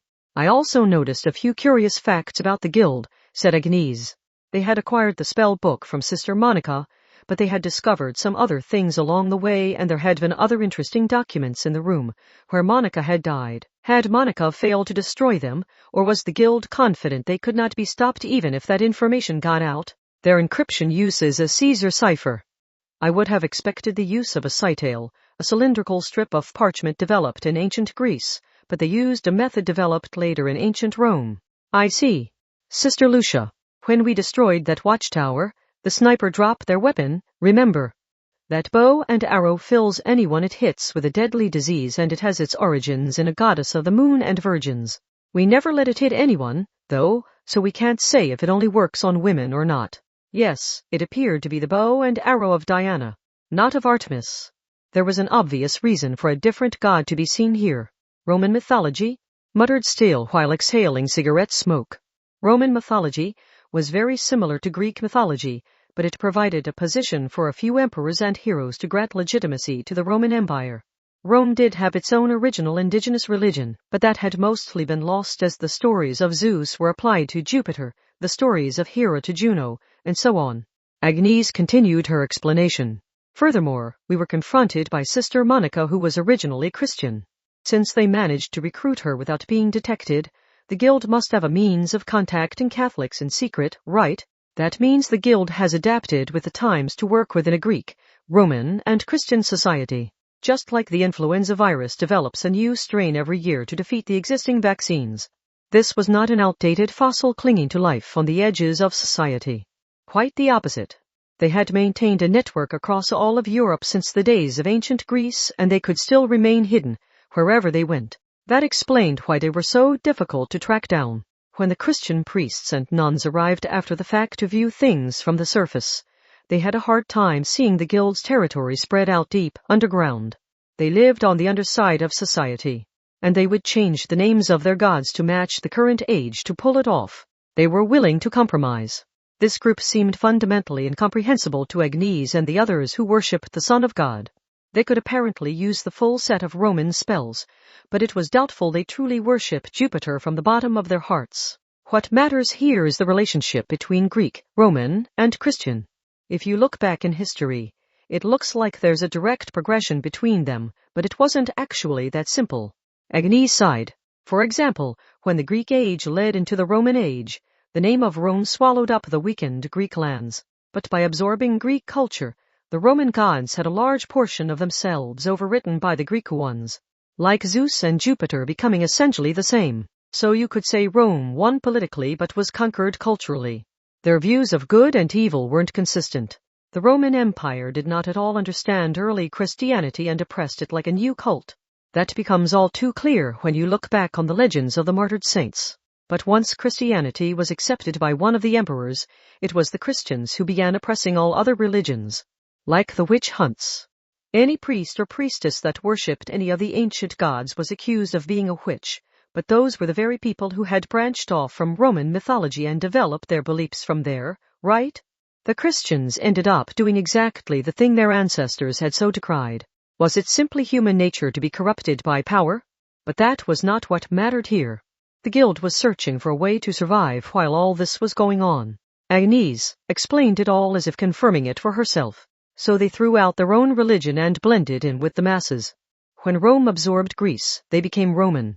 When Roman mythology was oppressing Christians, they joined in. And when Christians began oppressing the traditional witches, they threw stones at their own friends. When the witches who failed to escape in time were burned at the stake, they laughed along with the Christians. When Greek and Roman sculptures were the new hot thing during the Renaissance, they criticized the overly strict Christian culture of art. As you can see, nothing about them ever remained consistent. They only wanted to be on the side of whoever was currently winning. They might know the winning side was wrong, but they would still join in without making any criticism. They readily spat on everything they held dear. Doesn't that raise questions about whether they really are Roman magicians deep down? The whole idea was unbelievable for the nuns who believed in the Son of God and were willing to fight for their faith, but the guild had used that method to survive. So they have nothing to protect. Good and evil are meaningless to them. Myths are mere tools to them, culture no more than a battery, and the world just a consumable product. Once one is too worn down to be of any use, they move on to the next. Once the time comes, they simply do it. It happened with Greece.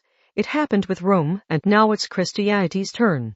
The guild is working to destroy Christian society, but only because Christianity has reached its zenith. They are willing to do this simply because the time has come to change out the battery.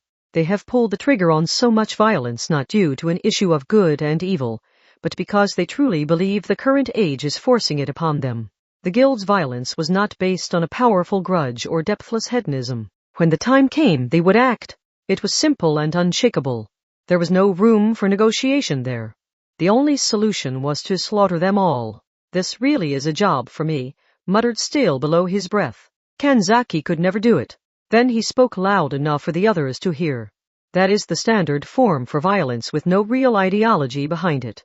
They go on a rampage of killing and looting and, when accused with the crimes they have so obviously committed, they blame the age of war and insist they are not responsible. But it all comes from their personal desires, not the age they live in. After that exasperated assessment, still got to the crux of the issue. This apparent boss of theirs known as Tu has disappeared. If that was not just for self-preservation, then they must have something left to do that was worth abandoning this space for. That is the real problem at hand. Before, the guild had been adding fuel to the fire that motivated criminals around Europe, but that had not been enough. So now they were attempting to accomplish something themselves. Dale's assumption carried another implicit question. What exactly were they planning? Agnese shrugged. The guild can hide anywhere in Europe, and they intend to obliterate the Christian society as casually as you might throw out a dead battery. They thought they could accomplish it from here, but they failed. They may be feeling some frustration from that, just like someone, when their internet connection suddenly goes down or their train is stopped for hours on end. She breathed in and out. Agnese was not just an impartial observer in this. It was directly tied to her own identity. Yet she did not hesitate to make her next suggestion. So the obvious move would be to dress themselves up as Roman magicians and destroy the Vatican that guides its 2 billion believers around the world. What could be faster or more effective than that? Chapter 6 Part 1 A worldwide hunt had begun. The spell book acquired by Agnese's group could be used to locate and capture the guild members hidden all over Europe. But this spread beyond just Europe or even the Eurasian continent. There were nearly 16,000 members scattered around the globe. Looking at pure numbers, they may have rivaled the enigmatic dawn-colored sunlight which was mostly known from its legends. That was far too much for 3 nuns to deal with on their own. Leaving even a single guild member would allow it to all happen again. They would spread like weeds, whisper secrets, and grant their harmful power to more troubled magicians. And the victims would be ordinary people, not expert magicians. So they would end this here. A thorough reaping was needed, and the Anglican Church could pull that off. But that did not lead to a happily ever after.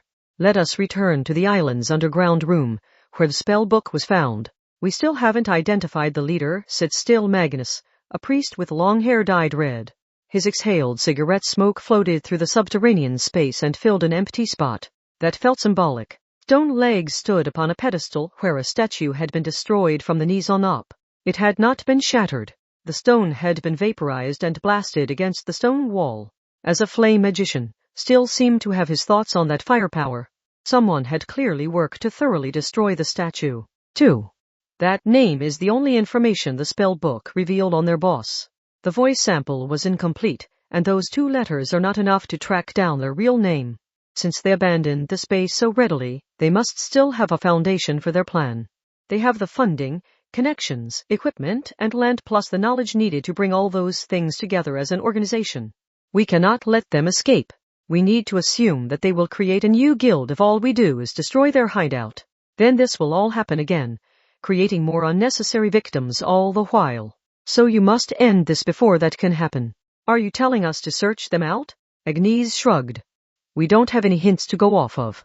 Using 2 letters to search out a specific person who could be anywhere in the world isn't possible. You can't expect us to accomplish anything and everything just by giving us a goal and a deadline. What was that statue? Still was of course asking about the one with only the lower legs remaining. Based on the size of the white marble legs, it must have stood about 2 meters tall, and the muscular calves looked vaguely masculine. Agnese sighed. They went to the trouble of destroying it so thoroughly, when they needed to escape as quickly as possible, so it must have been something they couldn't let us see. But what do you expect us to do with that information? Do you know how many male gods there are in polytheistic Roman mythology? Being unable to identify a god was unthinkable for monotheistic Christianity, but it was natural enough for the guild. Oh my. Then an oddly relaxed female voice reached their ears.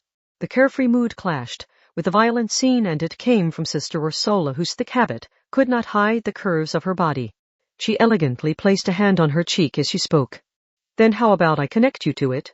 The statue should be coded in its owner's thoughts or their desire to conceal it through destruction. Someone should be able to see something if they dive into those residual thoughts. Are you serious? I'm almost certain that would be a trap. Only the pedestal and legs are left, but 2 must have known someone would investigate them. Investigating the residual thoughts could get your mind drawn into a dream world. Wait, really? Like where making a mistake in the dream causes your heart to stop. The silver-haired and brown-skinned Isabella Theism leaned forward in excitement, and she was breathing awfully heavily. Now, this is getting interesting. A fresh corpse with no external injuries is rare indeed. Drool. And this isn't just a pickled hand of glory or a body compressed into a diamond. It's a full corpse I could do anything I want with. I need as much reference material as I can get for the corpses I construct out of animal meat and bones, and I was hoping to try out some new things. This really gets my imagination running wild. The ideas just won't stop. Is this further proof that I'm a genius? I could do so many cool things with this. This sounds like an even worse idea than playing roulette with a round 2 rounds, loaded in the revolver. That woman did not mind at all if they failed. In fact, she seemed to want them to fail. Agnese gave her a look of extreme displeasure with her mouth a small triangle, but she knew it was the outsiders like her who would be forced to do this. Still was smoking his cigarette with a relaxed look that said he knew it would never be him. Oblivious to that, Ursola grinned and kneeled on the stone floor. Then she sat back on her heels in the Japanese Caesar style. She even patted on her lap. Now, who shall I connect? Asked that master of unintentional temptation. I'm no good at all that chaotic fighting, but I can always help guide you into a hypnagogic hallucination. Agnese was fairly sleep-deprived, so she staggered over and nearly gave into the temptation of the older girl's soft lap pillow heaven, but she snapped herself out of it. Now was not the time to let her drowsiness get the better of her, so she shook her head to shake free of that near miss. Then she turned toward Lucia and Angeline. They appeared to be thinking much the same thing. There was a traditional solution to this sort of problem, namely rock, paper, scissors. Oh my! Ursola interrupted their game while offering up her lap free of charge. Agnese had just grimaced after playing scissors when the other 2 played rock, so she quickly hid her hand behind her back and put on the biggest smile she could manage. What is it, Sister Ursola? Did you discover something new? Why, that changes everything, so we'll just have to redo our game, which means that one didn't count.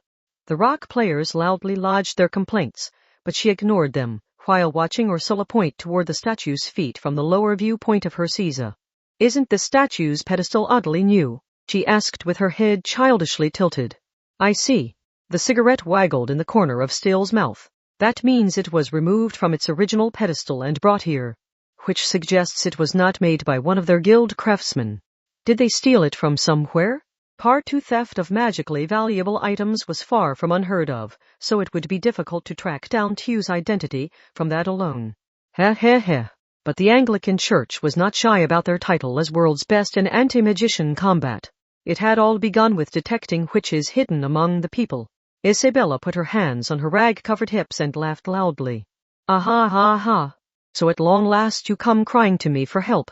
When you reach a dead end with no path to the truth remaining in the world of the living, just come to necromancer Isabella Theism. Agnese secretly elbowed still in the side. What's with her? Did that calm downer of a girl grab an energy drink and flip some kind of switch in her head? She's just itching to get in on the action after you three did everything for us. Ignore her. You too, said Isabella while rudely pointing at them. Her sudden burst of motivation was worrying to Agnese, but it was true they had no way of investigating that statue when only the lower legs remained. Plus, bringing that back up would only lead back to the result of the rock-paper-scissors game. Isabella slapped at the center of her chest and gave a snort. Why does a necromancer wear the filthy clothes of the dead? What immediate benefit do they hope to gain from that? One answer is divination. When no one in the world of the living can find the answer, it is time to seek the dead who have escaped all physical restrictions. When the link has been severed, it's my time to shine. Agnese, Lucia, and Angeline all gave her extremely skeptical looks. For one, if she could reveal the truth this easily, why had they spent so much time running around Europe? Magic was convenient, but not all-powerful. The necromancer's claim was too good to be true, and they could not grasp the reality of what she could actually do. The gullible Ursula, however, continued smiling in her Caesar position. My, that's incredible. Then could you ask a ghost to reveal all my embarrassing secrets? I could not. Like I said, it's when the link has been severed. Generally speaking, the dead can only reveal lost information. I cannot draw out any information that could be found through methods available to the living, like carbon dating, alternate light sources, lie detectors, or truth serums. Lost, you say? Agnese grinned. Then you could tell us how to become a magic god? If the dead cannot answer me, that means it can be achieved using known methods, but not necessarily known to me. She had a comeback for everything, which was generally the case with people who claimed to speak with the dead. The others remained skeptical, but they did not put up much of a resistance, which she seemed to take as a sign that she was free to try. The necromancer spread her arms wide and fluttering scraps of paper filled the area. A closer look showed they were all clippings from newspapers and magazines. A complete resurrection is the work of the Lord, but I need not go that far to invite into being capable of answering your question. Once drawn in by the unsalted rye bread and unfermented grape juice, I demand thou don this temporary garb. A mini whirlwind formed. The invisible storm was made visual by the floating papers telling of depressing crimes. I seek data concerning a lost connection. There is no boundary between life and death here, so draw out the information once formed by human hand but lost through death. Answer my call, for I desire just one thing from the wandering dead. From where was the statue taken? The storm gathered together to take a certain form. The thousands, or tens of thousands of articles formed a life-size human, although there was no way to tell if that was one of the dead or not. The stooped and freckled girl's eyes sparkled a little. Oh? It made something. Will it speak to tell us the answer? Or will it write it or making rapping noises? Silence followed. The silence lasted a while. Then Agnese grabbed Ursula's hand and tugged hard on that nun, who was still smiling in the Caesar position. The dead made its move a moment later. It made an attack like its fingernails were tearing into space itself. Still removed his cigarette from his mouth, looking very irritated. Isabella. Eh? Oh, come on. This means it was a perfect success. Now you all need to attack the raging dead spirit to tear all those articles from it. The last one remaining will be the divination result. Is she serious? The earnest Lucia's temple was twitching at this, and the careless woman bragged about it with a smile. Oh, and if you screw it up, you'll be joining them in the afterlife. Of course, that just means more materials for me, so it's not a problem at all. Everyone except for Ursula, who was still not aware what was happening, sent a kick into Isabella Theism's back, knocking her toward the article doll. It did not seem equipped with a safety device to prevent it from attacking its master.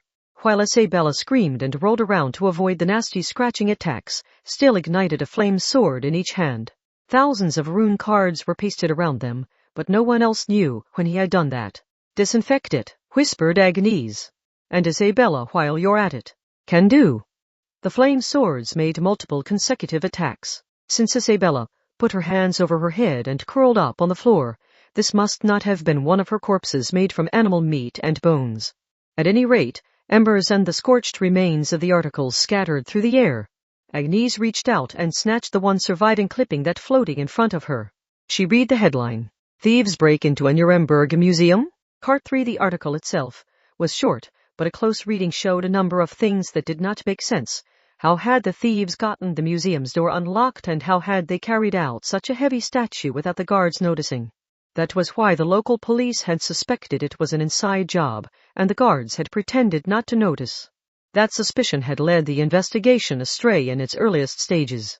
But Agnese thought the police would have failed to track down the crooks regardless. Magic had clearly been used in that theft. And sadly enough, theft was a thing on the magic side as well. For example, one historic Christian figure was in fact a relic collector who would bite off a piece of an important figure's arm bone to keep it for themselves, or stick their finger in a corpse's nose to take home the eye socket bone. When you wanted a powerful item badly enough but you could not create it for yourself, there were only so many options remaining. Buy it, trick someone out of it, steal it, or kill for it.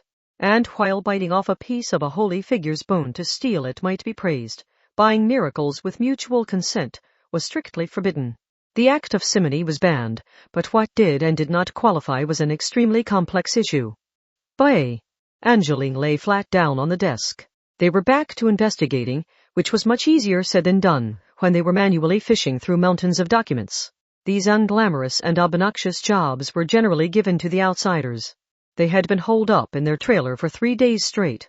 Fuck that slave driver of a priest, cursed the exhausted Angeline. I mean, what kind of question was that, anyway?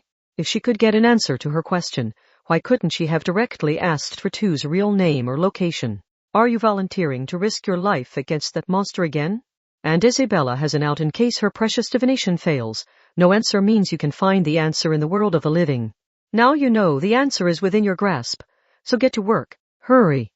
If she told me that after I risked my life a second time, I think I really might throttle her. Eh. Agnese laughed weakly with a shadow over her face, so Angeline zipped her mouth shut and said nothing more. But that did not mean they had found nothing at all. They had found some related articles in old European newspapers. There appear to have been 7 identical thefts. Lucia sat up straight after waking herself with a hot shower. And there was a temporary gap in the middle. They may have thought they had achieved some kind of goal, but discovered they were mistaken and resumed stealing. If so, that gap was not part of Tu's plan. They exchanged a glance. Tu may have failed to wipe everything clean and left something behind. If those nuns did not find anything after all this, they were pretty sure they would die of stress. This gave them one more job. Had there been some sort of magic side incident during that gap? It was time to dive back into the mountains of old newspapers. And afterwards a bloodline investigator went missing, said Lucia. What's that? Groaned Angeline while sprawled out on the floor. The look on her face said she never wanted to see any small text ever again. Exactly what it sounds like. An expert who investigates the client's bloodline and writes them up a certificate. They are used by everyone from ordinary history buffs to mafia godfathers. They can confirm that a self-proclaimed bastard child is in fact entitled to a piece of a massive inheritance, they can help gather evidence of infidelity, and they can get chased by a shotgun-wielding maniac after shattering the dreams of someone who truly believed they were a descendant of some great king. And that applies to the magic world too? Agnese looked skeptical, because magic was generally the techniques taught to those without inborn talent. Even the saints, who had physical characteristics similar to the Son of God, were something like a mutation and not something inherited from parent to child. Even the Roman Catholic Church did not determine their pope by bloodline. It was the result of an election. Of course, they did not allow female popes, so you could not exactly call it a fair election. Magic itself is the result of effort and does not require inborn talent. Lucia shrugged. But connections to the past can still lead to trouble when it comes to conflict between cabals. If you looked into your own personal issues and found nothing, wouldn't it make sense to look back to your parents or grandparents? And it was human nature to turn any need into a business. Agnese was interested in any hints they could find related to the guild boss known only as Tu. Visiting a salon to help her mental health could wait until later. So about this missing bloodline investigator. I don't know if they skipped town or went into hiding in a secret shelter, but what's their name and their last known address? Braxmigine. Age, 28. Sex, male. Location, Cambridge, England. If this trail goes cold too, Tu really will forever elude us. Part 4. They were finally home again. Although thinking of this as home made Agnese laugh on the inside. They were not treated very well here, but England was still their second home. They've really tamed us, huh? That phrasing was half serious and half a joke to hide her embarrassment. She was less than pleased with the spraying sound surrounding her. But this was not a wet spray, it was a special form of incense. She sensed the sickly sweet scent while raising both hands in the metal container and waiting for the cleaning complete light to activate. She was of course not wearing any clothing. Naked Angeline was blushing with embarrassment, while the many metal nozzles sprayed their contents all over her as well.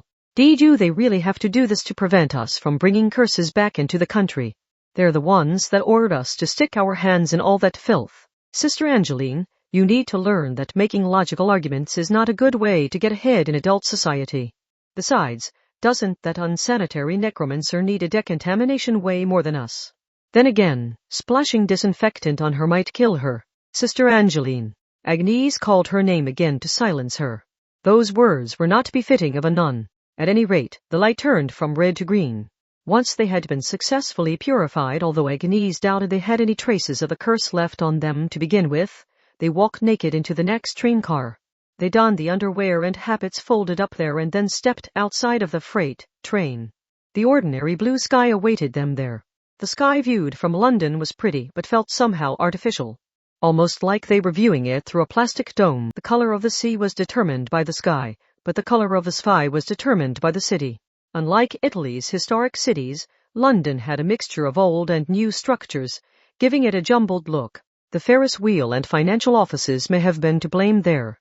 It still feels more natural than the area around Academy City, though. That place had a chemical look that made me afraid to let anything touch my tongue. They took a long-distance bus to Cambridge. The container they used as a mobile home base would be transported there ahead of them by helicopter. England was a lot more accommodating than the rest of Europe as long as they did not ask the country to improve its nasty pasta, that they seemingly went out of their way to make worse. We would have starved to death long ago without Sister Ursula to cook for us. You said that out loud, Sister Agnese. Feeling homesick? She sent a low kick Lucia's way. The shop at the bus station had some sandwiches inside the glass case at the register counter, but she grimaced and walked past them. Why did they insist on such gross combinations like tomato and cheese? Just add some basil sauce and you would have something workable, but they instead forcibly added some mustard-slathered grilled chicken, a cheap processed meat injected with beef tallow. That was supposedly to make it look more substantial, but it only got in the way. None of it made any sense to an Italian-born girl who was a true gourmet thanks to her past of digging through the trash for scraps. She knew they would not find anything acceptable there, so she continued on to the bus terminal with an empty stomach. So why would this guy live in Cambridge? Asked Angeline, who had stubbornly insisted on the window seat. People hoping for the prestige of that name usually have no confidence in themselves, unfortunately enough, said Lucia. Lucia apparently intended to spend the travel time catching up on her sleep, because she already had an eye mask on her forehead. Not everyone who lived in Cambridge worked for or had graduated from the famous university, but there were people who chose to live there to borrow its reputation. It was evening by the time they arrived. This was England's leading academic city, but it did not have many smart buildings or labs. The look of the city made it clear they considered it a virtue to leave the historical stone buildings in their historical state. Of course, that was only to preserve the scenery, so the interiors had all been updated. Fortunately, they had a place to stay even as night fell. Despite all the historical stone buildings, plenty of above-ground and underground parking lots had been built out of necessity. One of the flat parking lots had a giant metal container sitting in one corner. What do we do about dinner? You're on cooking duty today, Sister Angeline. We wouldn't be able to find any acceptable pasta if we tried eating out, so hurry up and boil some water, add some salt, and dump in the dried pasta. I don't expect much originality from you, so a standard bolognese is fine. Even your lazily made meals are better than the alternative. Oh, and I assume anyone with half a brain would know this, but please don't try to pair that with a caprese salad or minestrone soup. 2 tomato dishes would be too much. That's a mean thing to say and also a very specific request. It's 100% odds that's just what you want to eat right now, Sister Agnese. Can't you give me a shorter request? The tearful Angeline got to work. The other two ate their fill, and then they made the girl tremble by rating it a 5/10. By then, about an hour had passed. Sob, I didn't want to do something tomato-based, because of how hard it is to wash the dishes afterwards. And you two stacked the dishes on top of each other before I could wash them. Hey, it's better than all the olive oil and garlic with peperoncino. Now get those dishes washed so we can get to work. If you have nothing better to do than lie on the couch watching TV, then come help me. I thought I had cooking duty, not clean-up duty. Angeline bared her fangs in her apron, but since she did not leave the sink, the hierarchy of power was plain to see. The cooking duty system was absolute. After finally getting something to eat after arriving in England, the three girls left the mobile home. The sun had fully set and Cambridge's night awaited them. I thought the city would be quieter, said Lucia as she looked around. But there's a surprising number of people out this late. Well, it is a college town. The year-round partiers will only now be getting started. Eh? Then how bad is Academy City since it's nothing but students? The stooped Angeline was dangerously close to touching on a forbidden fruit there. They were in a college town at night, but not even the college students walking around with beer bottles in hand were crass enough to catcall nuns. They might have had cars chasing after them if they were in casual clothing, though. Where is Brax Mizine's office? Not far. He used it as a home too. There it was. It was indistinguishable from the university buildings scattered around the city. It was just one of the many historical buildings here. And just like an old home remodeled into an izakaya, the building was the only historical thing about it. The man had simply been buying prestige. Instead of stepping through the front gate, Agnese circled around the wall surrounding the property. Pretty strict security. Only someone who knows about magicians would defend against them, so this tells us Brax was part of our world. After making a full circuit, they stepped a bit away from the building and viewed the area from another building's roof. That let them analyze the security well enough. I'm surprised how deserted the place seems. With a mansion this big, I would expect some servants or guards and maybe even some family over to visit. Using unmanned alarms might mean he didn't trust anyone but himself. But the big garden has a fountain, which should require a specialist for upkeep of the pipes and pump. This meant they could not relax. The inside would be full of traps, like a pyramid meant to kill grave robbers.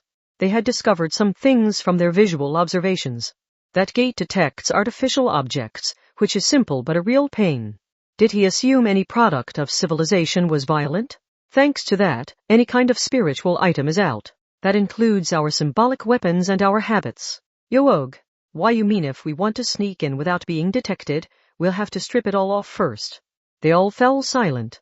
Even if they did get through the front gate, they would then be in enemy territory. The inside seemed deserted, but that did not mean there were no hints to be found there. They did not want to have any documents inside self-destruct if they triggered some kind of defense mechanism. And if they were caught in the middle of that, they could be harmed themselves. On the other hand, they did not want to walk around naked, even if it was the middle of the night. They were bashful maidens after all. Sinister shadows fell over Lucia and Angeline's faces. Come to think of it, I seem to recall someone trying to escape the consequences of a rock-paper-scissors game. As a matter of fact, so do I. And I still haven't paid her back for insulting my cooking earlier. Hee. Sister Agnese, got anything to say for yourself? They had more or less analyzed her rock-paper-scissors tendencies in that first game. But the stooped and freckled nun had made a mistake when she allowed their cornered prey to speak. Rock-paper-scissors, shouted Agnese Sanctis. Exclamation, whoever plays rock loses. Gwa. Angeline managed to course correct away from rock at the last second, but Lucia was too slow. She ended up trembling while holding out her clenched fist. Agnese put on a devilish smile after playing scissors like normal. Oh, Sister Lucia, what's this I see here? Care to explain whether that's rock, paper, or scissors? Sister Agnese, how could you do this? The cool Lucia looked to Angeline for help, but the stooped nun had corrected to scissors at the last second and chose to look the other way for now. Yes, playing scissors under the altered rules would always mean either a win or a draw. If Lucia's protests were found valid, it would only mean the two scissors players would have to compete to find the true loser. Hey Angeline, look me in the eye, Sister Angeline. Come on, get out of those clothes. We won fair and square. Part 5. The streets of Cambridge were full of partiers. The college students showed no sign of stopping anytime soon. The traffic laws had been thrown out the window as they drove around in convertibles with beer bottles in hand, and young men in nothing but their underwear threw their hands in the air and shouted while breaking the speed limit. But not even they took things quite this far. I am going to kill those two. She was entirely nude. The moonlight shined down on the alluring contours of Sister Lucia's body. That nun was more of a clean freak, and got more embarrassed than any of the others, yet here she was with all of her soft skin exposed to the air and flushed a bright red. The tall girl was crouched down and covering her important bits with her hands while the other two grinned like crazy, watched from another building's rooftop, and gave instructions. Test. Sister Lucia, continue forward from there. Yes, forward. Bloodline Investigator Brax Mijine's home/office is 20 meters directly ahead of you. This is our last chance to find a hint leading to the guild leader known only as Two. Why, you're lucky the mansion is deserted, because that means no one can see you like that. Isn't that great? How irresponsible can you two be? There is a large road lit up by streetlights right over there. Jaya. The naked Lucia hid behind a roadside tree until a convertible full of partiers passed by for the umpteenth time. If they found her like this, they would assume she was a pent-up slut participating in a rather unique form of volunteer work. She breathed heavily with tears in her eyes while focusing on her ear. I am about to enter the mansion's grounds. I will need to throw out this communication spiritual item, so you two collect it. Well, do. We'll give the order to head in, so there's nothing to worry about. Hee. She did not trust them in the slightest, so she removed the acorn from her ear and chucked it into some nearby bushes. She wanted those two to deal with disposing with it. She covered her body with her hands, crouched low, took a deep breath, and ran out across the asphalt lit up by bright LED lights. Being naked outside had been enough to fry her brain, but the world had so much more to offer. This felt like taking yet another step over the line. All technology can go to hell. She was blushing bright, but she moved swiftly. She silently moved up to the large metal gate and jumped more than 5 meters straight up without the use of any kind of tool. Once her back just barely moved past the gate, she flipped around in midair and silently landed on her feet. She was in. Once on the mansion grounds, she could ignore the tool-detecting security. While avoiding an obvious pitfall, she grabbed a new acorn from a nearby tree and scratched out the necessary symbols with her fingernail. Then she stuck it into her ear. Oh, Sister Lucia, how bold of you to bend yourself up into a bridge like that in the nude. Top judging a non-existent performance. I'm not saving the world with gymnastics right now. I assume you're still up on that roof, so can you see any danger around here? No more jokes about me being naked. Take this seriously. A bush split apart. She quickly jumped behind a tree just before some sharp projectiles shot out. With more than 50 syringes flying horizontally her way, it was more of a barrage meant to cover a wide area than a pinpoint strike. They were packed too close together to dodge, so she did not even want to imagine what she would have been injected with if not for the tree to use as cover. She saw a stumpy shape moving in the darkness. It was larger than her while she crouched down, and it looked like a hedgehog without its spines. An unmanned trap. Are some of them autonomously wandering around like that? But if she focused too much on that, she might get trapped in a stationary magic circle. She clenched her teeth in frustration, but then her friends' helpful voices reached her. So do you think that was an aphrodisiac? Wouldn't a paralyzing drug be worse? Ahaha. Oh, Sister Angeline, you have a sick imagination. Eh? You're the one that brought up sketchy drugs. You two are paying for this later, muttered Lucia. She had no weapons and not even any clothing. Whether she wanted to search or attack, there was only so much magic she could use with only the movements of her hands. She threw a stick to the side as a diversion and rushed out from behind the tree, while the hedgehog fired its limited remaining shots in that direction. She kept her eyes open for magic circles while giving the now spineless hedgehog a wide berth. When she looked closer, she could tell the darkness was littered with threats. A turtle carrying a bear trap on its back was crawling at her feet, and bats with nooses for heads were hanging upside down from the tree branches. She decided it was best to keep a healthy distance from the roses that had barbed wire for vines.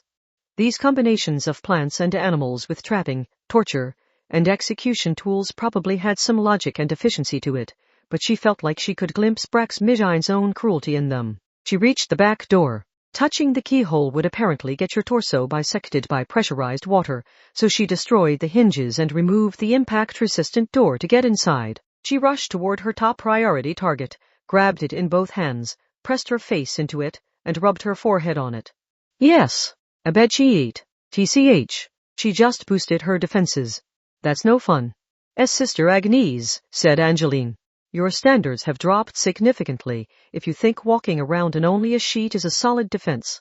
Naked time was over. Her skills were not on the level of the Amakusa, but she could construct a basic spiritual item with a combination of everyday household items. She went for the ceiling fan slowly rotating on the guest room's ceiling. Her usual spiritual item was based on the wooden wheel in the legend of St. Catherine. The wheel, rotation, and cross symbolism were all useful to her. She pressed a hand to her ear. I have secured a basic weapon. So where in his home should I search? Everywhere. I was afraid of that. Goddamn.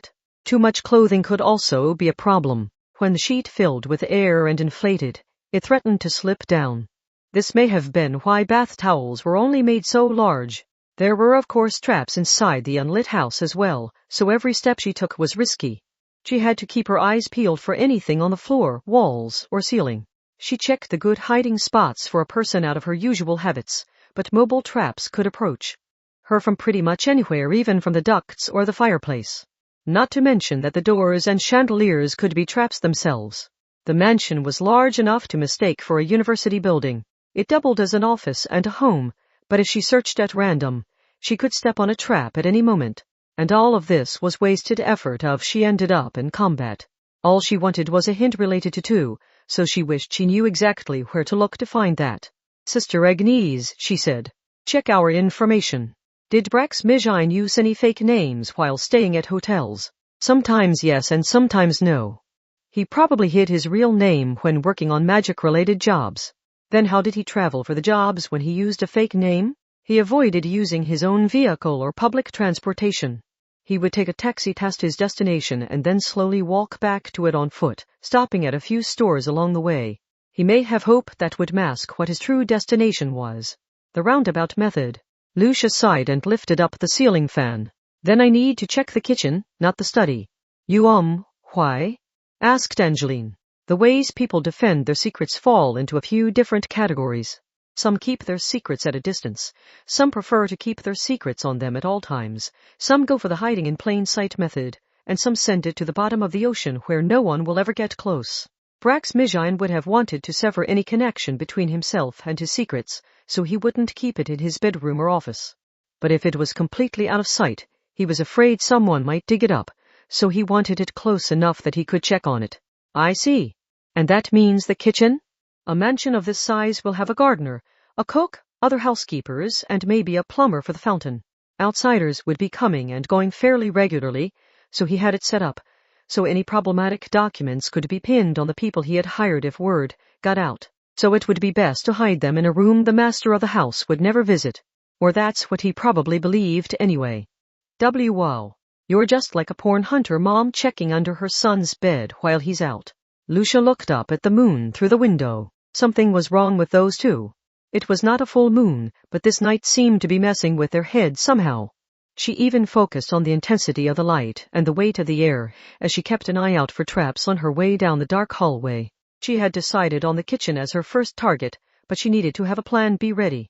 If she did not find anything there, the garage or boiler room might be good options. She slowly opened the kitchen door.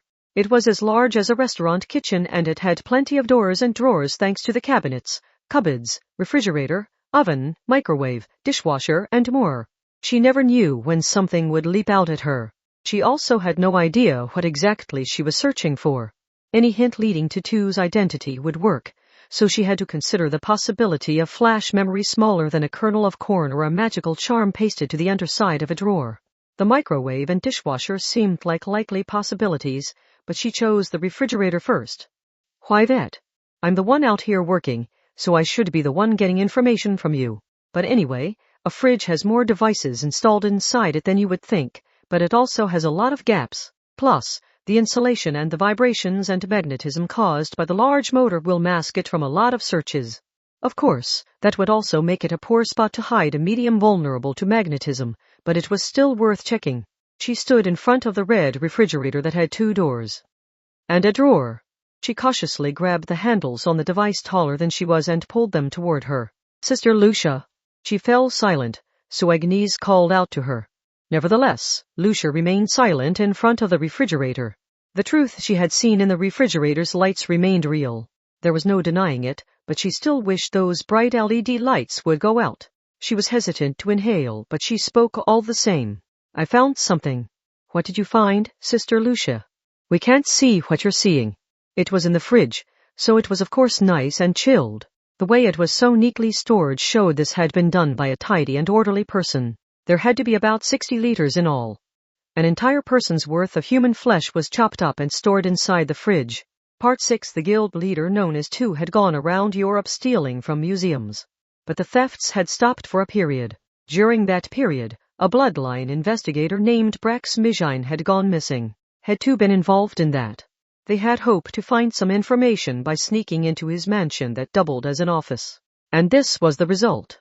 The arms had been severed at the shoulders, elbows, and wrists, and the legs at the thighs, knees, and ankles, and then it had all been sealed in plastic wrap. The torso did not remain as a single part. Instead, each of the organs had been separated into plastic storage containers. The head had been chopped up as well.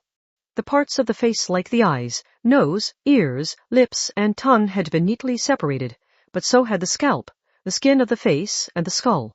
The brain had been sliced into 8 pieces with each one stored separately. Even if they had been stored in the fridge, it was odd for them to remain unchanged. There was no clouding in the eyeballs, so it was like seeing one of those disturbing videos where a chemical-filled burger or convenience store bento was filmed for a long period of time without any bugs getting near it. Lucia returned the small container holding both eyeballs to the fridge. I only have the portrait hanging on the mansion's wall to go off of, but this is probably him.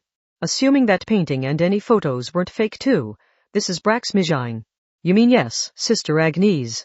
This was not a natural death, and it does not look like the result of failing some kind of spontaneous ceremony. This was a gruesome murder. We should assume it was a sort of execution. Are you saying Tu did it? Angeline's voice was trembling. There were countless reasons for people to kill each other, but they could look back at Tu's actions for this one. Tu had attacked museums around Europe and stolen valuable items. They had stopped the thefts for a period, but then they had started up again. Blood investigator Brax Mijine had gone missing during that gap. They now knew he had been killed and dismembered. Leaving the body behind may have been meant as a message to someone. And his family and the mansion's workers may have stopped showing up because they had seen it and went into hiding. Tu was satisfied he had achieved his goal, so he stopped stealing. Or he thought he had. But after murdering Brax, he started stealing again. We had already predicted he found out he didn't have what he wanted, right? Yes, whatever he had stolen was a fake and had no effect. Brax was a bloodline investigator, so he was an expert at looking through old records. Could he have screwed up an appraisal? That did not seem like enough of a reason to kill.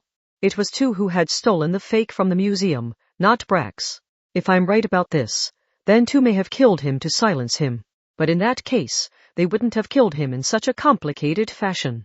They would have done it secretly in the ocean or mountains or made it look like an accident or illness. Why would he have been executed for getting it wrong? Brax Mijine was hiding something in the kitchen. After some more searching, Lucia found a sealed envelope of paper documents attached inside the small elevator shaft for kitchen carts. It was a secret list of purchases. The list included stone and wood from an old home, old wine bottles, parchment, ink, paint, and adhesives like beeswax and animal glue. The age of the items appeared to be important. They were categorized by era and region. What is that about? He was probably gathering counterfeiting materials. To fake the will of an English noble from the year 1000, you need paper and ink from the year 1000. Paper and ink from France or China in the year 1000 won't do.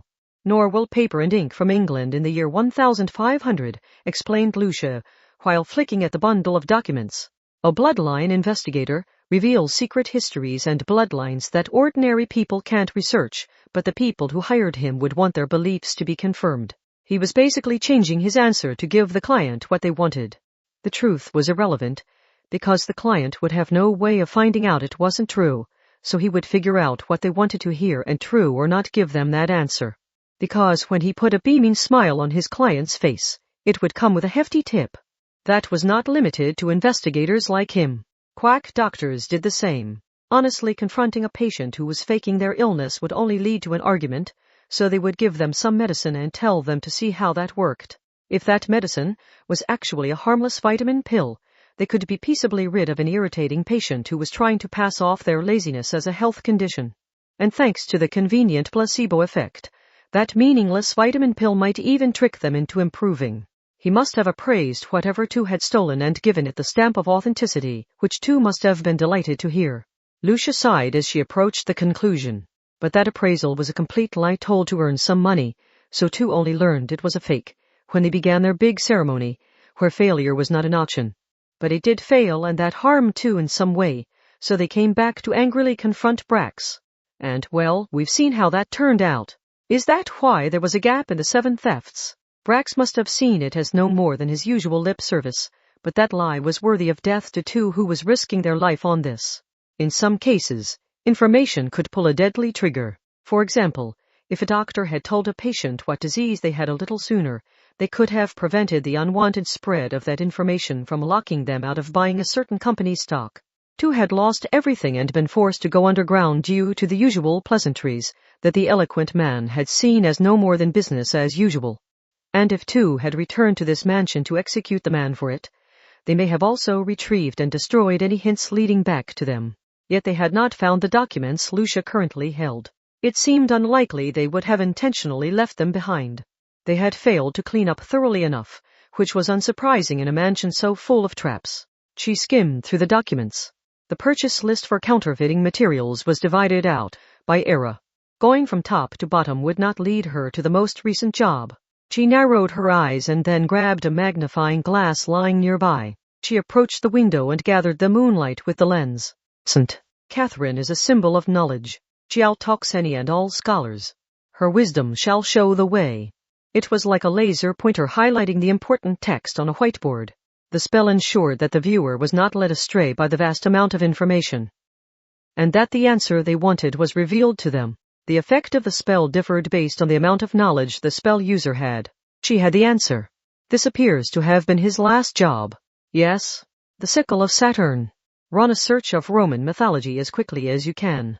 If we can't track this down, we never will find Tu. Part 7. The sickle of Saturn. Roan steel Magnus in a distant location. In Greek mythology, that would be the sickle of adamant. Necromancer Isabella Theism clapped her hands in front of her face, while smiling. Oh, so too was Saturn. As similar as they might sound, the names Saturn and Satan had nothing to do with each other. The Roman worshippers may have resented any similarity as the spread of Christianity had them viewed as demon worshippers themselves. That solved the mystery of the destroyed statue. Saturn is equivalent to Cronus in Greek mythology, right? Isabella sounded excited. Yes, Cronus, the usurper god who staged a successful coup by cutting off chief god Uranus's you-know-what with his sickle. Of course, Cronus then had the chief god position taken from him by Zeus. The sickle of Saturn. A spiritual item that could bring down a god and usurp the ruling throne. Of course, this was the same as the grimoire author Hermes Trismegistus. It was not actually made by a god and was simply a spiritual item that borrowed the name. But that was not what mattered here. Still bit down on his cigarette's filter as he spoke. I've seen the sickle of Saturn and its owner. I thought I had burned even their bones to ashes. Yes, the enemy's ceremony failed there, didn't it? Isabella casually referenced that intense battle from the past. Anyone who worked for Necessarius would have no shortage of ridiculous stories that were so full of secrets they could not tell them at the pub. So did Bloodline investigator Brax Mijine's unwanted lip service caused Hugh's ceremony to fail, nearly getting two killed by a witch-hunting squad, so he angrily returned and executed Brax. Sale put out his cigarette on his portable ashtray and put a new one in his mouth. If so, what do you think is happening this time? First, we need to go over what the sickle of Saturn is. By stabbing that spiritual item into the ground, it takes over the local ley lines and remakes that area into the user's territory. It's similar to the Croce di Pietro that catholicizes any land it is stabbed into, but this one is worse. That sickle can provide a foundation to any land, cut it away from the surrounding land, and grants its user near godlike authority there. It's basically a large-scale field constructor that uses the ley lines running through the planet. And it's powerful enough to wear down any unauthorized intruders' souls to the point of death. The effect was simple enough, but there was no greater reign of terror. This would search out and eliminate any defiance in that territory more efficiently than nanoweapons that selected people to kill based on race or skeletal structure. Auto-searching weapons was a new form of fear. Slaughtering all who did not convert was a very Roman mythology way to rule. And since this used the ley lines running through the planet, the sickle's location could cause the field to cover more than just a single town. The guild believed it was Christianity's time to go, so they would destroy it. They failed last time. Isabella's relaxed words were like a sickening incense that artificially created the scent of death. Their plan was to stab that sickle into the Vatican, the very center of the Roman Catholic Church, so they could steal away the vast land where their 2 billion believers live, but it ended in failure. Thanks to your efforts, still. A lot of good those efforts did in the long run. Still Magnus audibly crushed the new cigarette's filter between his teeth. I thought it was odd even after I submitted my report. He slipped from our grasp, so we shouldn't have been able to stop it. But now it makes sense. His spiritual item just so happened to be a fake. And that's why, too, was stopped by a last-second reversal that never should have happened. So many of his reliable subordinates were burned before his eyes and he was forced to go into hiding. But now he's climbed back onto the main stage of magic. As if to say he no longer needs to hide his plans because he has long since been ready to go. You mean doesn't it seem likely he has the real one this time? Still fell silent. The enemy had been faster this time. And since they had not directly tracked him down, they could not immediately stop him. 2. Still had known the answer from the beginning, so now he spat out the name of a man he thought he had killed. Albert dying. Part 8. A sharp blade swung down in the center of the Vatican. Chapter 7. Part 1. His heart had literally stopped. Keep quiet, please. Something was wrong with his vision. Still Magnus could tell he was lying on his back somewhere, yet his body was swaying even more unsteadily than in a hammock. The tall priest tried to get up, but he found he could not even move his fingertips. Magicians wielded miracles by refining magic power out of their own life force, so failing to understand the state of his own body was a critical failure for one. Someone was peering down at him. It was the silver-haired, brown-skinned necromancer named Isabella Theism. What? Don't try to move for a bit. For now, just breathe in and out. I apologize for the corpsey smell, but you should really just rest your head in my lap until your breathing rhythm is back to normal. Think of it as a special service from me. What happened, Isabella? The young woman sighed. Her breath carried a forbidden scent that was sweet as could be but mixed with a faint odor of death. Your heart stopped for about 180 seconds. Her blunt words tore into him. Or to be more accurate, I had to stop it with the lime poison. If I hadn't made you seem dead, you never would have escaped the real death sent out by Albert dying. Don't bother asking any stupid questions about how I'm fine after being hit by that. I've gathered all techniques related to death, and the Greek and Roman mythologies are no exception. I was already madly in love with death that smells of pomegranate, so there was no need for me to convert. Of course, I love death that smells of lime, corn, and grapes just as much.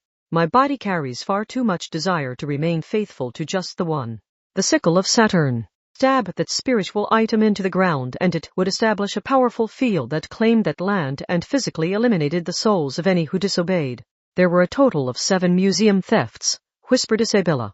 We were focused on the point where they temporarily stopped, but maybe we should have paid more attention to the fact that they had ended for good with the 7th one. Because 2 had achieved his goal and no longer had to steal anything. You mean he used it? Yes. How far did it spread? How much of the world did Albert cut away with that one strike? Have you already forgotten where you were just before this happened? Isabella reached her arms around her unmoving colleague and gently lifted him into a sitting position. They were inside a neon-colored rubber boat. Something was shining across the deep, dark sea. The light came from the horizon, but it was far from dawn, and that was not the east anyway. The entire horizon was glowing for some other reason. So what was in that direction? The peninsula. Still Magnus was so stunned he forgot all about his cigarettes. Yes, he finally remembered. He had not returned to England. He had instead gone to Italy to search its plentiful ruins and art for any old documents, sculptures, or other material related to the guild that Agnese's group had discovered. He had been caught in the attack there. That meant the sickle of Saturn's effective range had spread well past a single city or region. What exactly was happening? He knew the answer now. The entire Italian peninsula. It appears to include the island of Sicily as well, so I think it must be all of Italy, including its more remote islands. We were lucky it didn't include the ocean in between, to be honest. For now, anyway. The magician who had viewed more death than anyone was the same as ever even now.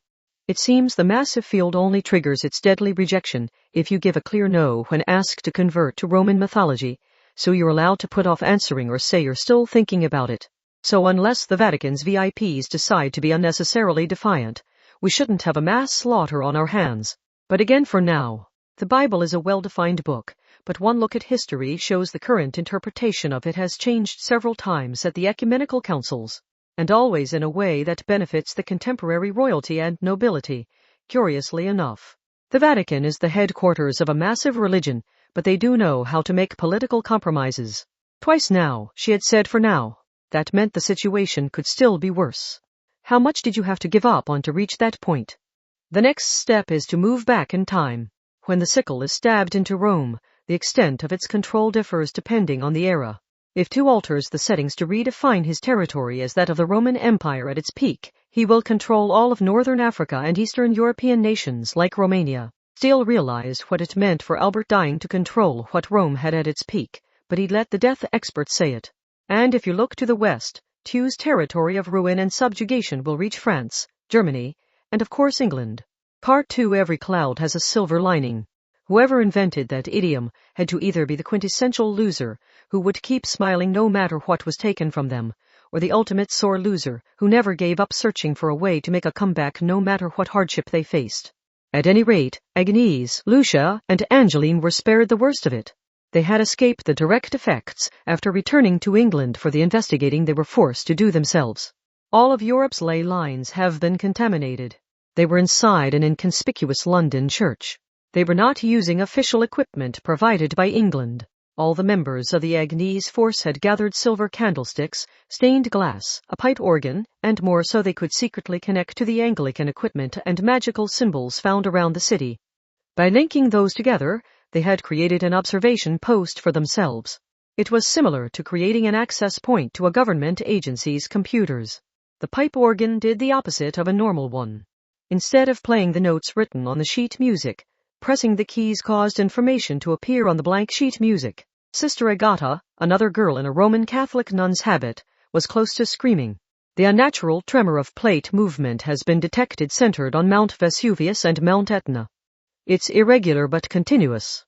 I can only imagine the plates are moving the opposite of normal. Like time is reversing? Agnese frowned. The sickle of Saturn's effective range was being reset to the peak of the Roman Empire. She had assumed that meant altering a setting within the spiritual item, but was that not it?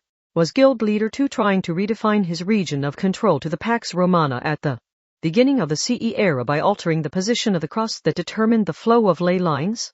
But can he do that? Asked a pale-faced Angeline. I mean, the most he can control is Europe, not the entire planet, right?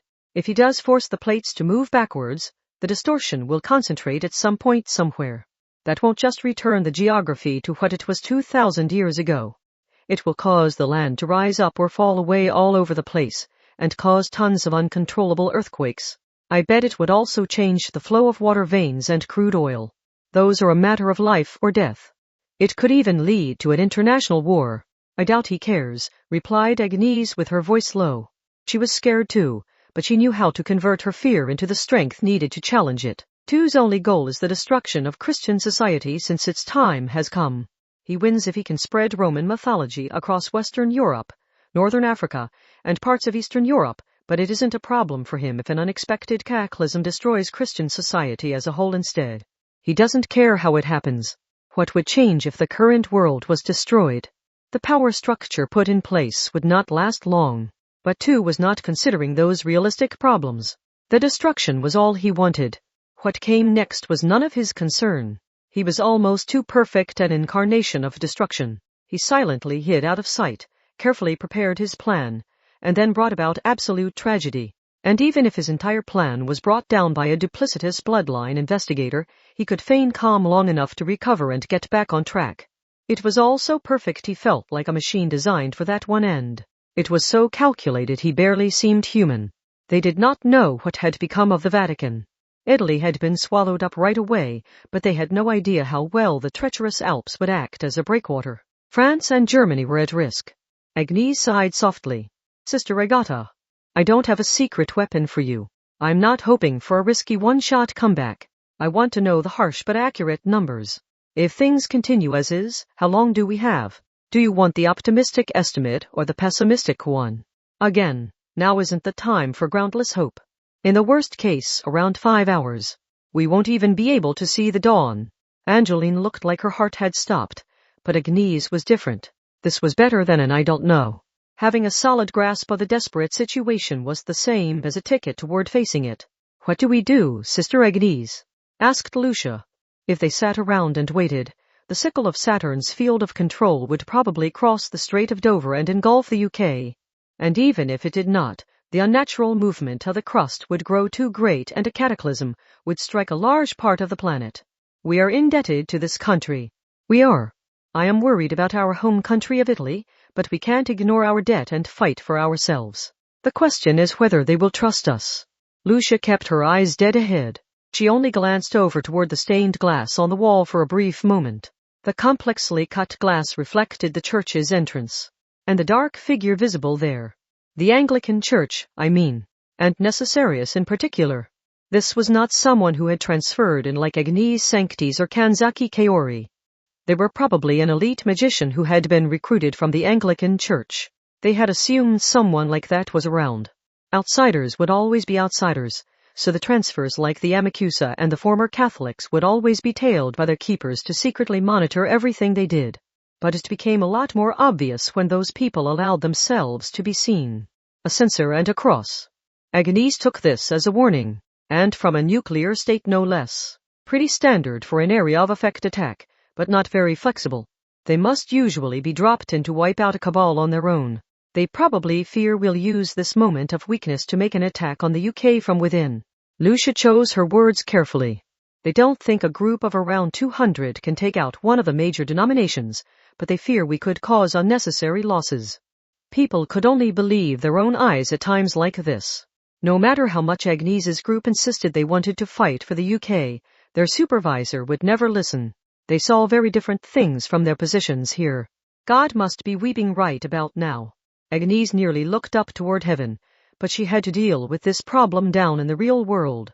The Anglican supervisor was telling them to stay put and watch, but that was useless if the world was destroyed in the meantime. They did not carry a specific hatred of the former Agnese force. All the outsiders would be treated this way. That meant they would be monitoring and wordlessly warning Ursula Aquinas in the same way even though she was harmless as could be. Talk about a waste of time. Ursula of all people would never pick up on a hinted warning like this. The fall of Christian society was spreading from a point in Europe to the entire world, but she was probably fast asleep in bed with a nightcap on her head. If the Anglicans had instead gathered those forces, they might have been able to sneak into Italy or the Vatican, that the sickle of Saturn was making so deadly. What were they doing? The Anglican higher-ups were clearly in disarray if they had decided it was necessary to remind the outsiders of these misguided doubts. Without some confusion at play, only someone who actually wanted to see the world destroyed would have given the go-ahead on such a ridiculous plan. Besides, it was Agnese's group that had pursued too all this time. It would be faster and safer for them to continue their mission than to have the elites work through all the documents to obtain the necessary information. It was stupid. Agnese began to wonder if this country was really worth protecting. But, even so, okay, fine. She raised her voice to cut off her endless thoughts. She had worried over it and walked past this option, but then she had stopped and looked back. That showed she did care. It showed she would feel sad if this country were lost. I'll admit it. London is a cluttered mess of old and new, but I enjoyed eating some bread in a park while listening to someone playing the guitar. I don't care if it's only for personal reasons and isn't strategically or logically worth it. I don't care about the guild or two, but I'm not letting some bizarre ideology destroy all this. That settles it then. I'll accept the punishment with you. Even if I'm scared. Lucia smiled and Angeline gave a snort while clenching her fists. It was time for more delightful service to the church. Agnese Sanctis focused on the dark figure standing at the church's entrance. They would have to physically remove that obstinate Anglican from their path if they were going to repay their debt by saving the world real quick. Part 3 that said, they were talking about a Necessarius elite. That Anglican magician had thoroughly trained himself to crush cabals on his own. The area of effect attacks, using his censer and cross actually worked better against multiple targets. enough so that the targets might end up fighting each other for access to the sliver of safety that remained. The former Agnese forces' strength was in their coordination, but that would not work here. Unlike transfers like Agnese, this pure Anglican would be a world expert in anti-magician combat. Knowing what you were fighting for would not be enough to overcome the absolute difference in their power rankings. But Agnese's group was not trying to take the top of the rankings. They would win as long as they safely escaped the church and returned to working on the 2 case. So Kaya, as someone please. It's London's infamous panty hunter, a threat to all laundry baskets full of women's underwear. The dark figure gave a start, but it was too late. The Anglican's first mistake was sending a man to monitor the private lives of a group of girls. They had already removed the field that eliminated all presences and noises within the church, so Agnese's scream rang across the neighborhood. Fall to your doom, elite magician. What? Miss, has something happened? This area had a high concentration of English gentlemen. Even in the middle of the night, they were willing to come to someone's aid. Agnese had expected mops and golf clubs, but the local men instead emerged with shotguns for clay pigeon shooting.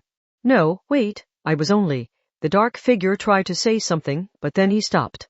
He could not come out and say he was an agent from a secret organization, because he was duty-bound to preserve that organization's secrecy. He was a magician through and through. But that meant it was not just a side job for him. He had no identity outside of the magic world. That was when Angeline nonchalantly sent a winged gold coin bag flying in just off the ground. She used that to send a balled-up piece of fabric inside the dark figure's cloak. This guy's hiding something. Sir, doing this to nuns is simply beyond the pale. This was looking a lot like a porn video that began with a false charge of pickpocketing. Agnese stuck out her tongue so he could see, and then ran toward the church's back entrance. Angeline kept looking back as she followed. Oh, wow. Should we really have done that? You're the one that shoved that solid evidence into his pocket, Sister Angeline. It's too late to feel guilty now. God had to be sulking at this point. Even at the back entrance, they could still hear the commotion out front. Kick his ass.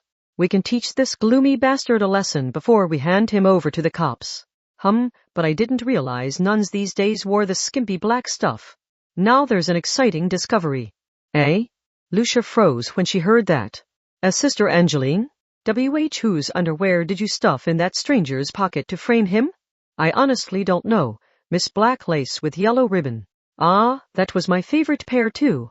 But now it's been contaminated and I can never wear it again. Lucia sobbed with her hands over her blushing face. This was not over now that they had escaped the monitored church.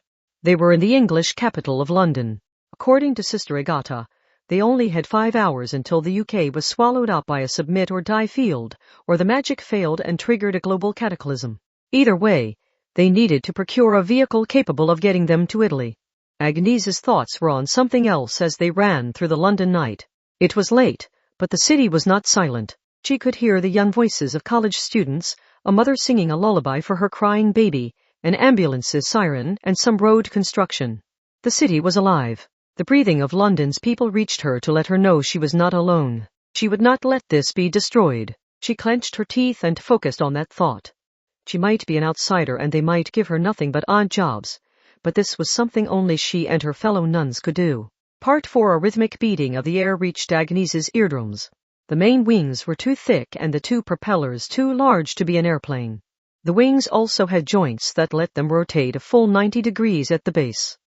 They were aboard a tiltrotor designed as a transport craft. When she heard the din this thing made, she realized just how wonderful a design birds and dragonflies had. Who does this toy belong to again? The Air Force?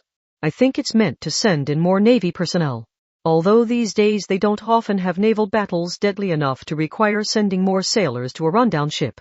Lucia gave a serious answer even now. The UK was an island nation and a major power, so they were of course traditionally known for their powerful navy. They were the ones that defeated Spain's invincible armada at a pivotal point in history and took control of the Age of Discovery, so you could even say it was a source of national pride. So it was one of history's ironies that the invention of the airplane, which led to the shift from the age of sea to the age of air, had been the work of America after declaring independence from the UK. Their time limit was 5 hours, so they did not have many options for reaching Italy and the Vatican from England. There were a few magical means of flight, but magical flight was easily prevented by other magical means. It was best to rely on ordinary technology. The UK was the first country to develop and deploy practical VTOL aircraft. I can't seem to relax, said Agnese in partial exasperation. She was not talking about the noise from the tiltrotor's propellers. Just because they were staying with the Anglicans did not mean they had unlimited access to England's resources. Plus, they were currently on the run after escaping Anglican surveillance. Sending out an aircraft required a cumbersome process with several layers of authorization, and they were taking things a step further by sending a military aircraft, a transport craft, but still to another country. They could never have received authorization. Yet their Agnese, Lucia, and Angeline were inside the tiltrotor. Angeline was pale and trembling. The higher-ups must be really panicked and unsure what to do to overlook all that confusion we caused. Ugh, does that mean two really will destroy the world if we don't do something? At least there's some confusion. That means there's a conflict between a group that wants to fight and one that wants to run away. If they had unanimously decided to abandon the UK and escape to some tropical island, we wouldn't be seeing any panic at all. They had used some hastily forged handwritten documents and just a bit of magical suggestion. Their request had been readily accepted, so they were allowed into the airfield surrounded by a tall fence and allowed to borrow the tiltrotor along with a pilot. Even they were shocked by how smoothly it had gone. That proved the chain of command was in such disarray that the proper checks could not be performed.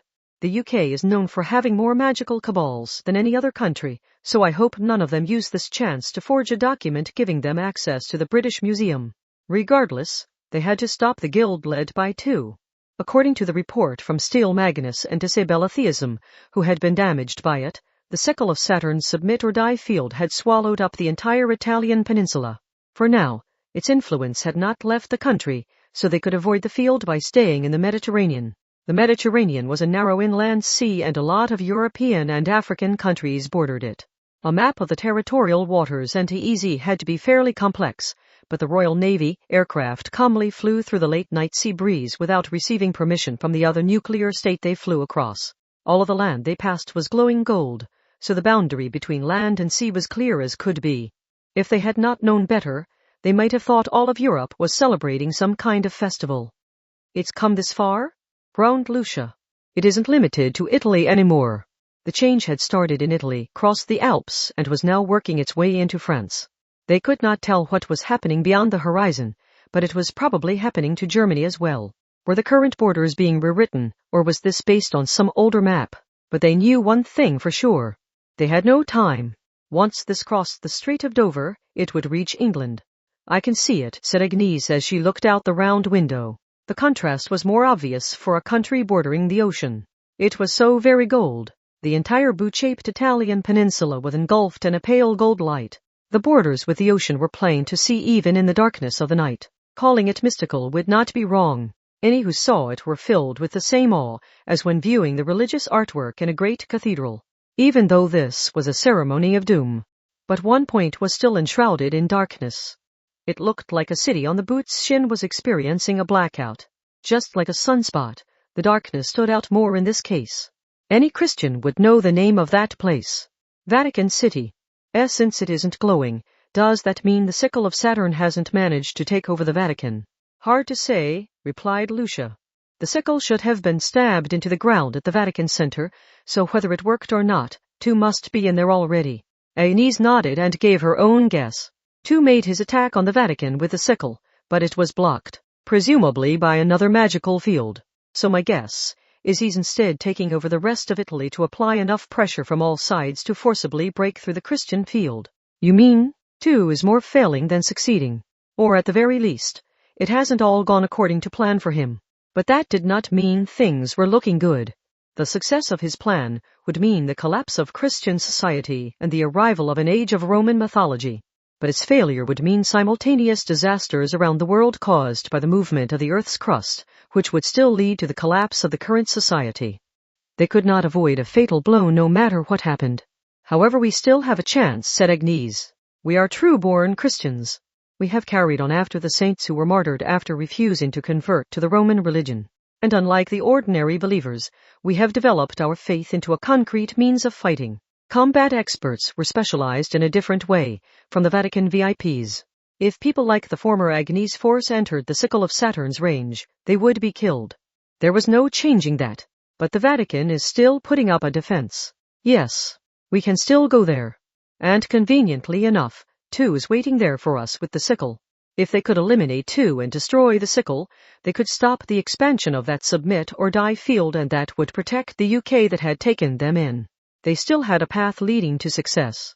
The guild leader might be smirking inside the Vatican, assuming the Christian-supported world would be destroyed whether he succeeded or failed, but he would not be expecting this third auction. They would do the last thing he wanted. Agnese put on a smile much too violent for a nun, but Angeline was panicking next to her. But how do we do that? As I'm sure you can see, the Vatican is completely surrounded. We'll enter the sickle's field no matter which direction we approach from, so we'll be killed if we try to approach. True. The Vatican had become the world's smallest country after making various agreements with Italy in the past. It was officially a fully independent country, but it lacked the geopolitical conditions needed to survive without Italy. This problem was as impossible as trying to sneak into an embassy or consulate located in England without entering England itself. And some reports they had received told them they could not escape the field's effects by flying to their destination without ever touching the ground. They would likely die as soon as they entered the air directly above the field. For now, the sickle's field only covers contiguous land and nearby islands. It hasn't actually covered the ocean itself. But the field is trying to expand based on the map. It will ultimately roll back to the peak of the Roman Empire. What does that matter? All I'm hearing is that 2's field is perfect and we'll have an even harder time dealing with it later. Will we though? Agnese grinned. It was one of the sadistic smiles she sometimes got when she had been fighting too much. Sister Angeline, I have already listed his 2 weaknesses. The ocean and time. Part 5. Every step they took decorated their dark, damp surrounded with unnerving sounds. The still and stagnant air was the polar opposite of soaring through the sky on the tiltrotor. Angeline was even more tearful than usual. She was more than just stooped at the moment. Even as short as she was, she had to bend over to avoid hitting her head on the wet ceiling. Youg. Are we really going to travel through here? 2's barrier only covers the land for now, remember? That's why we could approach by sea without issue. Agnese was using 2 flashlights, one with an old incandescent bulb and one with new LEDs. Invisible toxic gas could sometimes appear as a haze when using lights of different wavelengths. He's using a map of ancient Rome's territory to determine where the field goes, so he isn't interested in the modern geography, such as underground. Rome is an old city, with apartments and temples from centuries ago, or even more than a millennium ago, but modern plumbing and a subway system have been built by weaving in between the ancient structures. 2 is only looking at the old maps of the surface, so there are plenty of secret labyrinths he isn't aware of. They had approached as far as they could get by sea and had used a drain to enter an underground route leading to the Vatican.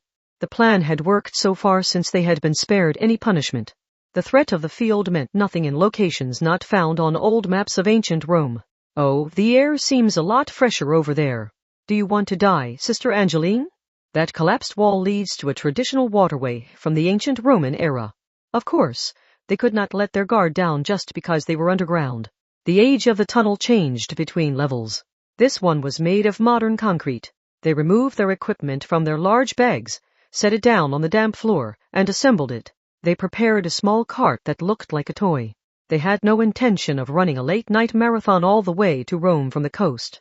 A resistance force using underground routes is really more of a French and Eastern European thing. They had intentionally brought an old model to avoid violating the treaty between science and magic. After climbing on board, Agnese fixed her flashlights in place, checked on the steering wheel and pedals, and slowly drove the electric vehicle forward. But during the war, Italy was a fascist state that rejected freedom and diversity. There are legends of many Christians crossing the border through a complex array of tunnels in order to reach the Vatican and receive their valuable opinion on matters without the Italian authorities knowing. So in a way, this is a historical and traditional plan. True, agreed Lucia. But there is one key difference, Sister Agnese. Unlike the believers back then, the Vatican has not invited us. We are uninvited guests who left the Catholics and sought out the Anglicans instead. 2 might not be our only enemy here. I'm aware of that. They had been pursuing 2 all this time and they had just barely missed capturing him, But how would the Roman Catholic Church interpret that? They might suspect the nuns were working with two, or had intentionally held back to allow more damage to the Catholics. Or maybe they were using the chaos to sneak into the Vatican to take the heads of the Catholic leaders who had abandoned them. The truth was, they could probably do exactly that if they wanted to. Agnese Sanctis focused on her silver staff, the lotus wand. She had trusted that weapon with her life and her faith, but it was a spiritual item for using magic that could take lives. Part 6 Vatican City was the world's smallest independent nation with a population of less than 1,000, including visitors. It was the headquarters of the Roman Catholic Church.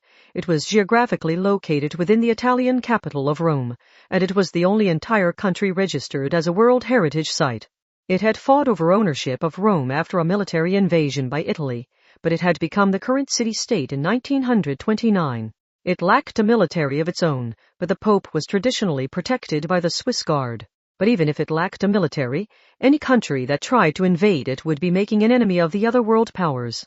As a country, you did need a passport to get in, but Agnese's group ignored that rule. Tiwa. Agnese stuck her head above ground after sliding a round manhole cover to the side.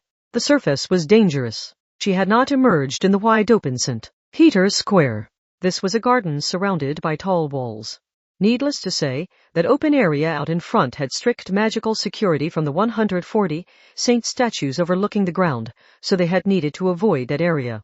The nuns were not immediately killed upon arriving on the surface, so the Vatican really was a sunspot. It was the one exception to the sickle of Saturn's effects. We're back. That was Agnese's first thought, now that she had survived.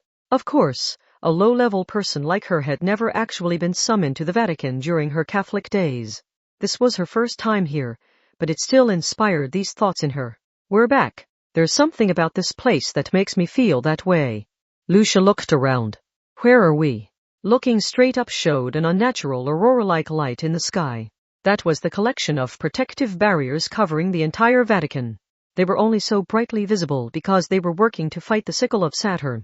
Everything outside the tall walls was already a foreign world of gold. We're between the governor's palace and the Fount of the Eagle, so we're close to St. Peter's Basilica. Angeline was right. Enshrouded in the shadows of the night, the large structure looked so different from the pure white church seen on the tours during the day. It was covered in thick construction sheets and scaffolding due to the aftermath of FIMA of the Rights attack, but it was close to a miracle that the restoration was this far along already. That demonstrated the Roman Catholic Church's great power. They could remake or add on to history as easily as someone pasting a new image in using photo editing software. But the fear in Angeline's voice was not just about returning to the home that had abandoned them. Everything was quiet even when the population count was increased a lot by the tourists. Vatican City was not as busy a place as New York or Shanghai, and even less so at night once the ordinary visitors had all left. But even with less than 1,000, there were a lot of church officials here and they were currently being attacked by two. The place should have been buzzing with activity, so this was strange. Did something happen? Agnese switched off her flashlights. There were no lights on in St. Peter's Basilica or the courthouse. From now on, light would mean something very different. They were stepping into a world where the shadows kept you safe, and switching on your light could get you killed. The nuns were sneaking in, so they did not want to remain in this open space for long. But they were afraid to move around blindly, so they crouched down and waited for their eyes to adjust. After 10 minutes, they could make out each other's hand signs without a light, so they took their first step. They walked across the carefully maintained lawn to reach St. Peter's Basilica's wall. No traps activated and no guards shouted at them. It all went smoothly. Too smoothly. It felt like they were exploring a deserted ghost ship. Lucia could not help but question it. What is going on? The Vatican is fighting back against the sickle, aren't they? Then they're still holding on for now, right? Angeline's opinion was more wishful thinking than objective fact. Something was happening. That much was certain. The question was whether it was worse than their expectations, better than them, or beyond their wildest imagination. Those were the only three options. What should we do? Carefully asked Lucia. St. Peter's Basilica might not be what we're looking for. Vatican City is less than a kilometer across. That's about the size of an amusement park, so we could search through everything if we had to. But this is the Vatican. It's bound to have tons of secret passageways and vaults. I bet it has as many tricks and secrets as an ancient Egyptian pyramid. Angeline had a point. They had entered the Vatican using a route not found on the official maps, so there were bound to be plenty of other secrets hidden around. The official maps and diagrams would not be enough for a thorough check. But Agnese shook her head. This is indeed the Vatican, but that's why we can't take the easy way out and use magic. The multiple barriers might interfere with our magic, and they might even be able to track us down using it. With as small a place as the Vatican, they can cover the entire place with high-level security. They had to thoroughly search every room, while also not being spotted by anyone. That would normally sound like conflicting priorities, but that was what they needed at the moment. Since they could not find the priests and nuns who should have been here, even the nervous and cowardly Angeline gradually grew bolder as she peered around corner after corner. With a thorough search, it was best to deal with the more difficult areas up front when they still had strength to spare, so they first went to St. Peter's Basilica below the wavering aurora in the night sky. Did they all evacuate, maybe? To where? One step outside the city and the deadly field there gets them. Agnese held a hand out to the side to stop Angeline and Lucia's chatter. A large door stood in front of them. Agnese Sanctis had always wanted to visit St. Peter's Basilica and the Vatican as a whole, so she knew more or less where everything was without having to check a tourist site. There was a blank spot here. Specifically, on the pathway connecting St. Peter's Basilica with the Sistine Chapel. The arrangement of so many stone steps would be perfect for hiding a facility not found on the maps, like a monitor room that gathered footage from the security cameras around the city. She pressed against the wall next to the double doors and focused on her ears. Through the single thick piece of oak, she could hear a quiet clicking sound. That was probably from a computer of some sort, which explained why she could not sense any human presences. Of course, she was still not about to crack open the door and peek inside. This would be a gamble no matter how they did it. Sister Lucia and Angeline, you two stand back while I go in first. Keep enough distance to avoid the blast if I screw this up. What are you talking about? We're going with you, Sister Agnese. Angeline started to run off to take Agnese up on that offer, but Lucia grabbed her by the collar and refused to leave. The oak door had small Latin text carved into it, so using magic would probably backfire on them. Christianity had a type of curse known as anathema. That was the power to cut off any rule breakers from the community. Agnese stuck her silver staff into the crack between the double doors and used the leverage to break the lock and kick the door inwards. It made a lot of noise, but no one turned back their way. The left and right walls were covered in monitors. Their light illuminated the place like an aquarium tank, revealing several men collapsed on the floor.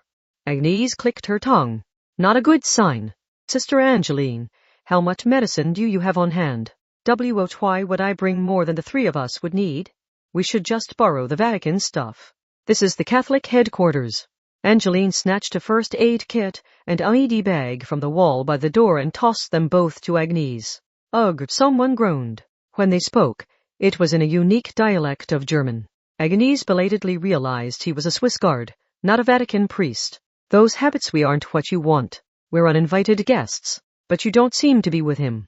And that's all that matters right now. Still on the floor, the man in a suit pointed toward the many monitors. What had that Swiss guard seen? Lucia moved close to the indicated monitors to see what they showed, but that was not what the man meant. After he whispered something to Agnese, she approached the wall, grabbed the steel rack the monitors were connected to, and pushed it open. Just like a door, the rectangular opening it revealed contained a stone stairway leading down. A shelter? The rest is in your hands. That was all the man got out before his trembling hand dropped to the floor. Angeline crouched down next to him and then shook her head. The circulation of his life force is weak to the point of vanishing. Normal treatment won't save him. And abnormal treatment, we could use recovery magic, but that would probably give away our position. Agnese sighed. They had come all this way despite the risk, so they could stop too and the sickle of Saturn. Their goal was to protect Christian society as a whole, and save England from that submit or die field as a way of repaying them. They could not get distracted from that. They had plenty of enemies here. 2 of the guild was the main one, but the Catholics of their old home would not welcome them with open arms. Even the Anglicans would be upset with them for disobeying orders. They could be interrupted at any time, so they needed to hide their presence here. Giving into emotion and acting without thinking might mean failing to stop too. Agnese understood that. She accepted that fact. But if we have a way to save him, then do it. We'll accept the risks. Lucia smiled and Angeline groaned with a hand on her forehead. But once the decision was made, the rest was easy. Christianity had no shortage of legends about the miraculous healing of injuries and sickness. One of the 12 apostles had even used a miracle to temporarily revive a dead body so it could walk around once more. They brought the dying Swiss guards back to stable condition. This was a monitor room. There was something like tape attached to the edges of the LCD screens, but it all turned red. "They've noticed us," said Lucia with the look of a mountain climber preparing for a treacherous climb.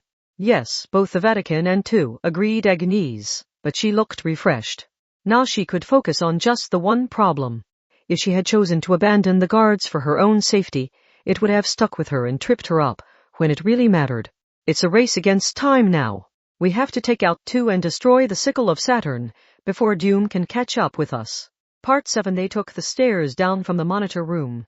An interminable stone spiral staircase led down and down. That was bad. First, it was a single path. If they were attacked, they could not escape to the sides, and the spiraling meant they could not see very far down. Some might think that was better than a straight staircase with a direct line of fire, but that was meaningless with fire or poison gas. Anything that filled the entire space could pass that curve with ease. That was, of course, an intentional part of the design.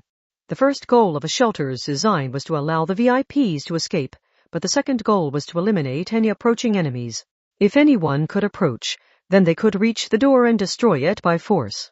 However, "Nothing's happening?" asked Lucia while holding her large wooden wheel at the ready. No attack was a good thing, but it was also disconcerting. It did not feel like two and the Catholics were clashing. They were surrounded by an unwanted tranquility, like it was over already. It would have been more of a relief to be met by a hail of bullets as soon as they opened the hidden door in the monitor room. Eventually, they descended the final step. They were at the bottom. Agnese looked around to see a large round metal door just like for a bank vault.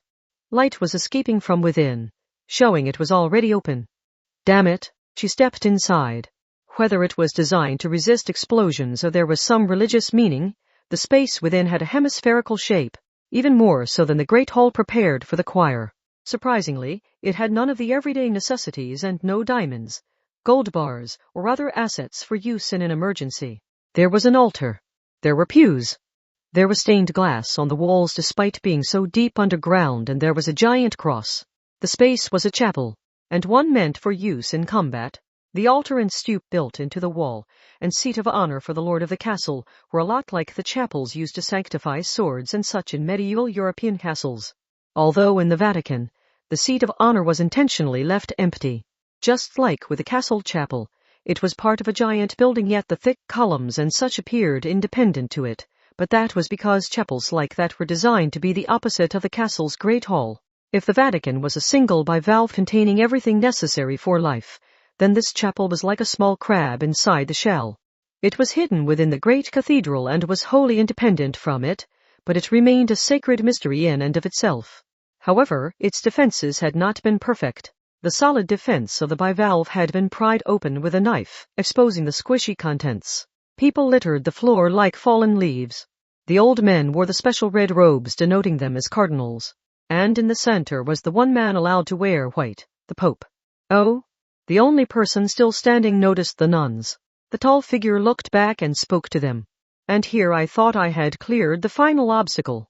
No, I suppose you are not an obstacle standing in my way, but the hounds pursuing me from behind. Perhaps it took me too long to break down this final wall. Tomb. Albert dying. He looked like a blonde priest in a stereotypical black cassock. He may have even obtained an official position in Vatican City, so he could come and go as he pleased while undercover. But that was no ordinary cassock. It was more like a stage magician's handkerchief. When a young man spread his arms wide, the fabric unraveled and became a pure white. The loose white outfit made him look just like one of the marble sculptures that Renaissance artists were so fond of. It did not matter how much of this was an act and how much of it was just him. The guild, that nameless group, had survived for so long by clinging to the winners of each era and throwing stones at the losers. They knew no shame or defeat as they spat on yesterday's beliefs and sent their old friends to the gallows so soon after enjoying their time together. They had no set beliefs or principles. They were reversible, like a Mobius strip. The more you tried to figure out what they were deep down, the further you would be led astray. The time had come, so they would destroy Christian society. They had done all this for no more reason than that. Lucia and Angeline readied their spiritual items and Agnese took a step forward while starting a conversation. You failed. I have, agreed to in a childish way. It hardly mattered that it was 1 against 3. His lack of attachment and his aimlessness were actually frightening when he had already proven how powerful he was. They could not predict what he would do next. I thought it would be over once I attacked the Vatican, but I met some surprising setbacks there. From the beginning, the Anglican interference came as a surprise. I had caused a few decoy incidents to give me time to secretly secure the sickle and prepare for its use, but the idea was for Catholic special forces to take that bait in order to cover up those internal scandals. The Roman Catholic Church, Anglican Church, and the Russian Orthodox Church were known as the 3 major denominations, so they were of course constantly clashing in secret, no matter how peaceful things looked on the surface. But that did not mean they wanted one of their major foes to collapse. Just like when America and the Soviet Union had aimed their nuclear missiles at each other after the war. Enemies could be useful too. Organizations had a greater influence than one might think, whether they wanted to or not. So, a moonlight glitter adorned the castle chapel. It appeared like stage magic in Tu's dominant hand. The source looked like a perfectly ordinary sickle, except that the blade was not made of metal. It was made of a rougher material fully coated with something like a transparent sand. In Greek mythology, that was the sickle of adamant, and that word was the source of the word diamond. This is over once I kill the core creating the Vatican's barriers. With nothing more to stop me, I can once more make this small country my own. Kill the Pope. Lucia's eyes bugged out, but Tu was frighteningly gentle. Did you want to do that yourself? Sorry, but you will have to settle for a front row seat. It was not over yet. The cardinals and the Pope were collapsed on the floor, but they were still alive. Agnese guessed Tu was not sure how to proceed. The Pope's robes were as special as they came. They were on the same level as the walking church worn by that grimoire library. They would not be broken even by a point-blank blast from a high-powered divine punishment cannon. This was the same as a shelter's door. No door was impenetrable, but prying it open would require exposing your defenseless back. As long as Agnese's group continued resisting, Tu could not focus on the work necessary to take the Pope's life. Or so they thought. But the next thing they knew, they heard a series of solid sounds. Exclamation! The noise was enough for Angeline to gasp. Metal belts crossed in an X shape and connected to a disc. They squeezed at the collapsed Pope's chest and passed through the donut-shaped disc to press a metal stake down toward his heart. Great power slowly but surely built up pressure. What did you do, Tu? Shouted Agnese. Violator of the peace, whispered Albert, dying. Was that the name of a spiritual item? That was originally a term related to the peace of God, one of the rules of war spread by the Christian Church. Even in the fiercest of fighting, one was never to target women, children, churches, or food supplies. Even a noble or knight who broke that rule would be branded a violator of the peace and excommunicated from the Church. In medieval Europe, the Church had held near absolute political and social power, and wolves had roamed outside the cities, so that had essentially been a death sentence. Then again, that may not have meant much of anything to followers of Roman mythology who had already been kicked out. I prefer not to make people suffer needlessly, but it seems I must pry this open to take his life. He sounded perfectly casual, like he was explaining how he needed a can opener since this can had no pull tab. 4 doors, 3 car doors, 2 bell towers, and HM. 1 cross for a total of 10 equilateral triangles. Fascinating. We inherited these number games from the Greeks, so I'm quite good at them. From the look of it, I think I can get this open with an hour's work. Agnese clenched her teeth and told herself not to let despair stop her. She had to count herself lucky the hurdle was within sight. The path to success was right there in front of her. She could still do it. If she refused to give up, this was doable. But what can you really do? Tu knew that, but his tone remained casual. This is the Roman Catholic Church, after all. Yes, it is the world's largest church with 2 billion followers, but it costs a fortune to protect an organization of that size. They simply cannot perfectly manage everything that happens around the world, and the only reason anyone has been paying any attention to it of late was Faima of the Rights Rampage. He was very obviously a rogue member, but without his efforts, the Catholics could never have remained in the center of the world. The current state of the world is the result of tragedy. The world has lost its core. The current age is ending. A culture that should have ended is stubbornly holding on to its former glory, mucking up the entire system. The only course of action is to hit the reset button.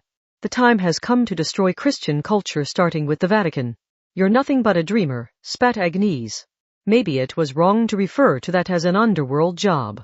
It was probably more of a nature or disposition. But there were people who would list out the pros and cons and then intentionally deceive people with an unobtainable dream. Yes, deceive, not inspire. Destroy some great power now and you can liberate the world. Then we can reach the utopia we have all dreamed of. Agnese confirmed her own stance, while speaking as carefully as if she were diffusing a balm. It's a stereotypical dream. Every powerful person and revolutionary around the world has worked up the people with some variation on it. Sometimes it works and sometimes it doesn't. But no matter how many enemies they tore down, no perfect civilization was ever born. They all claimed they had the ultimate answer, but from ancient to modern times, they were about as successful in that as people proclaiming they have the perfect educational theory or a foolproof diet. That's because no such thing exists. Only God is perfect, ultimate, and absolute. No human can see the future, so any who claim to have such a thing are frauds. Maybe so, too. Albert dying smiled softly. But imperfect though we are, humanity can only decline if we do not strive for perfection. Even formless dreams have the power to change reality. And only those who know how to wield them carry the power to change the world. How simple. If there is anything you want to do, you need only make the attempt. The possibility lies hidden even in you. It really was simple. As simple as a song written for teenagers that you could listen to as often as you liked for a monthly fee. The voice coming from the speaker was so pleasant and obeying it would provide a set amount of pleasure and exhilaration. It was not a perfect 100, but still a solid 70. It gave no complex answers, but if things did not go its way, it would criticize the questioner after the fact. It took as much as it liked without ever taking responsibility. Yes, these were very much the words of a dreamer. People who wanted to abandon needless effort and enjoy an efficient happiness would dive right into that ocean of words. Yet the ones who would lose everything were the carefree listeners. By the time they decided to complain, the dreamer himself would have vanished beyond their reach. Agnese recalled Sister Monica. That pitiable puppet had torn off her own face and set herself on fire for the guild, but Agnese could now see what kind of words had convinced her to do that. They had been enemies. They had never reached an understanding. But they had also been nuns who had once lived together. Did you really think I felt nothing after seeing how gruesomely she died, dreamer? 2. Albert dying. We have reached the finale. This has already ended. You showed up too late to change anything, but if you do interfere, the responsibility will still fall on you. So you expect me to sit idly by and let this happen? If you do not, you will only be harming yourself and those you care for. Even you must be aware that this world is imperfect. Humanity has not achieved equality. But at the same time, no one is at fault for that. Everyone hopes to bring about an age of peace, but no one has managed it. There are no villains there.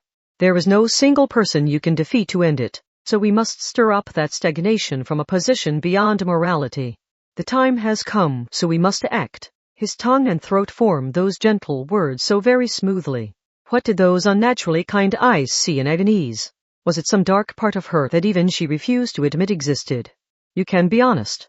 When looking at this one moment in isolation, like the online news cherry-picking a single soundbite from a press conference, she could see it. For a brief moment, everything faded away. Lucia and Angeline stood immediately on either side of her, but even they seemed to grow distant. Her world was populated only by her own breathing and the dreamer's words. No individual could have arrived at the truth of this, so you too must have companions. Are they friends from your hometown who were thrust down into the depths of hell along with you? Or are they the foreign saviors who took you in knowing the burden it would be? She wanted to say he was wrong, but she could not. That likely meant he had arrived at the truth to an extent. This was not just about herself. The Catholics had abandoned her, and all of the companions she had lived with. The entire organization had lost control thanks to God's right seat, but that was only an excuse. What do you even gain by solving this case? Asked Albert, dying with a slight head tilt. It was a genuine question. Those using you are not even being intentionally malicious, but with each new job, you will be worn down and broken a little more. Do you intend to continue this until you inevitably collapse? I said I am approaching this from a position beyond morality, but that means I think everyone should have an equal opportunity. What are you talking about? You could always find a way to transfer back to the Catholics, but even then, you would still be outsiders. Once great chaos rocks Christianity, everyone will be vying for the positions of power. And when you know a catastrophe is coming, you can make sure you are ready.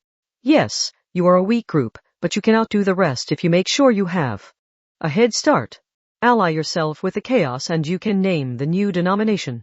You will not be borrowing power from anyone else. You will not be letting others use you while you are in no position to protest. Use the coming struggle for power and you can overthrow all those who would keep you down. You can become your own independent power. But to do that, the time to act is now. Sister Lucia feared the Anglicans would get after them for even the slightest mistake, so she was constantly fretting over the second hand on her watch and she never got a moment's rest. Sister Angeline feared they might have nothing to eat and nowhere to sleep tomorrow, so she had formed a habit of eating any food she could get her hands on and she had forgotten how to slow down and enjoy her food. They were all the same. Agata was and Katerina was.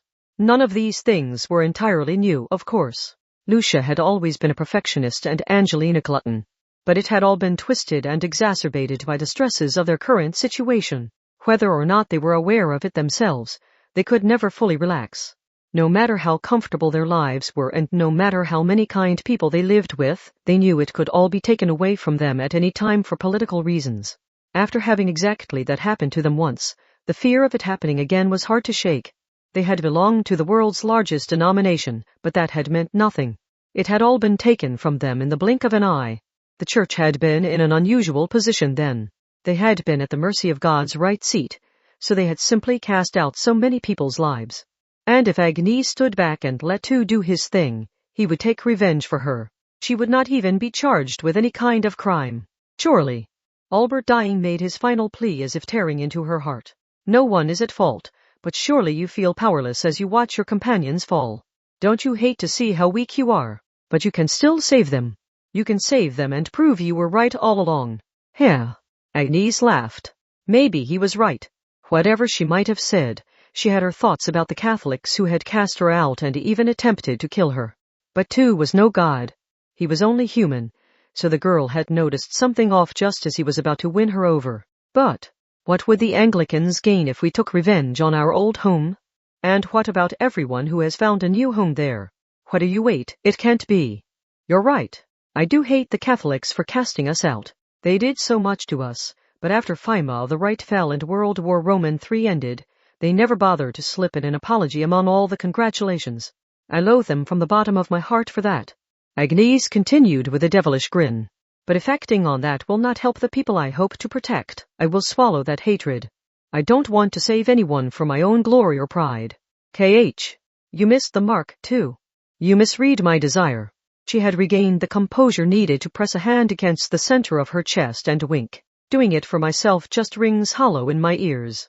Now, if you had finished it off by saying it would help Sister Lucia, Sister Angeline, or even Kanzaki Kaori or Sister Orsola, I might have stepped aside for you.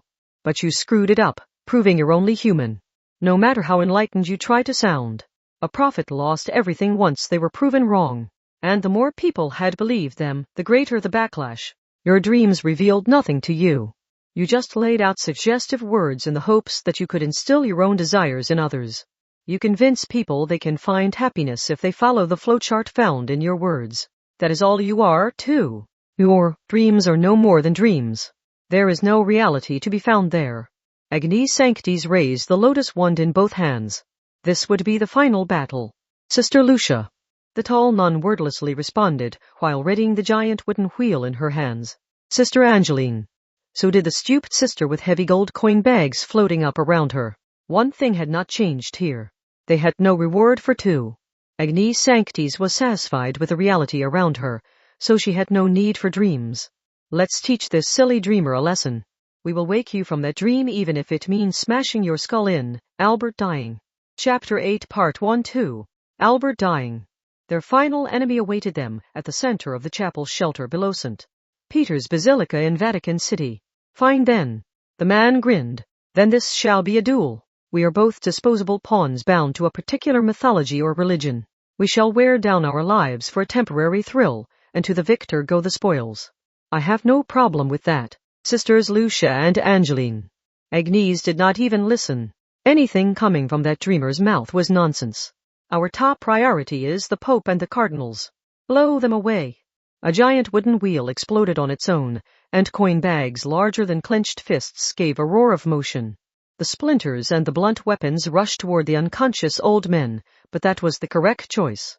Those VIPs were guarded by large-scale spiritual items they wore as clothing, so it would take a lot to kill them.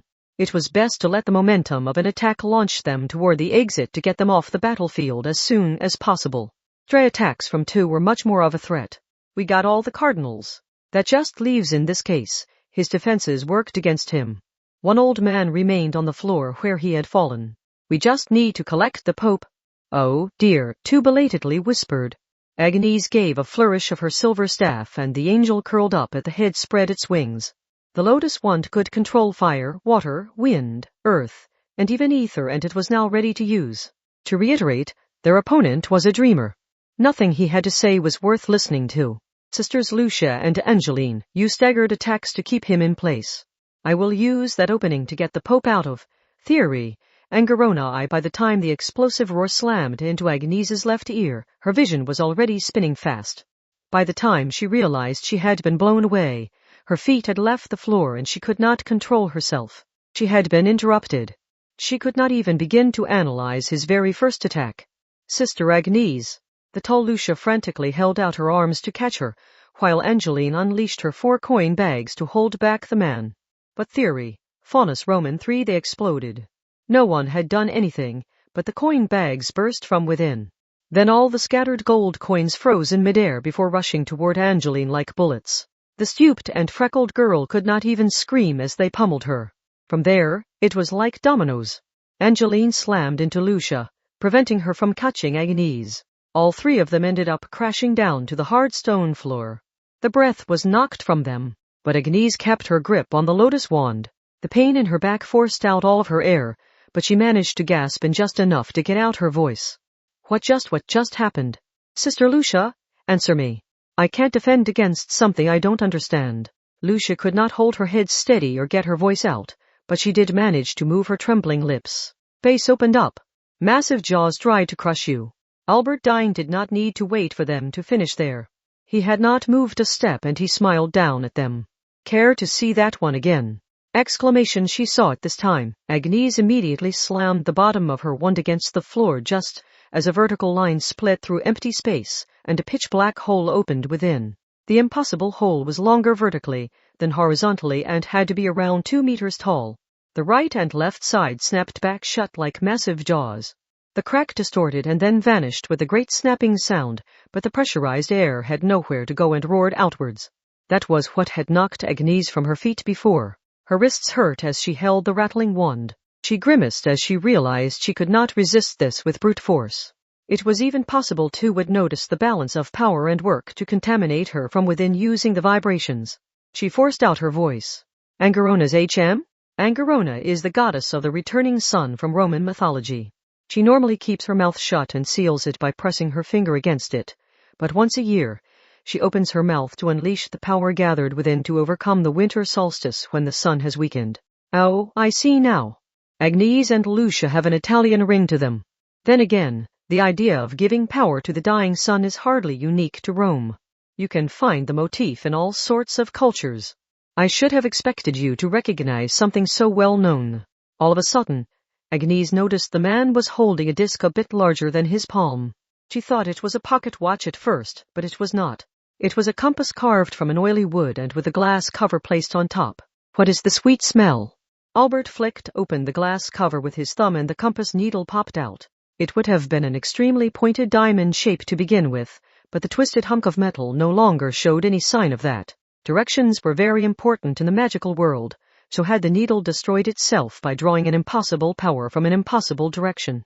2 such needles had fallen to the floor. The one from just now she understood. That would be the Faunus needle. But when had he discarded the Angerona needle that had twisted into something like a distorted spring? She dug through her memories yet could find nothing, even though she had been watching him the entire time. But no one actually knows where Angerona came from. why does she gather power in her mouth? And why does her power grow the longer she remains silent? None of it matters to anyone now. No one cares about some ancient queen. All of a sudden, Albert dying was holding a sickle in his other hand. That was the sickle of Sahurn. But if the compass was all he needed for his spells, he would not need that. She could not let its shape distract her. That sickle was not designed for offense using its sharp edge. It was meant to create a controlling field around the ground it stabbed into.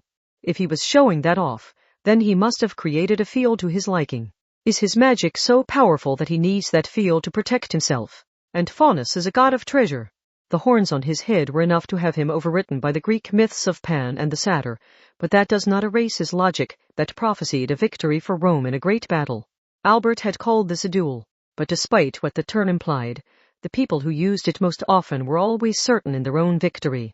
They would fire up the crowds with talk of a one-on-one battle, don't be late, and let's fight fair and square, but they really wanted to ensure the poor victim could not escape while they were tortured to death in public. When a less than honest person challenged someone to a duel, they might as well have been demanding a public execution. Two had called this a duel when he was outnumbered 3 against 1. That meant he was confident he could win and preserve the execution format with 3 opponents. If he had thought it at all possible he would be harmed, he would have called them cowards in order to reset the game until he had all the cards needed for his victory. While Agnese wiped the blood from the corner of her mouth, her nose picked up a sickly sweet aroma, like a raisin with the sourness removed. It was not unpleasant, but she found it disgusting once she realized it was the oily wood mixing with the sweat on the man's hand. This might still be better than trying to beat the house at a casino. Are you trying to preserve the pure Roman mythology before it was washed away by Greek mythology? Is that what you're so desperate to protect? Not really. He did not even give a strong denial. He responded dismissively while holding the large compass and sickle. Just so you know, I am not a Roman mythology believer. K.H. She had been wrong. The hook dangled below the water had failed to catch in the fish's mouth. During the Roman age, it was Roman mythology. During the Christian age, it was Christianity. I blend in with the victor of the current age to keep myself safe and protect myself. Just like someone dressing in all the latest fashions and throwing out piles of usable clothing each season. Not even I know the answer. All I can do is line up endless theories that no one can prove correct or not. Analyzing your opponent was everything in the magic world. If you did not secure what clues you could in the few chances you found, you did not stand a chance. Just like a mountain climber following all the easiest routes only to run across a cliff face with no handholds whatsoever. Agnese heard a scraping of metal against metal. It came from the compass. Once again, she had failed to see it, but he had definitely loaded the next one. Theory. Larvae Roman 2. This was a new one. Agnese Sanctis only survived because someone shoved her aside. She was saved by her fellow nun, Sister Angeline. A change came over the girl's freckled face. She covered it with her small hands, but it was still visible through the gaps. Something crucial, maybe water and maybe fat, was drained from her body. It looked like her skin was clinging directly to bone. Sister Angeline, the same applies to what I am using here. The man spoke calmly while swinging his sickle just enough to keep the side effects from reaching him. He did not seem to care about the commotion around him. This is not what we had initially hoped to pass down.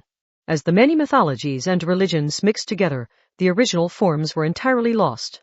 But I will still win. I will survive. The guild will always view the world from the side of the winners. That was all the guild did. They did not want any particular side to win, nor did they hope to gain something through winning. They only wanted to preserve their status of winning. Everyone had their ups and downs. They would win some and lose some. But the guild refused to let that happen, so they distorted themselves and others to force a result that defied that law.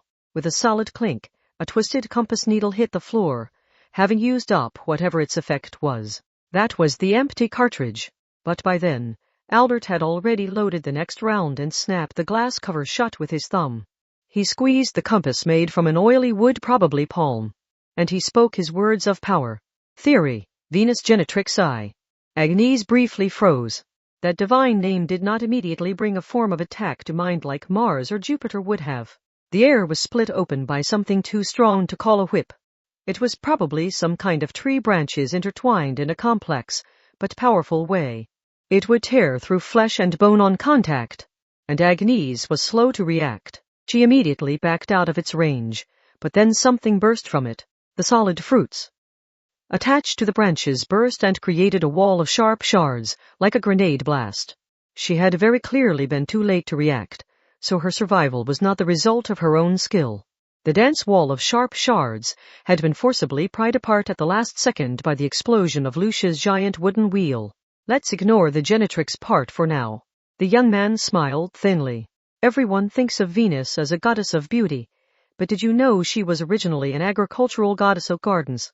Also, a historical figure was absolutely fixated on her productive powers, an ancient Roman general by the name of Julius Caesar. Perhaps you heard of him. Venus, goddess of the harvest, was known as the personal guardian deity of that strongest military man.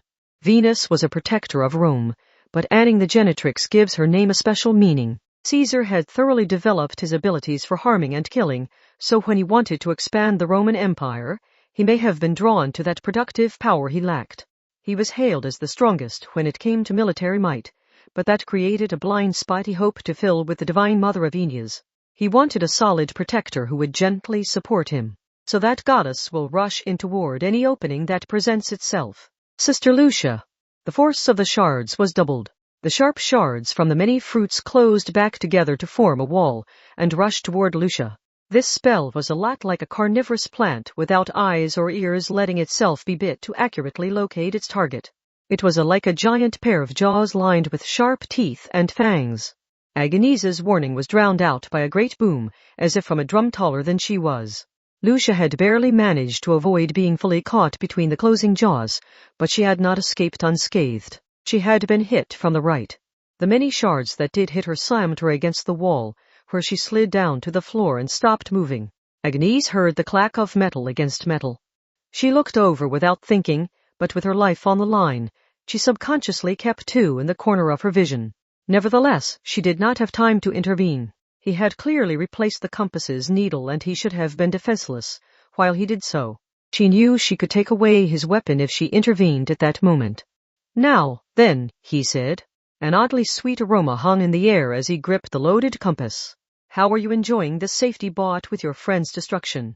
Unfortunately, you have no one else to take the next attack, sister. She immediately leaped forward, because Tu had stepped his foot on the Pope's stomach and raised his sickle. The old man already had a sharp stake against his chest, but Tu did not hesitate. As soon as she moved in the way, scorching heat assaulted her back. This was not just a blade wound. The sickle of Saturn created a field of control over the land it was stabbed into. Is he trying to tear away my inner world? Ha ha. You help the Pope after doing nothing for your friends? Gah! A straining sound came from within her. This was not just her physical body tearing apart. Her skeleton itself shook, her individual organs wriggled like slugs, and she feared she was transforming into another creature altogether.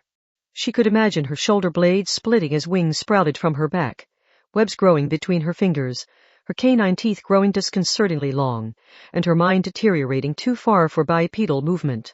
Was she only imagining all that? It all may have been possible with the sickle of Saturn. Albert dying smiled. You did the right thing. If I pry open the Pope's chest here, no one can stop the spread of the sickle's field. But that also proves that people are not equal under your system. Thank you. Your bravery has shown me that this era must be destroyed. Shut up. She snapped back. He kicked at her side, placed a foot on her small back, and pulled out the sickle of Saturn like he was removing a nail. The sensation of the blade pulling from so deep inside her made her shudder far more than when it had stabbed into her. Now, a question. Are people still equal? Stabbed and stepped on, Agnese still lay protectively over the unconscious old man. The Pope might have been killed if she had not acted. Nothing might have changed for her own little world if a new era had begun. They lived a life of oppression, suspicion, and odd jobs that underestimated their abilities. It wore at them more every day they continued to live as outsiders without a real home. But she still wanted to avoid this. She did not want everything to change. She had learned to relax during the short breaks between jobs. The Anglicans gave her the absolute worst jobs, but the group from Italy had worked to come up with recipes they could cook in the women's dorm.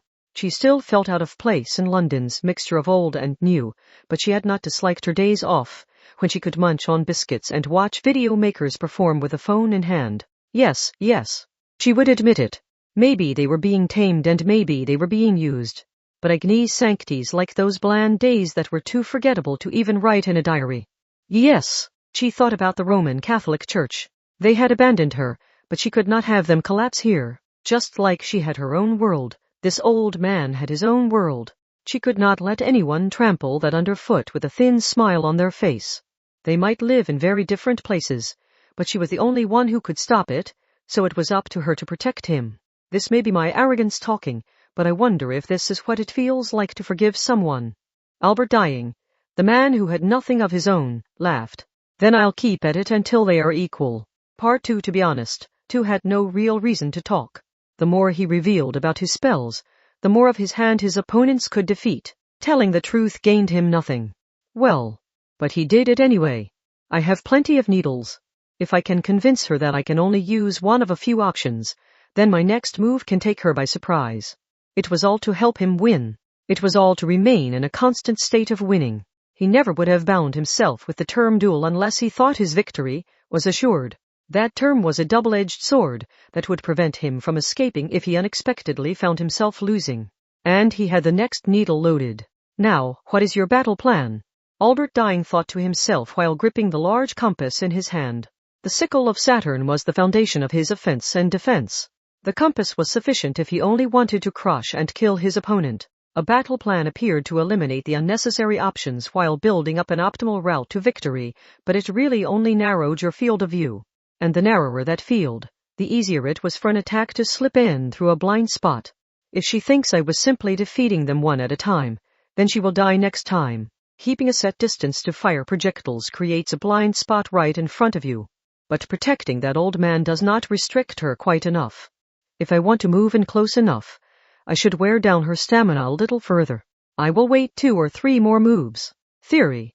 Juturner Roman 4. This one was a high-pressure water cutter. The horizontal sweep could easily slice through the girl's torso. The attack played out properly, but it did not provide the expected result. Too slow! Exclamation, why hadn't it hit? Albert dying took a step back while opening the transparent cover. He dropped the twisted needle to the floor and inserted the next one. Or he should have. Hold up. He was interrupted by an absurdly casual voice. Agnese Sanctis was no longer just protecting the helpless old man. When had she moved so close? How can you keep up with me? His hand was blocked from loading the compass, like someone had grabbed his wrist just before he made an AI strike. To rid her grip from his arm, he clicked his tongue for the first time and swung the sickle with his other hand. He just barely escaped her restraint, but the needle he had intended to load slipped from his grasp. The following unpleasant sound would not stop ringing in his ears. The small sharp piece of metal hitting the floor was not part of his own battle plan. Wait! Once the thought entered his mind, he came to a shocked stop. He had violated his own rule. Outside my battle plan. You mean I too was narrowing my view with one of those? The individual spells weren't what worried me. The bloody Agnese Sanctis did not force herself in closer. Was she being cautious? Or was she confident? That compass was missing its ejection and reloading phase. Which makes sense because that's the part you would most want to hide. You might have 1,000,000 cards available to you, but you can only use one at a time. And you have to use that theory incantation to activate it. I might not know what's coming next, but that's nothing to fear as long as I know when it's coming.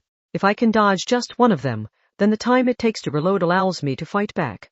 The 1,000,000 different cards were just meant to overwhelm us, weren't they? The real trick here was how you shifted the timing. Figure that out and neutralizing you is easy. He took immediate action. He had to load a needle in the compass to use it. To keep Agnese away, he scattered several of the sharp metal pieces on the floor. Her high-soled sandals worked against her here. Afraid of tripping, she came to a brief stop and Albert managed to stick the needle inside and close the glass cover. The loading was complete. Theory, Dies Fidius I. Easily dodged.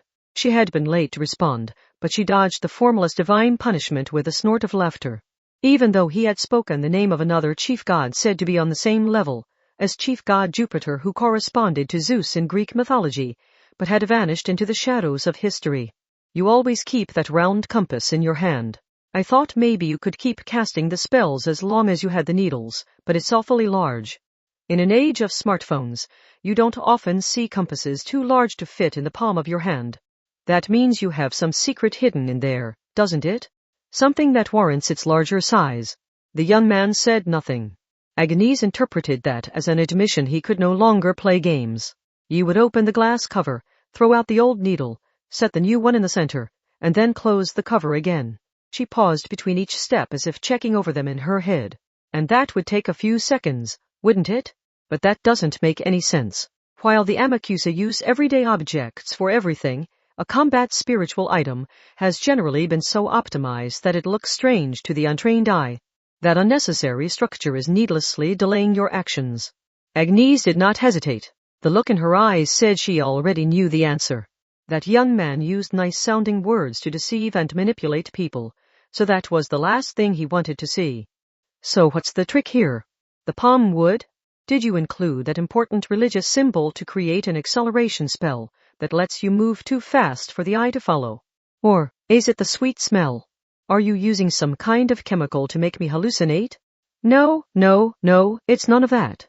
This isn't about any of the mysterious hints you've created to lead me astray. The answer is much simpler, because the simpler the structure, the less risk of malfunction. I know what a coward would choose when his life is on the line, so she presented him with the decisive words. There never was a glass cover. With a silly scam artist's trick, you greatly reduce the time needed to reload while deceiving anyone watching it happen. Right? Time stopped. Yes, the glass cover was no more than a frame. That part was not needed to activate the magic. Albert Dying would ignore the cover altogether to push the needle in with a finger and then exaggeratedly open and close it with his thumb. That was why Agnese had always overlooked when the reloading happened. No matter how carefully she watched as he popped open the glass cover, she was never going to see it happen, when the reloading was already complete at that point. Just like staring at the train track was meaningless when the train had already passed by. That was all it was. The silly trick had eliminated the deadly few seconds when he was most defenseless.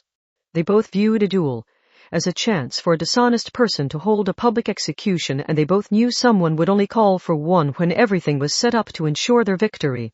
This revelation had erased his advantage, but two still had a chance. Agnese had already stated this did not tell her what was coming next. You assume anything I use will be another projectile. Narrowing your vision like that creates a short-range blind spot. I will use your own battle plan to kill you.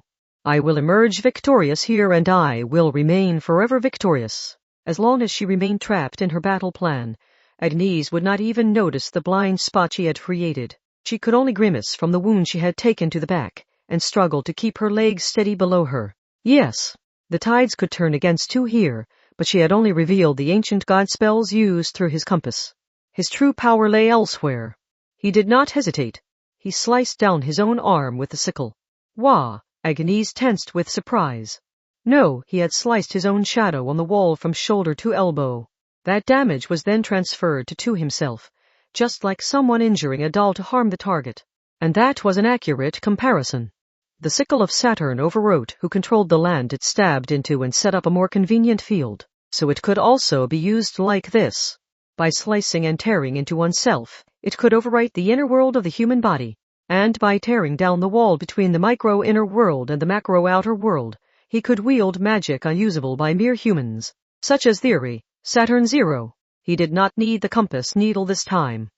And people could not respond to something that caught them by surprise. Part 3. Nothing was more frightening than a lack of tricks. Or rather, than being pushed to the point that all tricks were off limits. Magic was a logical system. It could be hard to tell since none of it was visible, but it was no different than sticking a branch below a big rock to lift it with leverage. So if a magic user was pushed to the point that they could not use that kind of trick, they had truly been pushed to the limit. 2. Albert Dying heard something soft being squashed. He felt a dull sensation in his fingernails when it happened. In Roman mythology, Saturn was the king who usurped heaven, but before he was overwritten by Cronus of Greek mythology, he had been an ancient god named Satis. He was an agricultural god who controlled seeds and sickles. His name, his role, and even his world may have changed, but he had kept that weapon through it all. That suggested it was the only real thing he had left. Thus, it retained the symbolism of the sickle that sliced open the earth and let a bountiful harvest grow. However, Two's gaze wavered somewhat. He looked down at his own fingertips. The deadly nails were split open and his fingers were bent in disconcerting ways. Simply put, he had been stopped by the silver staff Agnese Sanctis had pulled back toward herself. Gah! Oh, dear! Did what I say lead you to believe I had only analyzed your compass? You were the one who stabbed me with your sickle of Saturn to mess with my inner world, remember? She grinned, but she shouldn't have been able to dodge this even if she understood it. His speed had been absolute. She could not have responded to his attack in time, so how had this happened? Saint Amanda, something had happened, but the groaning whisper had not come from Agnese Sanctis. He was a legionary bishop without a diocese of his own, but he built more churches than anyone else and provided many people with a place to rest. It was Sister Lucia. Angeline also recited the words from the floor. They crawled because they could not even stand up with all the pain and agony filling their bodies. But they clenched their teeth and set self-care aside in order to support the girl with whom they had shared the good times and the bad. They spoke in unison now. His passion and powerful legs were second to none. Traveler with a worthy cause, feel the push at your back as you continue your journey. You will find your feet move quicker than anyone else's. That spell created a literal tailwind. No matter which way you moved, the tiny miracle would summon a wind to assist you. Agnese was not alone. Their old home had relied on numbers for everything. And it was two who had called this 3-against-1 arrangement a duel. He could not call it unfair now. Lucia and Angeline had already fallen, but that did not make them insignificant. If this man would laugh them off as ignorable, Agnese would show him the power they had granted her. She would show him that the very thing he had dismissed as insignificant could sometimes be the trigger needed to save the world. Telling the truth gains you nothing. Isn't that a standard principle in magical combat? Whether it failed to activate or merely injured her, his foolproof attack had failed to kill her. She had never before seen theory, Saturn 0, yet it had not worked. That surprising result led to change his battle plan once more. He clung to what he knew had worked before. He forced his aching hand to pop open the compass's glass cover in order to load the next needle, but that movement is an illusion. The words cut him off before he could act. Now that I know that, I have nothing to fear from your spells. I can ignore the compass and your movements. If I wait for you to speak the incantation, I can get the timing right. It doesn't even matter if you use your compass or sickle to activate it. With a distorted clang, the end of Agnese's staff knocked the new needle from the young man's bloody hand.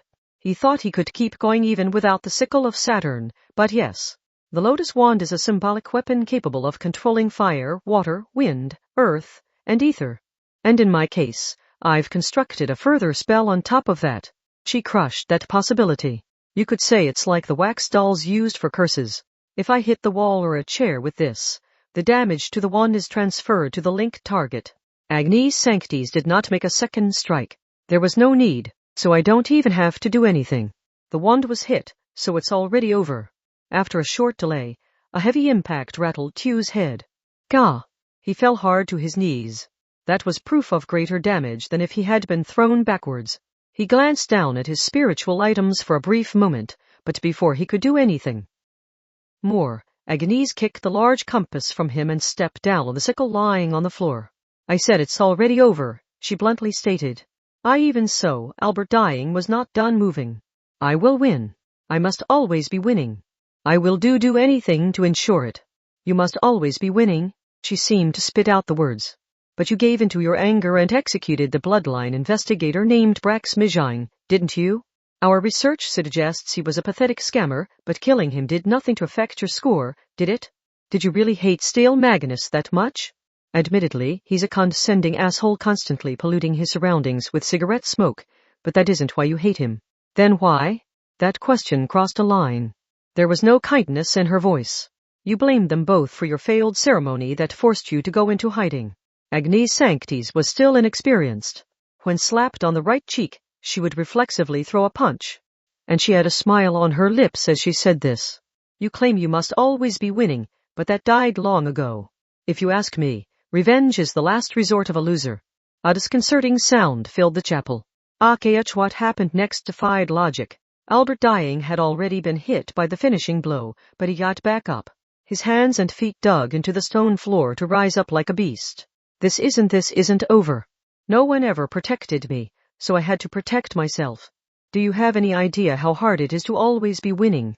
I came all this way because I couldn't allow a single loss, so I but loser. Agnese's voice was ice cold. He was threatening her, but there was no dignity behind it. He leaped at her, presumably to take back the sickle of Saturn pinned below her foot, but she caught his face on her elbow, slammed her silver staff into his back, while he curled up holding his nose, and then stepped on the back of his head after confirming he had collapsed to the floor. Finally, the once attack hit him again. He was like a ghost who had forgotten how to return to the graveyard. His rash attempt to never face a loss was a lot like a senile old fool forgetting when to stop and struggling for much too long. His greatest misfortune was in not encountering anyone who was willing to end this earlier. So now he scrambled vainly at the floor. Agnese sighed as she looked down at him struggling like a roach with a pin through it. Well, I might have shown more mercy if he hadn't hurt sisters Lucia and Angeline. From here on, you can start counting up your losses. One by one.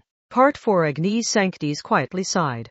It was all over. The Pope was safe where he lay on the floor. With the defeat of 2, Ake Albert dying, the violator of the peace spiritual item trying to force its way through the old man's holy garb, had stopped resisting. Agnese only had to crouch down and grab it for the X-shaped belts to unravel from the Pope's chest like no more than ribbon. She tossed the violator of the piece aside and it hit another of the culprit's spiritual items with a solid clang. It looked like nothing more than a small sickle made from crude materials, but even that could destroy the world. That was what made magic so frightening. She pressed a communication card against her ear and spoke into it. The method used by the card had existed before the invention of electronic devices, but most people would assume she was operating a phone.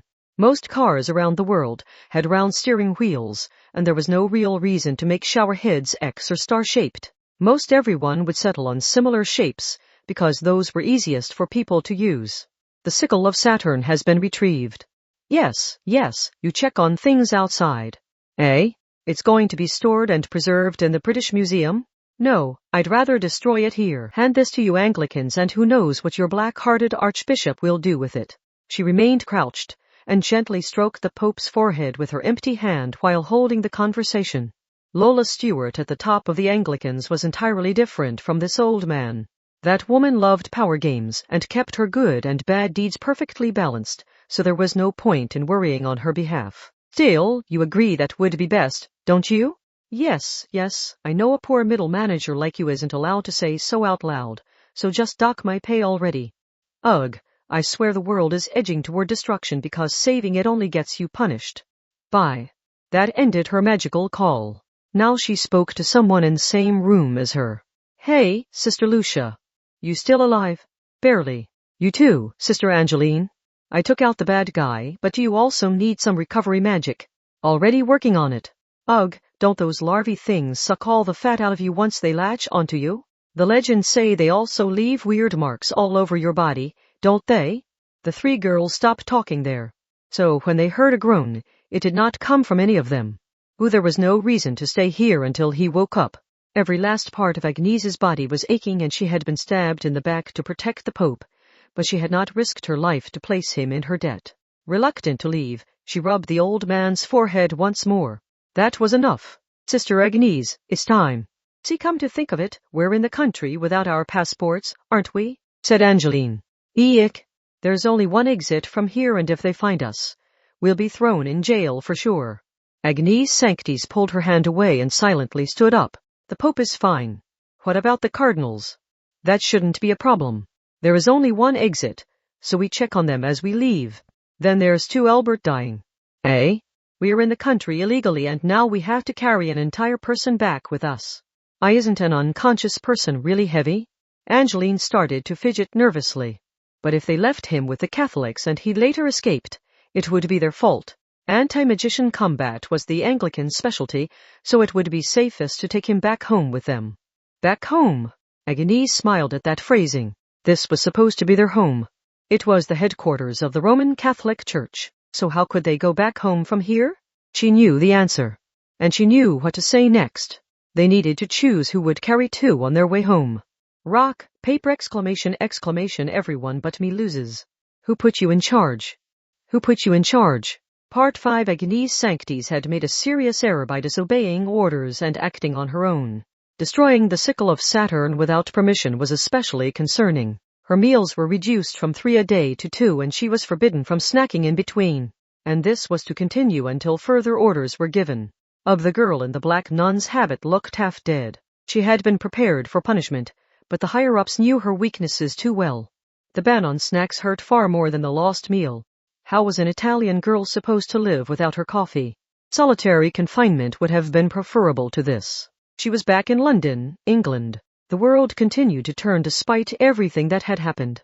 London's famous colourful payphones were being removed and loaded onto trucks, and the taxis, polished as bright as leather shoes, were being converted to electric models. Even the world's most famous clock tower was apparently no longer named Big Ben. Humans were like tuna that had to keep swimming or they would die. Something unseen was pouring down on the world. Anything that came to a stop, be it a culture or a mythology, would be sealed in that stratum, just like a specimen encased in clear plastic.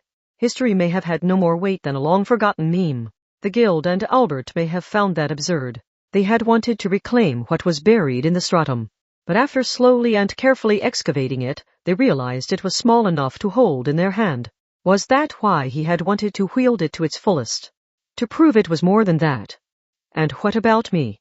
She sighed. Not even she understood why she had rejected the idea of returning to the Catholics. It was more than just her principles. She may have made the decision out of fear. Fear that she would lose something if she returned there. Sister Agnese. Lucia and Angeline rushed over to her. The perfectionist girl was punctual and always kept her promises, so she continued to work hard even during their unfair punishment. "We're being scrambled to Piccadilly Circus," said Lucia. "When people look inside a boxy ashtray left on the side of the road, they are sucked in and go missing." There were similar urban legends back when technology was shifting from CRT TVs or analog cameras, but it appears someone is copying those stories to feed their collection obsession. A battle is about to begin at the gathering point, so you need to get fully equipped and move to your post, Sister Agnese. What is our job? This magician keeps escaping, because they're sensitive to the faint magic of a people-clearing field, so the Anglicans want to do the same job through physical means. The ordinary people will be kept away by feigning drainage problems and covering the road with filthy water. Agnese Sanctis looked up toward heaven. She had suspected it would be something like this. They were still the bottom rung. You didn't get any extra allowance for saving the world. How can that be sanitary? We need to wear full-body raincoats with rubber gloves and boots. But wearing that would stand out when it's so nice out, so a bomber will soon be passing by overhead to support us by creating some artificial rain with dry ice. Sudden downpours not found on the long-term forecast are hardly uncommon these days. That strict girl had failed to read between the lines.